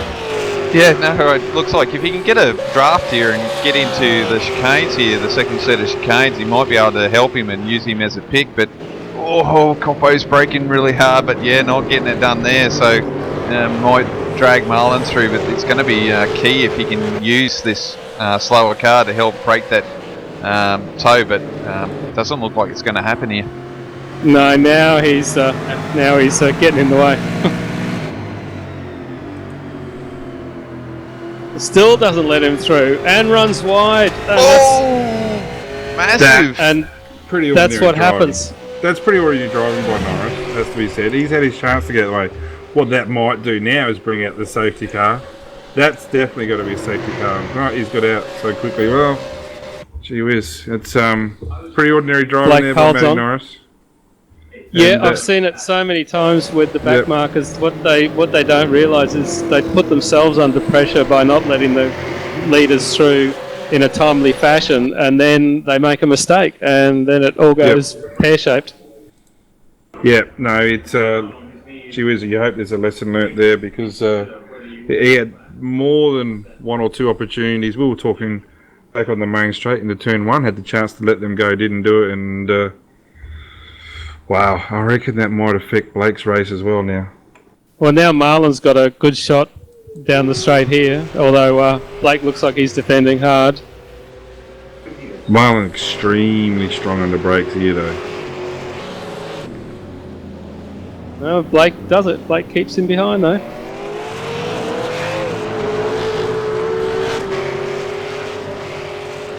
So yeah, but the battle continues here. Let's put it back off for a sec, for it went too long. Yeah, the battle continues here with Blake Coppo and Marlon McMullen. This is, like I said, this will be the race to the end of it. Up the front there, despite all the hard pushing of Ian Ford, he's only made half a second. So really, there's going to be reliant on the STC car making an error. But like we said before, we can't see Crackers doing that. There's a little bit of a gap here now between Coppo and Marlon. That's about the gap you need. In fact, there's something as Marlon made a bit of a mistake somewhere. So that he's trying to back out slowly of a slowdown. Yeah, could be. Because that's certainly snapping the elastic right there, and I think he's out of draft. Well, we know how quick Blake is through this section, so if he can extend it now, definitely going to help him out as he's really pushed out there, and I think he knows. Yeah, he's probably getting the one times through there for sure, just to use maximum track to break that elastic band. If you're a golfer, you're in the bunker there, aren't you? So he certainly used all the track and some. But yeah, like I said, it's a great drive by Blake. This race isn't over though. I don't think ERA showed up to come second and third tonight, but that's the way it's looking at the moment. The STC guys have driven so very consistent, and it's a case of whoever makes the less mistakes wins, and that's what's happened tonight. Yeah, it seems like Crackers is just trolling it at the front, and yeah, it's as you said, if it's really going to take a mistake from them. Well, let's see what happens here. Let's get back with Blake Copper, because out of the pits has come Matthew Norris. Oh, so no. let's see. He won't make the same mistake again. He has learned his lesson. So, this is a guy who's, running, gee whiz, a good 4-5 seconds a lap slow. No, he hasn't learned his lesson. Oh no! Heck. Oh, he's taken out Marlon. Oh, that's not what we're after. Not at all. No lessons learnt there. Struth, Matty. I don't know who you are, but it's ordinary. Yeah, that's a bit of a shame. They just went back and watched that. He was on the racing line, and then all of a sudden he's decided, oh, there's a fast car, I better get out the road. But unfortunately, Marlon's made that same decision at the same time. So yeah, that's pretty ordinary there. You just try and stick to your one line, and the fast guys will get around you, that's for sure. Yeah, and these guys are 4 laps down. No doubt we'll probably go 5 laps down. That's if they've got any quick repairs left. We know they just used one not so long ago, but maybe just a bit more communication with their spotter as well. But that car's struggling now. And let's go to Marlon to see what kind of damage he's sustained. Not sure fair bit. He's got a no bonnet or not. No, but he can still go on. So, they deserve a good result, this car. And Matthew Norris disqualified. So, they've pulled the trigger there pretty hard, the race stewards there. Yeah, fair enough too. You've got to be a little bit more aware of what's going on when you're a back marker and not interfere with the race leaders. Yeah, but to be fair, you've disqualified him after lap 116 of 128. It's a long way to go to get nowhere, if you know what I mean. So yeah, indeed. Maybe there's drive-throughs available or something. I wouldn't have a clue how many incidents he's had, but you want to try and encourage the guys to come back. So maybe he reached his. I'm not sure. Is there an incident limit? No. That's coming from Racecom there. The Martin Kramers is just thrown the rule book at him, and he is gone. So it's a shame for them, but they put themselves. Well, he put himself in a pretty ordinary position on not one occasion but 2 occasions in 2 laps, and it's certainly tarnished what was going to be a great battle for 3rd and 4th. Yeah, that's a real shame. That's taken away our one battle, hasn't it? So. Yeah, it has. Well, these guys now are gaps. It's still only 3.6 seconds, but Marlon's car's struggling in a straight line. 250. We'll actually have a look down the straight as to what he can get to in comparison. If you keep your eye on Blake and tell us what speed he's reaching, maximum speed, I'll keep my eye on Marlon, and we'll see what kind of effect of that. It looks fairly significant damage at the front. Poor old Peter Goodwin back here, a few laps down, getting a spin out of the last chicane going the back straight, and that car's looking a little bit second hand too, guys. Yeah, so 276 for Marlon, so I'm not sure. So Blake topped out at 280. Yeah, so it's not that much different. So who are we chasing there? Crackers, Sean Thompson, the cars. Yeah, it's good to see so many cars still getting around, isn't it? There hasn't been that many withdrawals that I know of. Obviously, Sharpie, you guys have still a chance to win this. You're only 95 laps behind. So so you could do a bit of a late press, I guess. But the top three are certainly, top four, top five are looking settled. We've actually got Shane with us from the race comms here. Shane, tell us about that, mate. Yeah, a bit disappointed to see what happened with Norris and Marlin. It's a bit of a disappointment to see that he didn't get out of the way of the faster car, but sort of cost Marlin and Caleb a bit of time and pain there. Yeah, and obviously you missed the lap before that because they wouldn't get out of the way of the Coppo vehicle either, and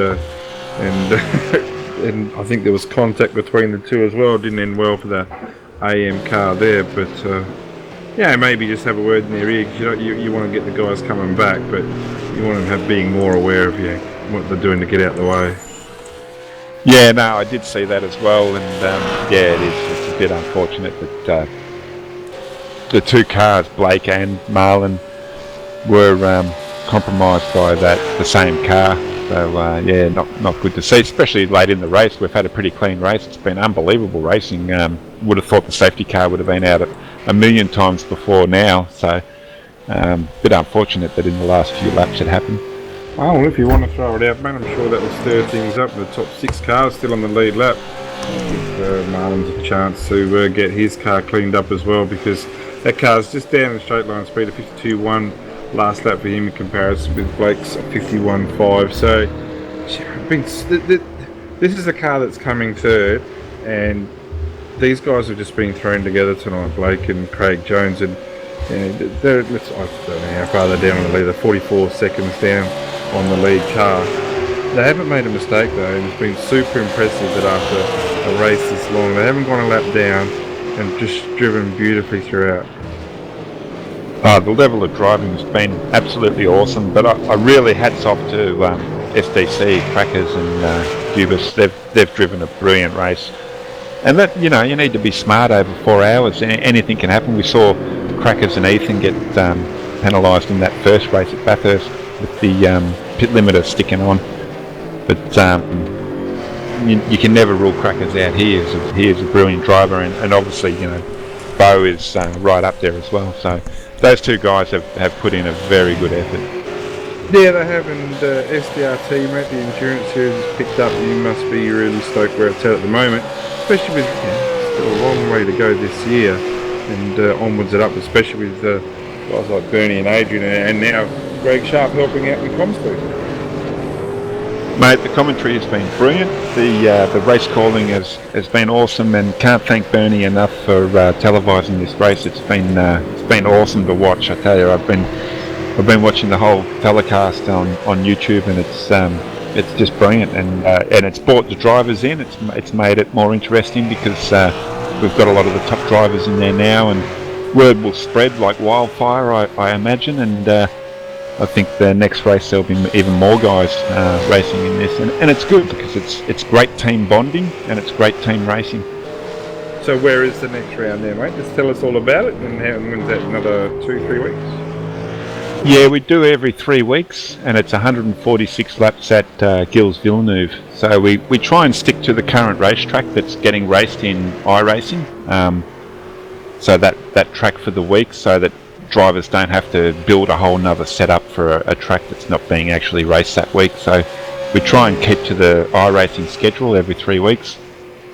We only change it if we've run a race at that track before. We might drop it back a week or move it forward a week if we have to, if we're doubling up on the same racetrack. But hopefully we get a different track for next season, and the next 3 races will be the same as the official racing. Yeah, good way to be. Well, mate, good job tonight. Got someone down there as quickly as going to grab a quick little interview with a few laps to go. We'll let you go, mate. Yeah, the race has been clean. Maybe we've got now lap 120. Probably a bit of a thin chance for a safety car now. So, good job to yourself and to Mr. Kramers as well. And hopefully the series goes on from strength to strength. Yeah, thanks guys, and really big thanks to RRTV. They've done an awesome job. Sorry, Too Shane, easy. just before you go, there is the next race being broadcast as well? Well, that'll be up to Bernie, I guess, if he's free to do it. Not sure what he's get, because I know he does the GT3s and other Bernie's a racing. fan of the V8s now, Shane. You got him on board. Well done. Oh, that's good. That's good. I hope we get him on our side, because I'm pretty sure there's a lot of guys out there that like watching these races. Yeah, I'm sure there is. Mate, we've got a few little battles here. Just thinking that our little producer there's just given me a bit of a stab in the dark there. But yes, there is Corey Preston in 5th position, the car 98, a 51.692. Little gains here made by Matty Ross Monroe in that GT Omega car.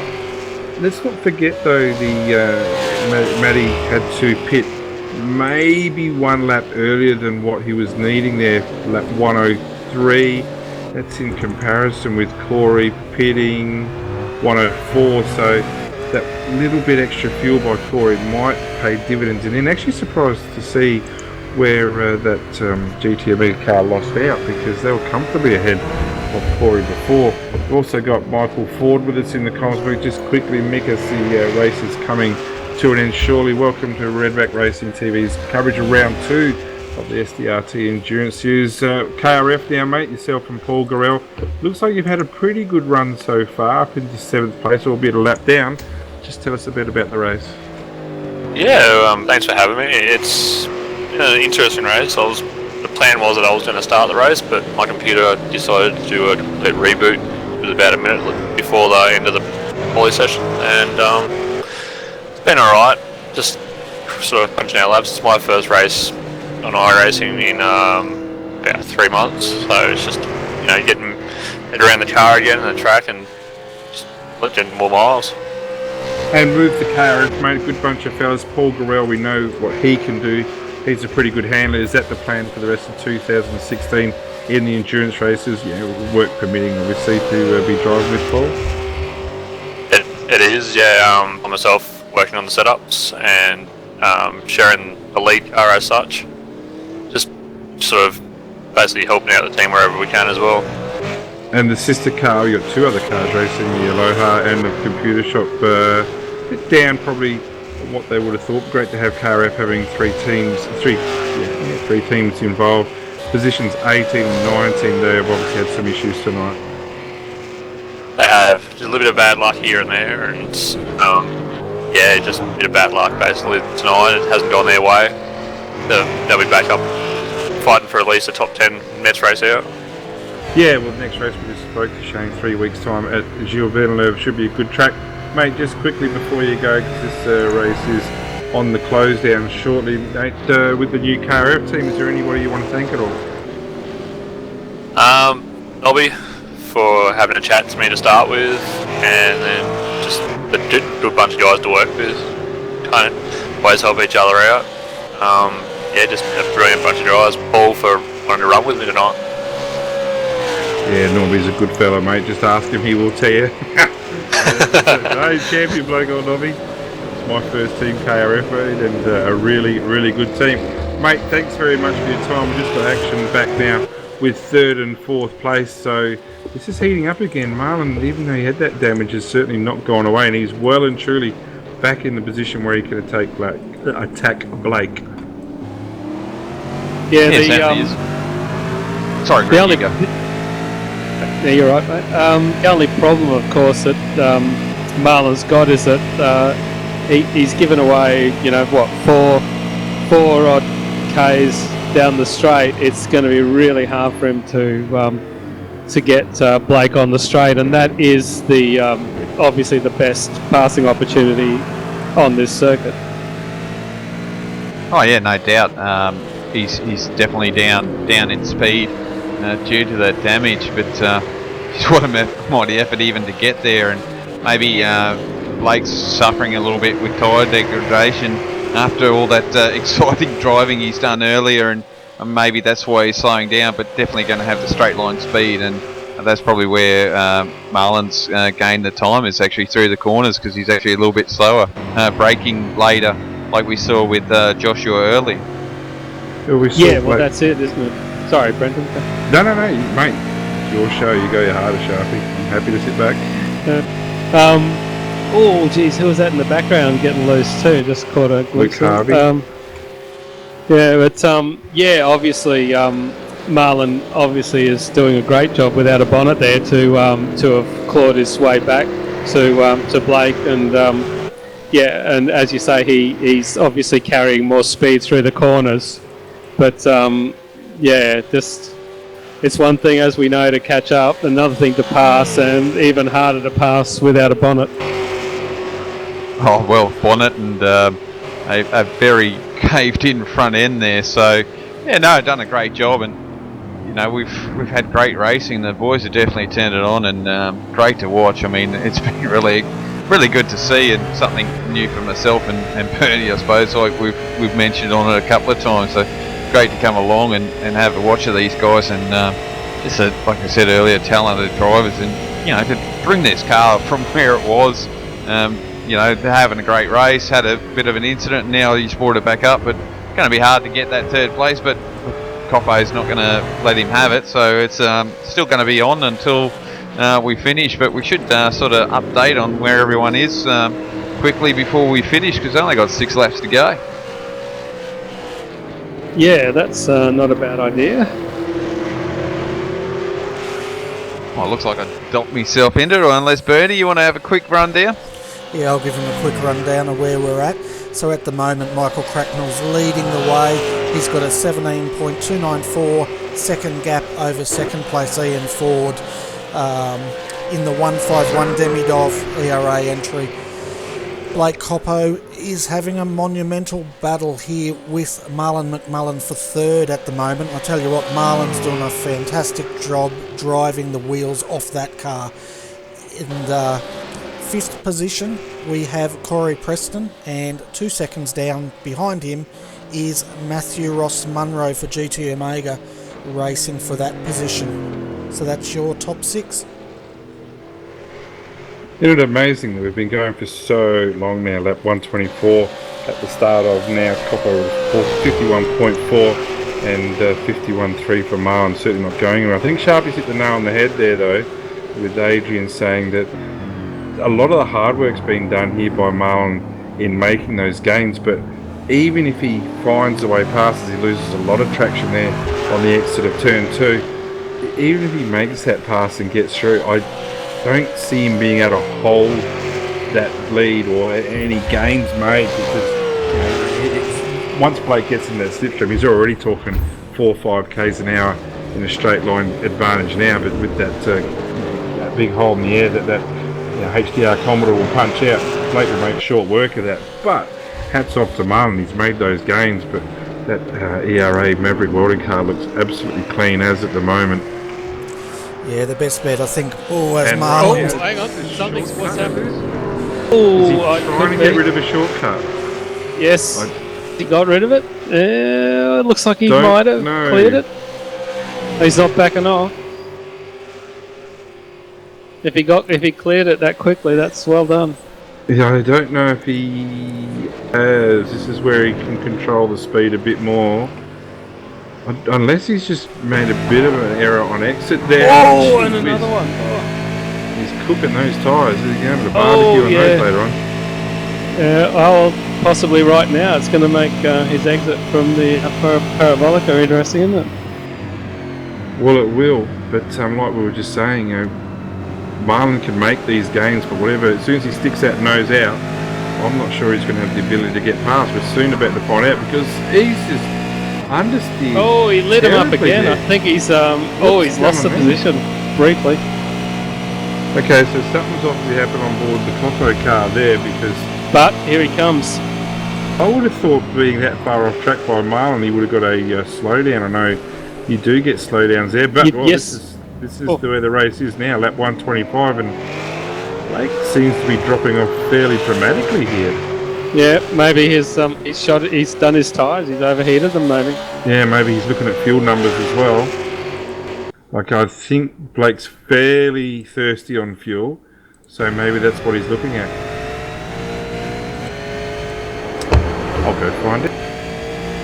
Yeah, this is not done yet though. He'll, I suspect Blake will come back to Marlon, and all he has to be is, on his bumper coming out of Parabolica, and he'll chew him up down the straight. Yeah, it's a slowdown. Just went to have a quick chat with Blake. So he's just been bitten by some slowdown. So I'll tell you what though, lap 125. We've only got the 3.5 laps to go. I'll let yourself and Adrian call out the action for the last few laps, but there's still a bit of racing to go here. Yes, there is, and Ian's made up some time, but as I said before, I suspect that Michael's just controlling it at the front, which is exactly what he should be doing.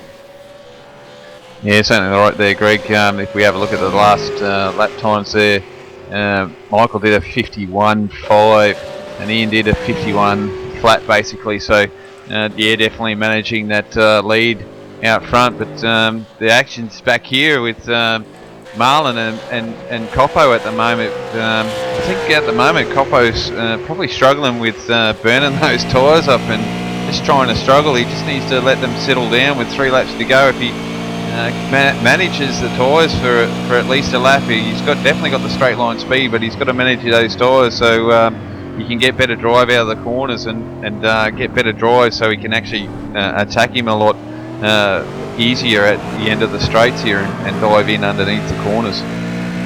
Yeah, exactly. He's got to just back off, just not excite those rear tyres too much and let them cool down a bit, because a peculiarity of iRacing is that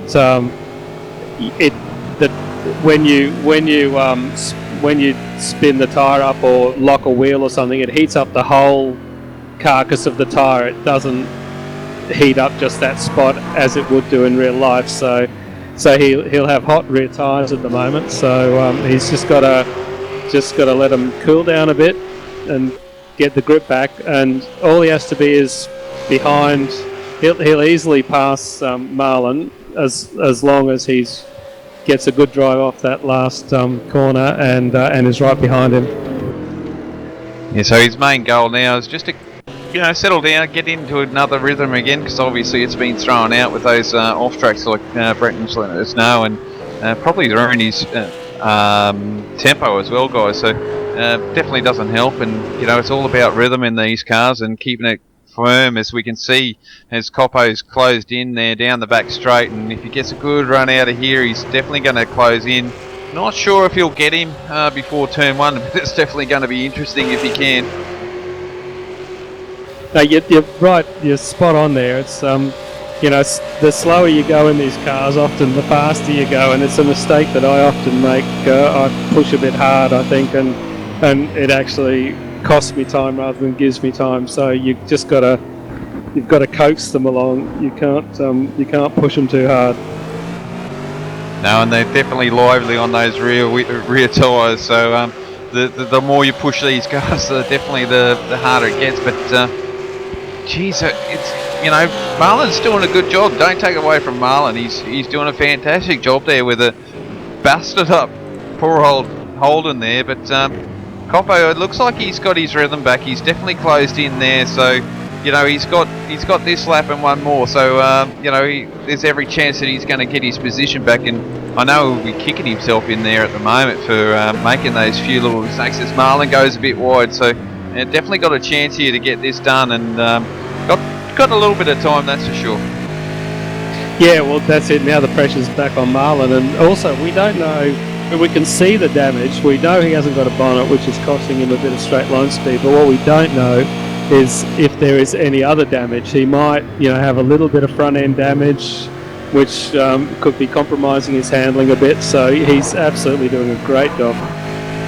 As we can see now, we can tell Coppo's got his rhythm back, and we've also got a lap car in front of these guys. So, are we going to have a bit of deja vu? It's not the same car, but we've had issues with these lap cars late in the race. It's Coppo's really close here.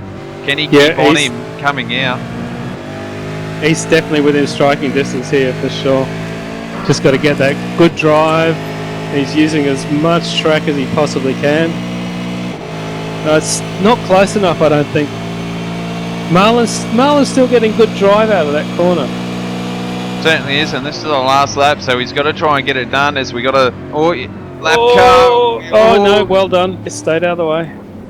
Yeah, great job there, and Coppo pushing on it, so he knows it's the last lap. These guys are definitely on it, but still out in front is Michael Cracknell. He's out there with a 13 second lead, so no fear of him losing that unless something untoward's happened to him, with Ian Ford behind him now, and these guys are 30 odd seconds behind those guys as Coppo closes in again. So this is great driving here, and Marlon's doing a fantastic job there with the beat it up Holden, and Coppo just trying his best to try and get him, and he doesn't have too many corners to go.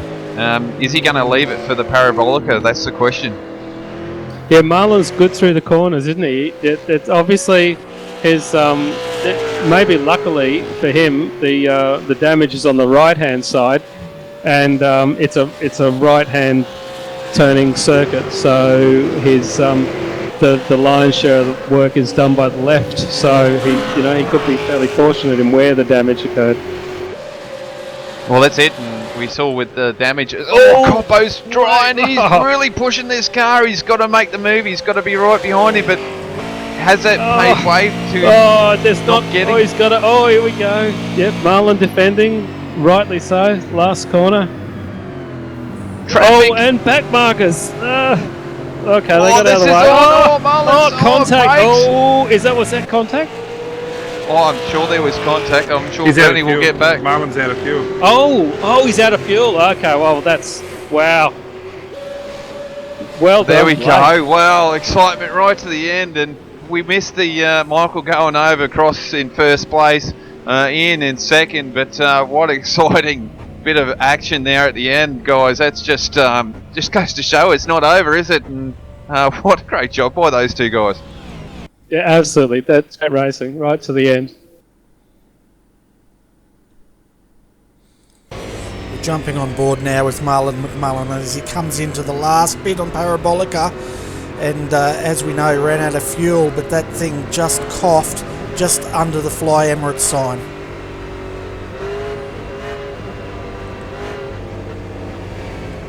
He would have known it was. He would have been trying to convince himself it wasn't going to, but he would have known in his heart that it was. Yeah, talk about a fantastic ending, guys. But yeah, Marlon McMullen, he probably only missed out by about 500 metres with that car coughing.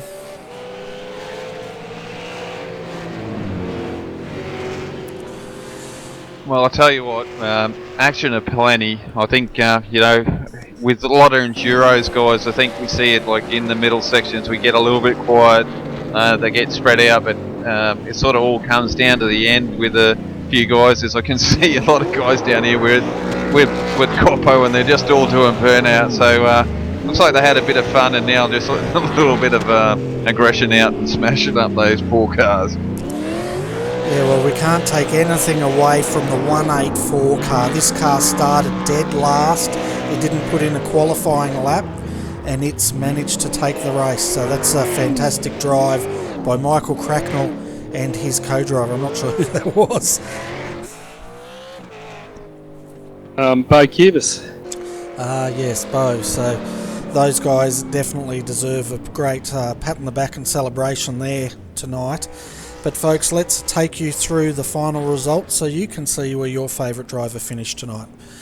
So, Michael Cracknell and Bo Cubis takes out tonight's race, followed by Ian Ford for Demidov. Blake Coppo on the last corner gets Marlon McMullen as he ran out of fuel, and Marlon finishes in fourth. Fifth, Corey Preston. He held off Ross Munro. Matthew Ross Munro was trying to close that gap, but he just could not close it in the end. That gap in the end was 1.1 seconds. Paul Gorrell comes home in 7th, followed by Jones in 8th, then Stratford 9, Rizzo finishes 10th and 1 lap down.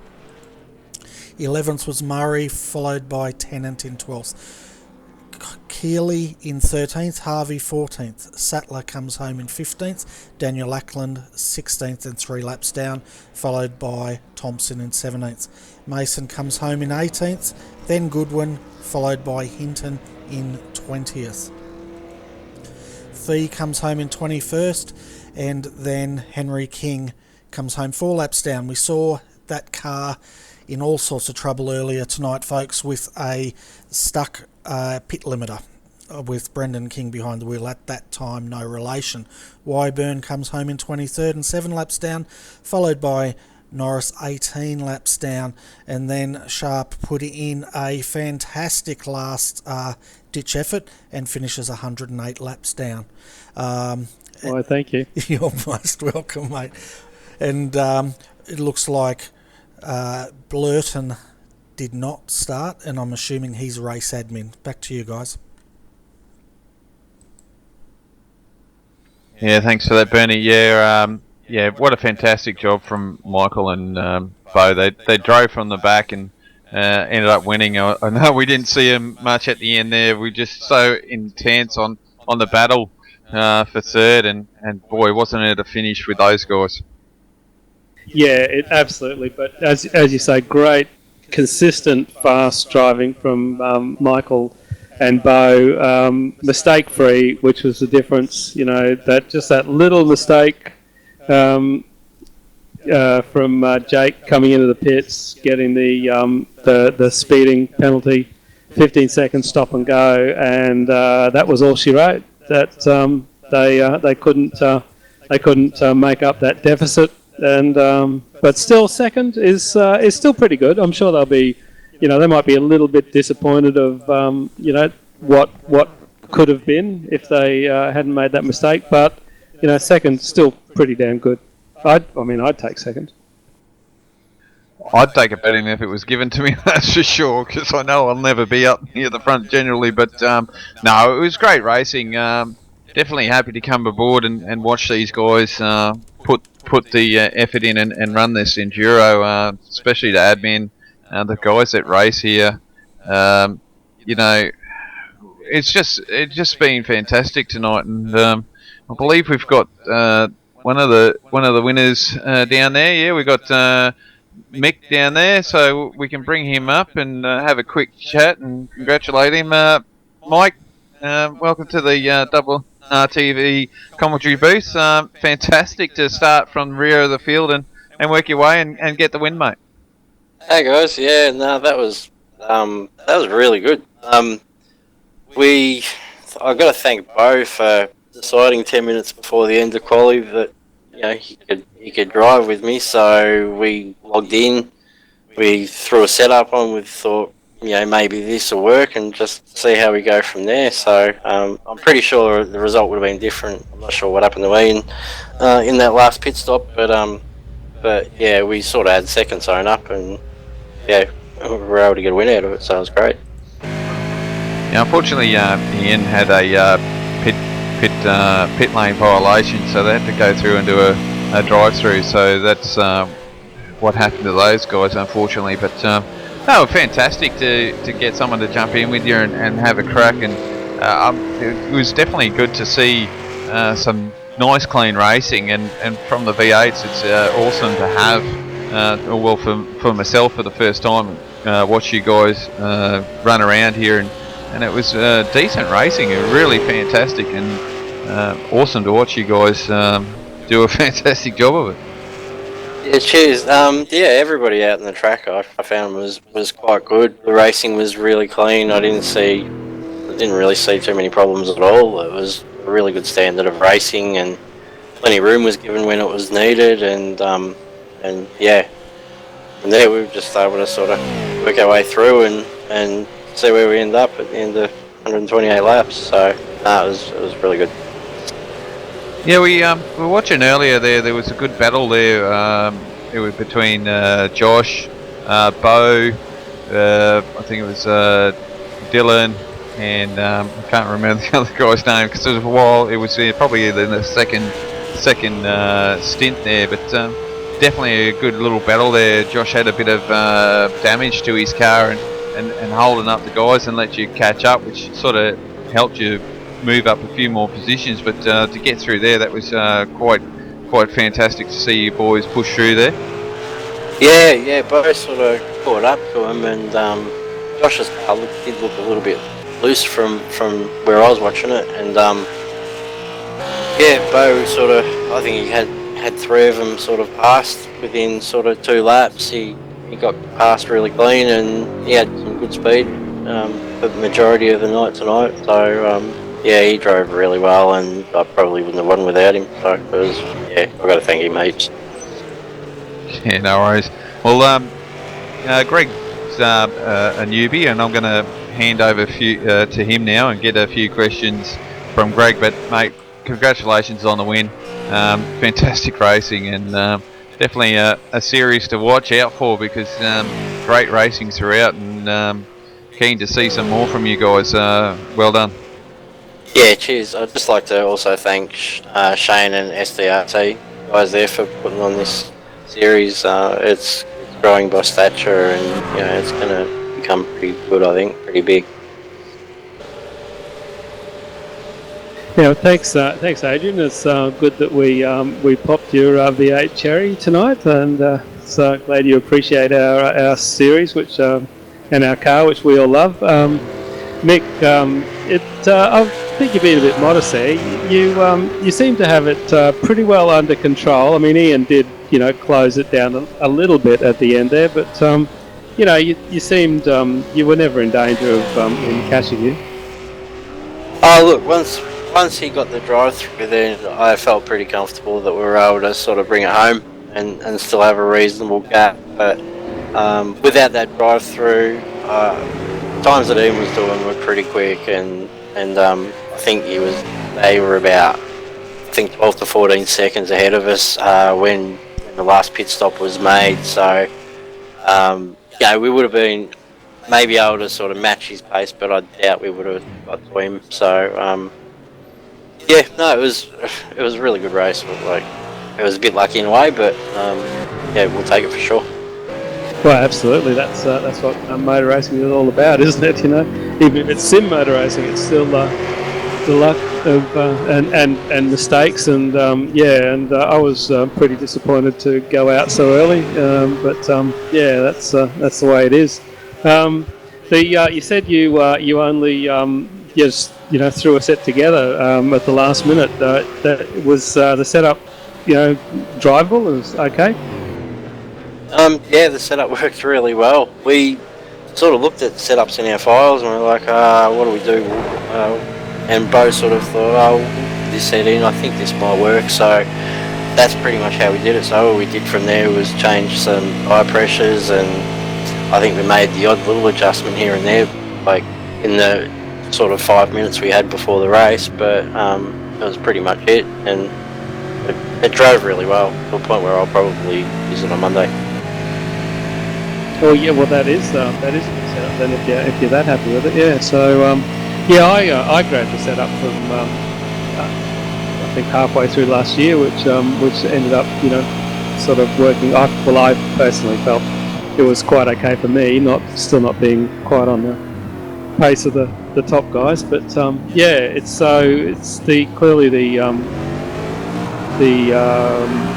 you know, the adjustments they've made to iRacing haven't made older setups terrible, so at least it's good that you can go and grab something a bit older and it's still usable. Yeah, I think from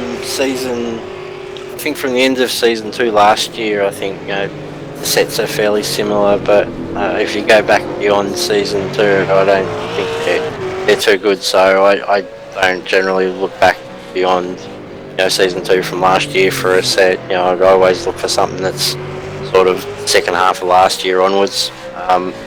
But yeah, I mean, at the end of the day, you know, we threw a set in and we were able to make it work from starting last and just being patient through that first stint, and yeah, we just made some tire pressure adjustments and a few roll bar adjustments here and there throughout the race, and it seemed to work pretty well. And fuel wise, did you have to do much fuel saving? Nah, not really. We sort of calculated, and we knew that we would probably be, look, Bo had the fuel save probably a lap at the end of that last stint he did before I jumped in, just so we could have that extra lap at the end. So that pretty much gave me the green light to go as hard as I could and not have to worry about fuel saving at the end. So, but another lap and I would have had to ease back off, I think.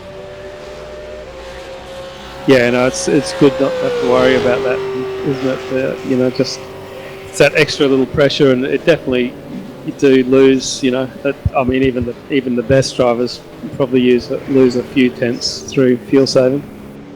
It's not just losing it through speed, but also it's just an added distraction as well that could potentially cause a slight mistake here and there. So, and particularly having to try and change your driving style to fuel save, like that's not the easiest thing to do in the world either. So, I mean, we're glad that once we did that last stop that we were pretty much good to go. It was just something less to think about at the end. Yeah, you're right about that. It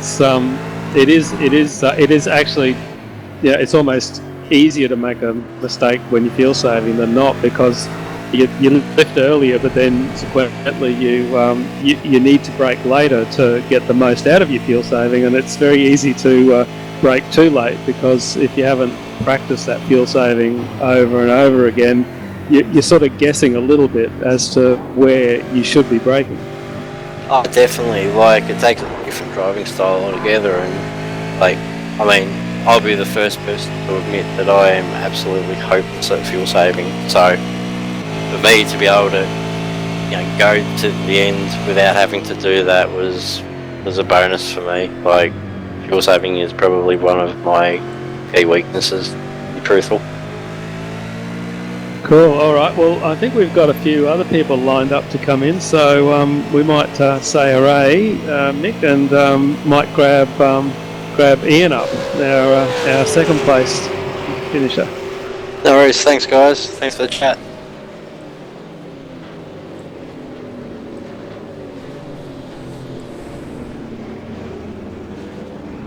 Hey, Ian. How are you?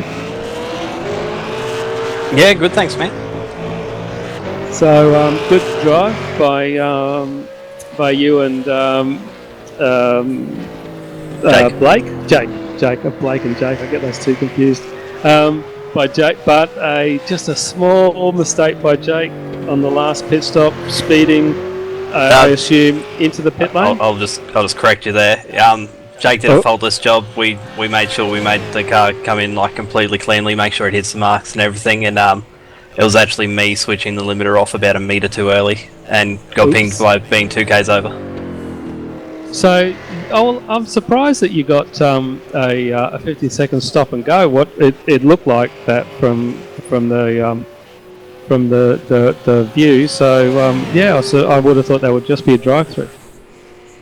Yeah, it was just a 15-second hold, and just all that extra time down the pit lane just absolutely destroyed the race. But we didn't give up on it. We just pushed as hard as we could in the final stint there until pretty much the second last lap, when it was unless we make 8 seconds a lap, then we're not going to win. So we didn't give up the whole entire time. We drove brilliantly. Jake definitely did a great job as the number 2 driver. He's only about a tenth of a second off me most laps around here, and we kept the car clean, did a good job, and didn't come out with the goods today, but hopefully at Montreal we will. Yeah, well, I mean, second still be good. Obviously, it would have been first, apart from that little mistake. But as we all know, little mistakes are easy to make in racing. Other than that, the car was good. Yeah, definitely was pretty much able to put it in every position that we wanted around the track. Towards the end of the stint, the car started livening up a bit too much for our liking, but tyre pressure change at the final stint there, final stop actually helped it out, so we would have probably been, capable of defending no matter who came up to us in the final stint if it wasn't for the slowdown.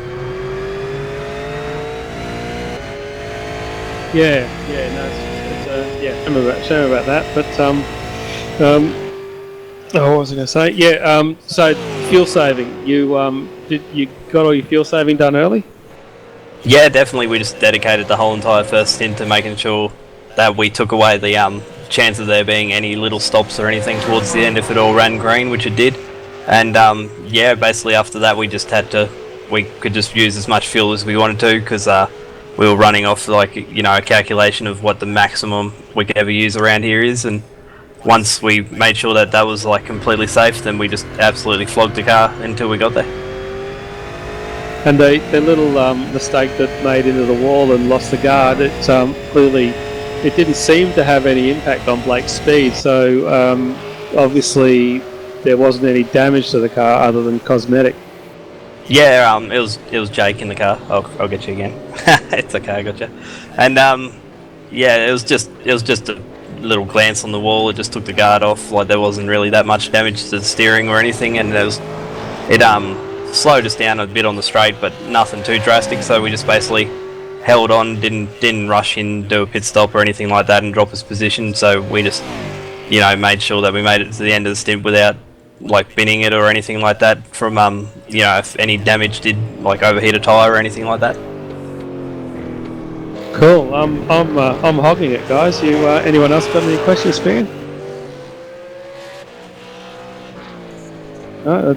Maybe That's all that. right. I'll jump in. I was waiting for Adrian to jump in, but yeah, Ian, bad luck on that stop and go penalty.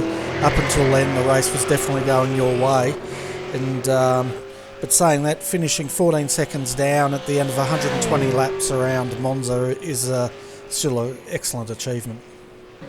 Yeah, especially since we got a 15-second slowdown, so you know, like it is pretty bloody close there, and it was definitely a good clean race for us up the front. It's a merit to the boys like Bo and Crackers to manage to come through the field and absolutely, like, you know, get the win in the last couple of laps, sort of thing, like the, you know, the last stint. And you know, I heard that Marlon and Blake and everyone had a massive battle all race long down in third and fourth, so that'll be something to go back and watch on the broadcast. And yeah, I can't wait to do it again at Montreal in 3 weeks. Yeah, it's definitely going to be fantastic. And before we let you go though, did you want to give a shout out to your sponsors?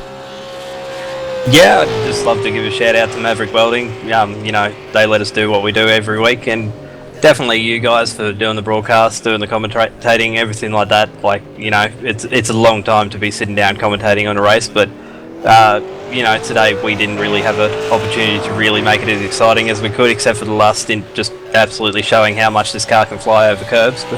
And you know, I thank you guys so much, and can't wait to do it again for you guys next time, and hopefully we have a, you know, ding-dong battle for the whole entire 120, 130 odd laps, whatever it is, at Montreal. Yeah, I have a feeling Montreal's going to be quite an exciting race. You know, no runoff. It's pretty much a street circuit, so it should be full on. Yeah, I think I'll donate $1 to charity every single slowdown I get at Montreal, and, you know, hopefully I have a bank account left at the end of it. Well, let's wait and see. So that's in 2-3 weeks time, I think, at this stage. 3 weeks, boys. 146 laps. $146, Ian. Oh, my bank account's going to be stripped. That's only if you hit a wall once a lap. I reckon it'll be about $280. Well, anyway, thanks for the commentating, boys. Catch you next time. I like the way he went really quiet when I mentioned $280. But anyway, we've got Blake Coppo down there for an interview, and he had quite an exciting race, and it'll be interesting to hear his take on it.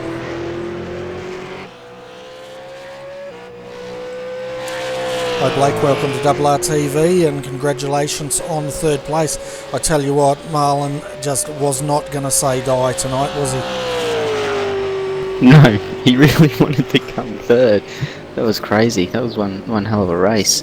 And I guess it was on from like 50 laps before the finish with Craig and Caleb having a bit of a battle there, and Marlon came out of the pits and it was back on again. It was really intense, and it was a hell of a lot of fun. Yeah, it definitely looked like fun, and I tell you what, it was action-packed with the car at first you had contact, then a few laps later poor Marlon had contact with that car, and we thought at that point it was done and dusted, but I don't know what he did to that car. He must have driven the wheels off it, but he managed to close the gap.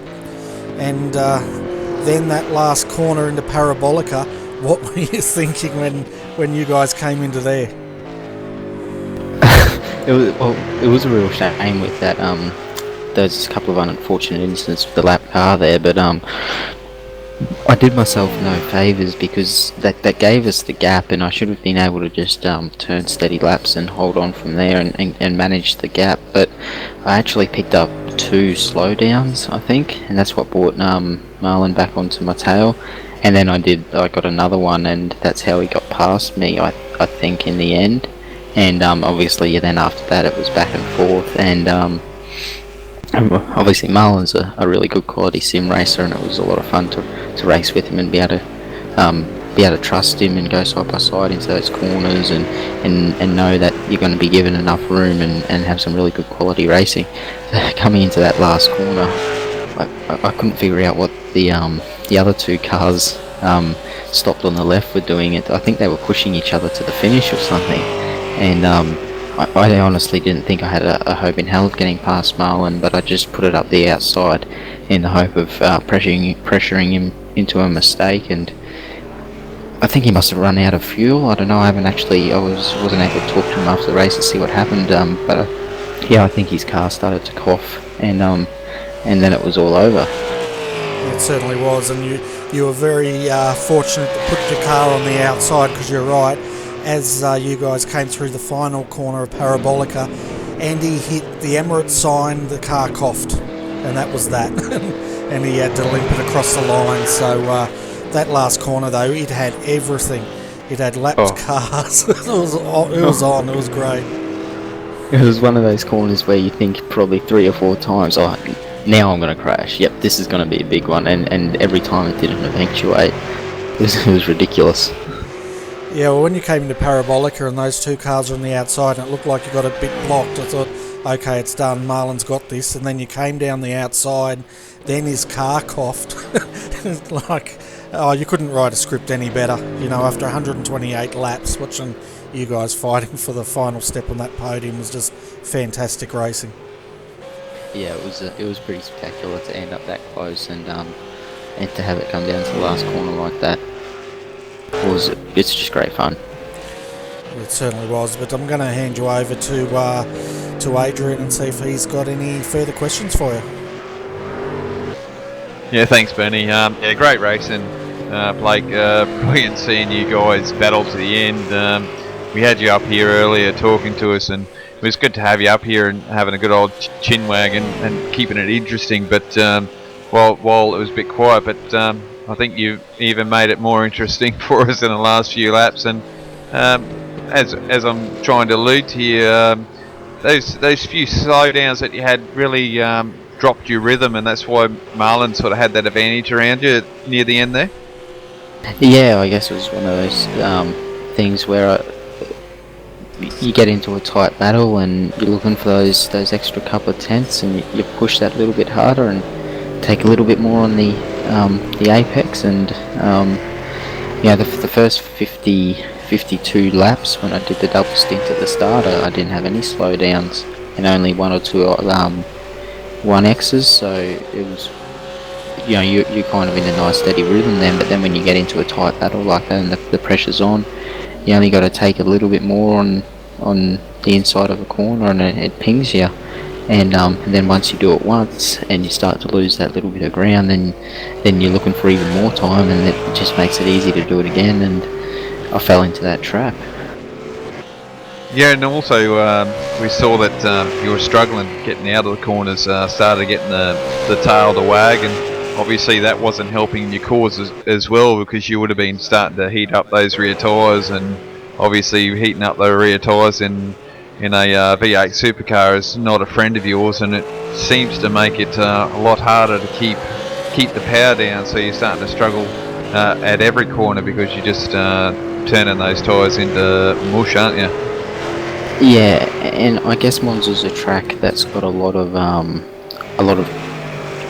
key traction zones where you've got to get really good drive out of slow corners onto long straights. So you see a bit of a compounding there where once you start to overheat them a bit, it really hurts your lap time, and then you're trying to counter for that and push a bit harder, and it's really easy to melt them.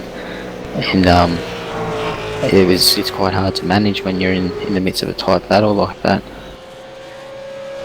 Yeah, it certainly is, and we were covering off there. We're going, well, after Marlon had that damage, we're going, yeah, he's not going to have a possibility of getting around you, but unfortunately you've made a couple of errors and made it easier for him to come around, but obviously yourself pushing. But geez, man, that was great racing, and good to see you get through, and what a fantastic job, mate, to put a couple of hours in and try and steer that car. Like you said, it's a bit of a devil machine, and you did a fantastic job tonight, and just great racing throughout. So hats off to you guys tonight. Yeah, cheers, Adrian. I'm glad we could entertain. Yeah, certainly did that. But before we let you go, I'm not going to hand you over to Greg because we've still got two more guys to interview, and we can bring them both up at the same time. But I know your teammates already said it with sponsors, but we might as well give them another plug because you are on the podium, and you did a fantastic job there for the team and the sponsors. So give them another plug, and we'll catch up with you sometime in the future, mate. No worries, cheers, Adrian. Obviously, thanks goes to Maverick Welding and all the team at ERA who help us work on the setups and put the hours in to get the car going well. So thanks to those guys, and cheers for the broadcast.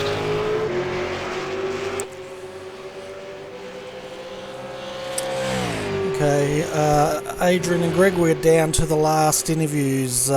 Did you want to take this one, Greg? Sure.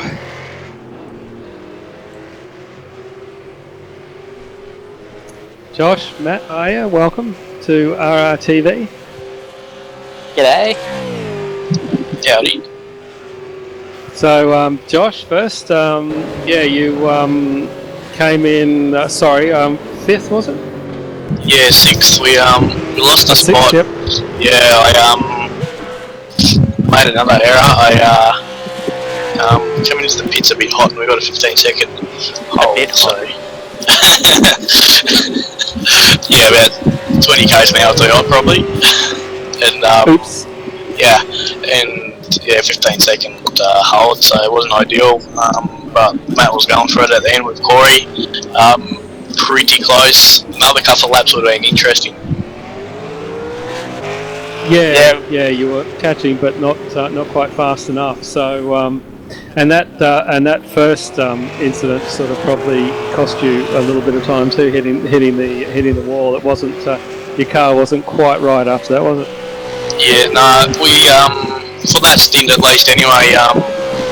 We obviously got a quick repair there, so that definitely helped it. But by the time I kind of come into the pits, we'd lost 20, 30 seconds, whatever it was. So that was kind of game over for the podium. So yeah, we just tried to stay out of trouble with come in. It's not a bad result.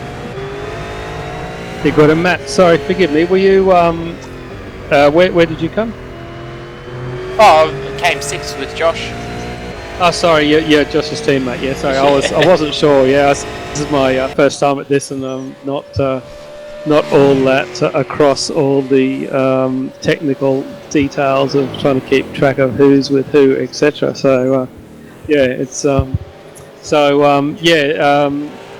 the car was fairly good for you.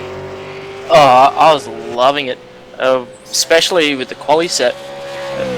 I was really surprised on getting second and like less than a tenth from pole. So, and then just in the race set, the first stint, just the car felt dynamite. And it was pretty easy to manage the fuel while pushing too, and just tried to do the the cut tactic with the first stop, coming in a couple of laps early and getting Josh in to try and get some ground on a couple of laps, but the fencing incident didn't really help. But we still pushed and got a decent result. I'm stoked. I'm stoked after the whole event.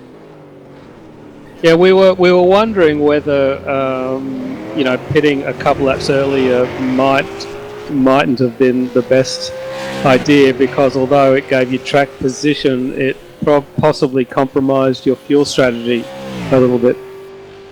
Not really. We got home with 300 mils in the tank? Yeah, something like that. Yep, same Ample. pit stops. Yeah.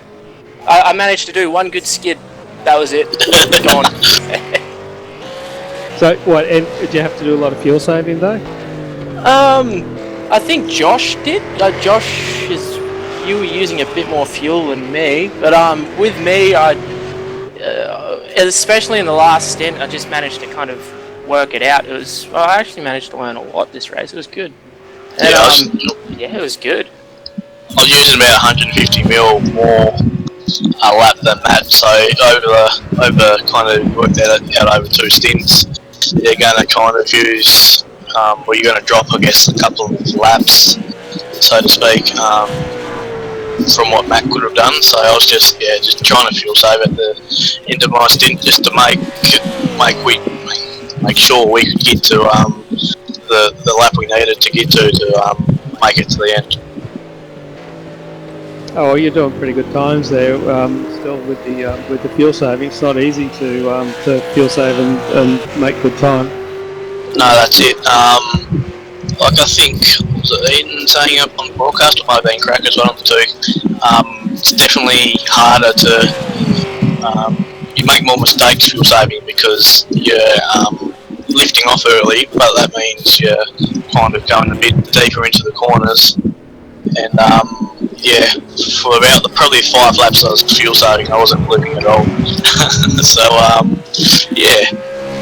when you've got the rears kind of chattering going into a corner as well, it's not ideal, but what you got to do to save fuel is what you got to do.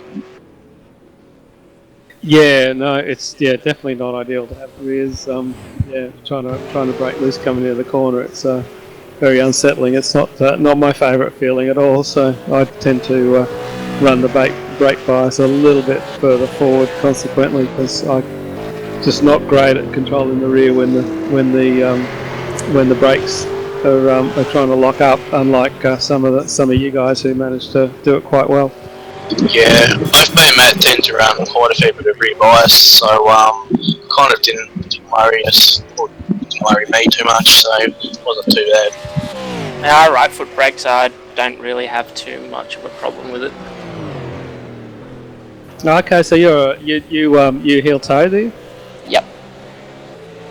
Just tiny blips. The clutch, it helps. I'm hopeless at heel toe. I'm so glad that this car you don't have to if you don't want to, because I'm bloody hopeless at it. But maybe a better set of pedals. I've only got a Club Sport, the first version, so maybe you need a top of the range pedals to heel toe properly. When I started, I was using the G27s, and now I've got the V2s, and I've started getting comfortable with them. But yeah, it goes all right. Yeah, every once in a while I jump into the something like the Mazda, because I just can't drive it now. When I first joined iRacing, I had it on auto, clutch, and now I'm all manual. I just can't drive that thing. I just crunch gears and can't get it to change or do anything. Actually, in the MX-5, it tends to pop out of gear on me, or it doesn't seem to select, so I kind of understand that. Fantastic, guys. Well, it's getting really late over here, and I want to go to bed. So before we let you guys go, do you want to give a shout out to all your sponsors? GT Omega, Daco, Powerbot, ELX, Sim Instruments, but not forgetting this one. And I think that's it. So cheers Matt for doing the race with me. So and cheers for the broadcast also. Yeah, thank you guys. Thanks SDRT for hosting. A great bunch of people. And thank you guys for broadcasting again. No worries, guys, and we'll see you on the track soon, no doubt. Definitely will. Cheers, guys. See ya.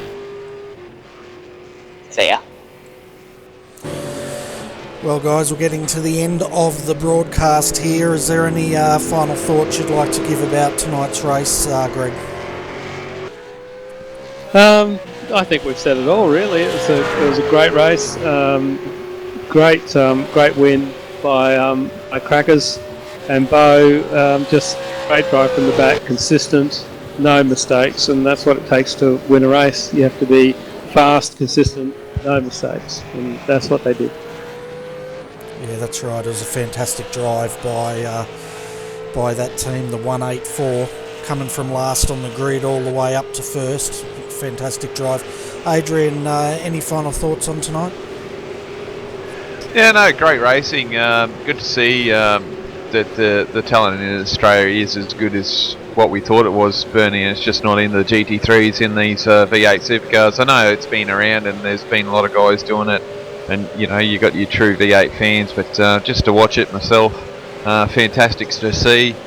Clean most of the times. You know, we've had a couple of incidences. Obviously that's something that admin will work on and talk to the guys about, but generally the racing was nice and clean, awesome to see, and you know, yeah, no, I'm keen to watch another one, that's for sure. Yeah, that's for sure. And yeah, the talent in Australia is quite exceptional, not only in the V8 supercars and the GT3s, but the skippies and the open wheelers. I've seen it in the Star Mazdas when we were covering those. There's a lot of very talented open wheeler guys out there as well. So it's looking good for Australia.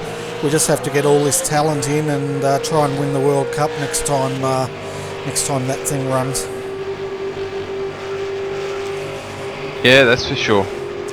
Yeah, that'd be great if we could come away with a World Cup victory. Yeah, well, I reckon we've got to make a concerted effort next time and try and get some of these, focus on it and show the world up. But anyway, folks, we're getting to the end of our broadcast. It's been a long one. It's good practice for us. But I hope you've enjoyed the V8 supercars here at Monza for their second round of the SDRT series.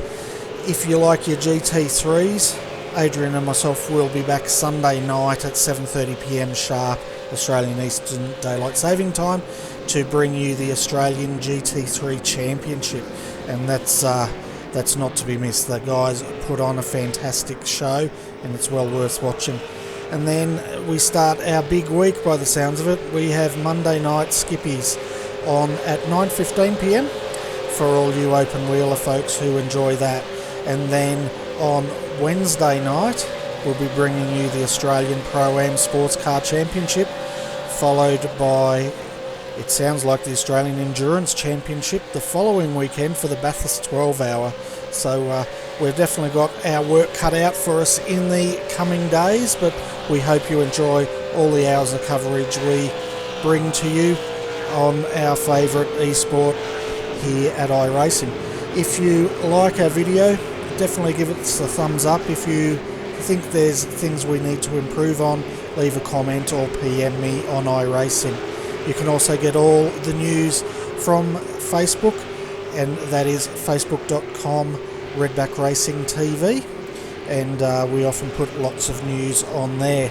If you want to keep up with all our racing action, you can subscribe to our channel on YouTube, and we'd love to have you as a subscriber. But anyway, folks, we really appreciate you tuning in, and we hope you've enjoyed our coverage tonight. And I'd like to thank Greg Sharp, Adrian Jarvis and Brenton O'Brien for joining me in the commentary box tonight. I'm Bernie Weemers, and thank you for watching RRTV. Good night.